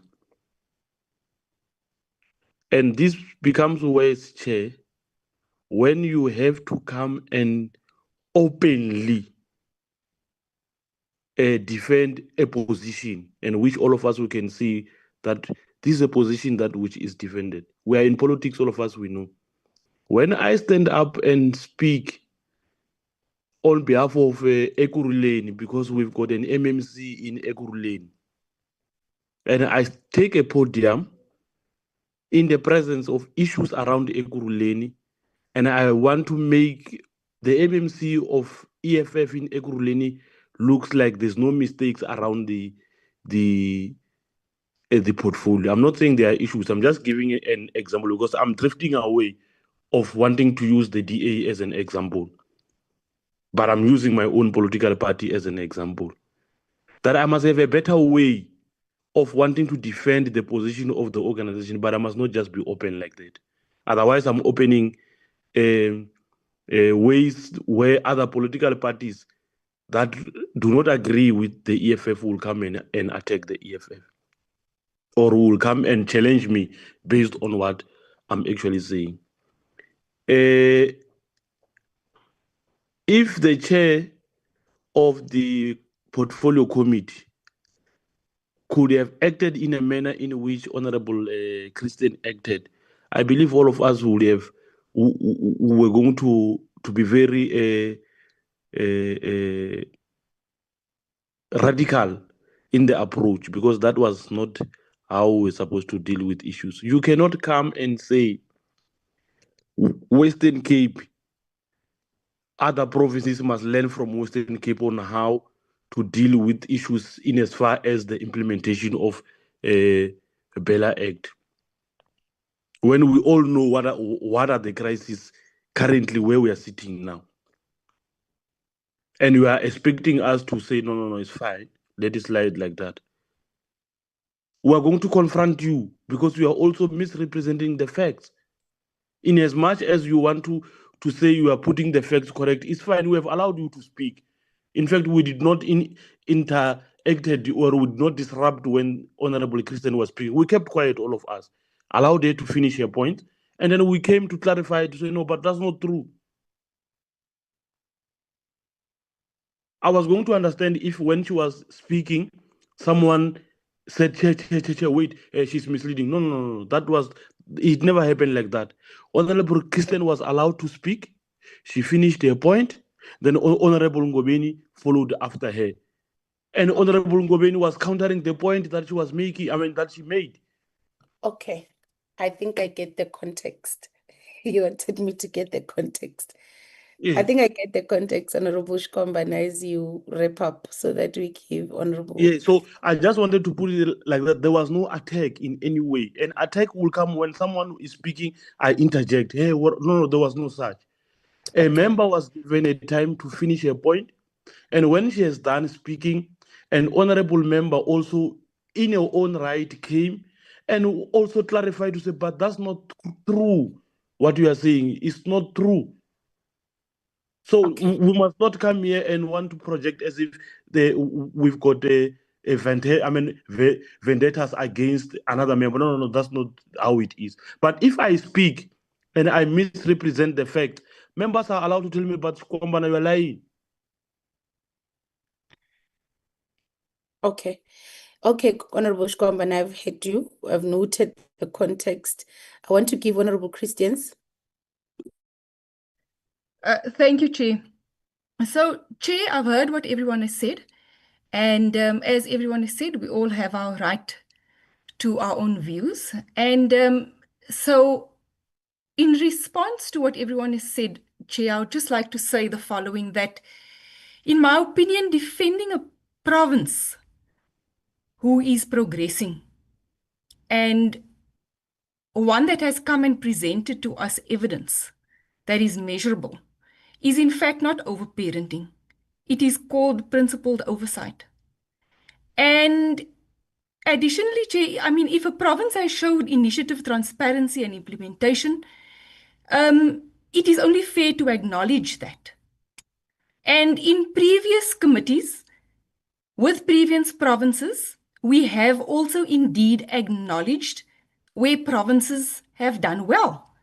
So I don't see anything wrong with the fact that I have acknowledged good, principled governance in the Western Cape. And further to that, Chair, I would again like to reiterate that it is certainly not overparenting. It is fulfilling my responsibility as a member of parliament and as a member of this committee who takes national consistency and learner outcomes and fairness very seriously. And then, Chair, our previous member, Nkobeni, spoke about Section 55 of the Constitution. Now, I would like to, relay Section 55 of the Constitution to the committee. It says, the National Assembly must provide for mechanisms to ensure that all executive organs of state in the national sphere of government are accountable to and to maintain oversight of the exercise of national executive authority, including implementation of legislation and any organ of oversight. So this section, Chair, actually empowers Parliament and especially us in the National Assembly and in this portfolio committee to demand accountability, to monitor implementation and to exercise oversight. So in essence, what Section 55 of the Constitution is saying to us is that it does not restrict us as members from recognizing good governance and strong performance. In fact, I would like to correct Member Ngobeni that Section 55 explicitly mandates this committee to maintain oversight over the implementation of legislation, which includes identifying and supporting provinces that are leading in that regard. So, Chair, in exercising my oversight function under this provision, I am fully within my constitutional duty defending effective policy implementation. And it is indeed not in conflict with Section 55, but a very good example of fulfilling Section 55. Then, Chair, just to give some context, because you said you've now had context over what the members have said. Now, I raise the matter, Chair, because this is not the first time that members in their opening statements first refer to me and my input before stating and asking their questions. Now, I believe that we are all better when we hold each other to respectful and to principled standards in this committee. And especially, Chair, when we are in front of departments, provinces, and the public, that we are not attacking each other repeatedly. So yes, members have the right to state their opinions, but without referring to and jeopardizing another member. And if we don't protect each other's right to speak, Chair, in other words, what members are telling me repeatedly now is that my input is not deemed correct or sufficient or of a standard to them. So if we don't protect each other's right to speak, Chair, we are really undermining the very credibility of this committee. And I hear that members are saying that they may not have intended to make personal attacks, but the repeated referencing of my name before they state their questions, the repeated targeting of my contributions, definitely comes across as personal, especially in the context where I was simply speaking to a province's performance based on their presentation. So, Chair, debate is always welcome. We all agree to that, but it must be focused on content and not on singling out a colleague on doing their job. And if my name is mentioned on multiple times in a dismissive and sarcastic tone, or my integrity is questioned repeatedly when I'm asking questions or when I'm making statements, that crosses the line, Chair, from debate into targeted antagonism. And all I'm asking is, Chair, that we raise the bar in this committee and that we engage with each other in a manner that we are seen as one and that we hold departments accountable instead of it seen that we are on the attack of each other at all time. So, Chair, really, I'm asking that we just maintain an environment where members feel safe to speak their minds without the fear of hostility. That is my appeal to you, Chair. Thank you. Okay. Thank you very much. No, I'm not going to take follow-up hands and no, I'm not going to take that. It's safe to say it is good that we allowed ourselves some space to ventilate in the meeting on the matter. And I will definitely, because it assisted as well to get this kind of context. Just to say, I agree with the sentiments of all members that actually we are a portfolio committee of Parliament. So we represent the collective Parliament as a portfolio committee. Our role is really just to play oversight, hold the executive accountable. As a result, and this is just to encourage all of us, that when we meet and when we see the executive, and that's what I usually do when we go to oversight, I don't see a party. When I go to a certain province and it's an MEC and there's problems. We went to Limpopo, we were requested by a certain organization to go to a school of special needs in Limpopo. I came back, and if you would have read that report, it was very honest. I did not say, no, the MEC, there is an MEC from my party. I wrote what I found, and when I engaged with the PED, I was very robust because it was actually recorded. I remember all of us had the opportunity to debate that report in Parliament. And because of that oversight, because of that debate, there is at least some relief that is going to those learners. So we should try not to see parties. We should try not to see parties when we look at the executive. We are Parliament. We are the legislative arm of the state. We've got a very important role to play in terms of balances and checks. And the society and the people at large, even those who did not vote for us, even those who are not our constituency, they really depend and rely on us to ensure that we really we ensure that the executive do what they have committed to do. And if they're not doing it, we must tell them that you are not doing it and you should do it. So it will be very important. That is going to assist us, and that is what is going to maintain the integrity of this committee. And I've seen members, we try to do that, all of us. We try to go and see. We don't see a party. We don't see this is my friend or this is my home province. When I get there, what I see is parents, is learners. It's these people, it's teachers who depend on the state for the provision of education. So I look at the quality of that education. So for me, it's important that we do that. Second thing, so we're not going to prescribe, and I said that I don't like prescribing how members should engage because we've come from different backgrounds. We speak in different forms with different personalities. So I would not say, the only thing is that there are certain ways. For example, Honorable Lowe raises what Ms. Leroux said, which is wrong, what she said, and we'll raise it with her.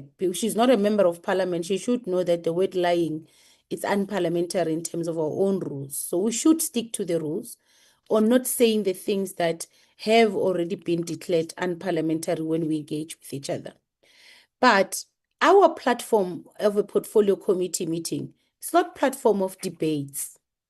You know, we've got a platform of debates, which is our sittings, where we debate reports, where we debate. And in that platform, we're very robust, very robust. The last budget vote we had, it was very robust. All of us were partisan. We spoke about our parties. We spoke about everything. It was very robust. So that is a platform for debates, and we should not make the portfolio committee a platform for debate, because there is a platform for debate, and that is allowed.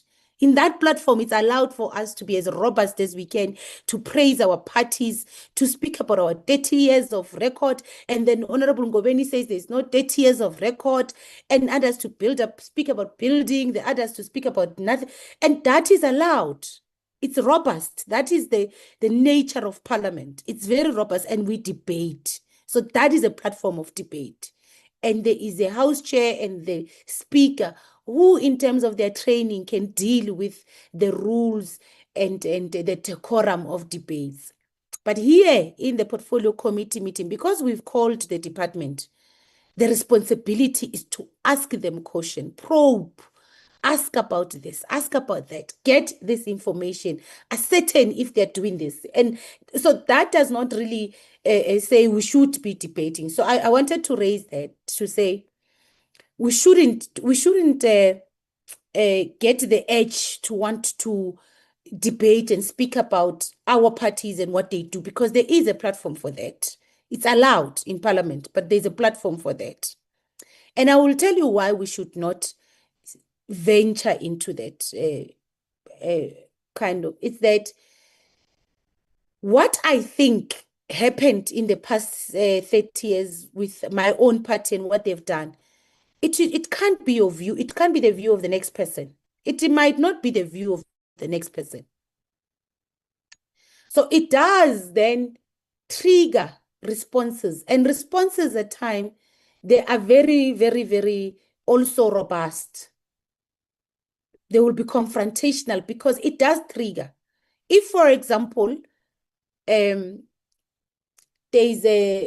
I would sit in this meeting. If, for example, in this very same meeting, I will say, the former minister did extremely well, and you must learn from the former minister.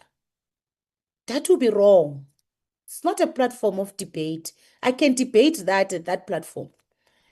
It is going to trigger yourself, and it's going to trigger you as members of the portfolio committee to say, no, that's not our view. It's not our opinion. We don't think she did well. So that you are triggering debate, and we should not trigger debate, because your view about who is progressing well, who is performing well, who is not, it's your view, it's your opinion, and it doesn't mean it's a fact. Doesn't mean it's facts. That's why we debate. And ultimately, when we can't agree on a debate, we vote there in the plenary session. But here, I want us to desist from that. Really, we've got a responsibility to learners. We've got responsibility to who are the future. We've got a responsibility to our parents. We've got responsibility to the public to really provide serious oversight over the executive. And that's what we should really stick to, without us bringing our opinions about the standing of the institutions that come here, which we can debate, because we also compile reports. And these reports are debated in parliament. So you have an opportunity and a platform there to debate that report in plenary. So I just wanted to caution that is what is going to really diminish the integrity of this. That's if we do that, if we create a debating platform in this portfolio committee, I can tell you there is no structure, no institution that we're going to hold accountable. We're going to do this all the time. We'll have to finish a meeting so that we can ventilate, because your opinion about the city of Johannesburg, Honorable Ngobeni, might not be my opinion. And your opinion about Ekurhuleni, it might not be my opinion. I might think far worse things. So you would trigger me if you say, no, others must learn from me. In fact, if you look at it from a point of, I would even look at it from a point of, so you think you're superior. You think you're inherently superior. Why do you think you're inherently superior? Okay, let's go to, because those are debates. Those are points of debates. I will say to you, okay, historically, where do you come from? Because the majority of the population you serve has always been privileged. So that is points of debates. And if we really venture into that area in the portfolio committee meeting, we are headed for crisis. So I think we should desist from bringing points of debates in our role of probing and asking questions. Let's stick to asking questions to the executive. And you, if you want to, and I agree with all of us that we should find a better way to raise questions, but also our questions sometimes, even how we ask questions sometimes, I know there has been 2 complaints already to the office of the House Chair about myself and about how I was asking questions in certain schools that we visited. How we ask questions sometimes is going to be very robust. It's going to be that this is a platform we're in. Someday you are going to be very robust against me as the chair. And it's the nature of the platform. So what we should not do is to say words to each other or towards each other that are unparliamentary. But we are going to hold it. I agree. Even if it's me, you will make reference to me, Honorable Joy, what you said here and here, and that's when we venture into debates. And I want us to desist from that. But we will listen, and we want to say that we don't want to create an environment where somebody feels personally attacked. But we should also try to desist from venturing into points of debates in our role of questioning the executive. So I will listen. I will still listen, although of course I've gotten the context, but I'll still listen so that we can be able to just make that ruling once and for all. But I'm glad we had this conversation so that we know that we have a platform to listen to each other in the portfolio committee, so that the portfolio committee functions as it should. So I'm going to leave it here, and I don't think we should take any other hand pertaining the matter. Thank you very much. Do please join when we discuss the program, because I don't want us to say, I don't want members to say, where are these things, where are these topics coming from? Look at what we have proposed to discuss, then join the meeting, although of course it will be during recess. Join the meeting for an hour. We'll try to choose a date that is comfortable for all of us, and then we discuss that program so that we all know when we come back what are our areas of focus. Thank you very much, honorable members, and the meeting is adjourned. Thank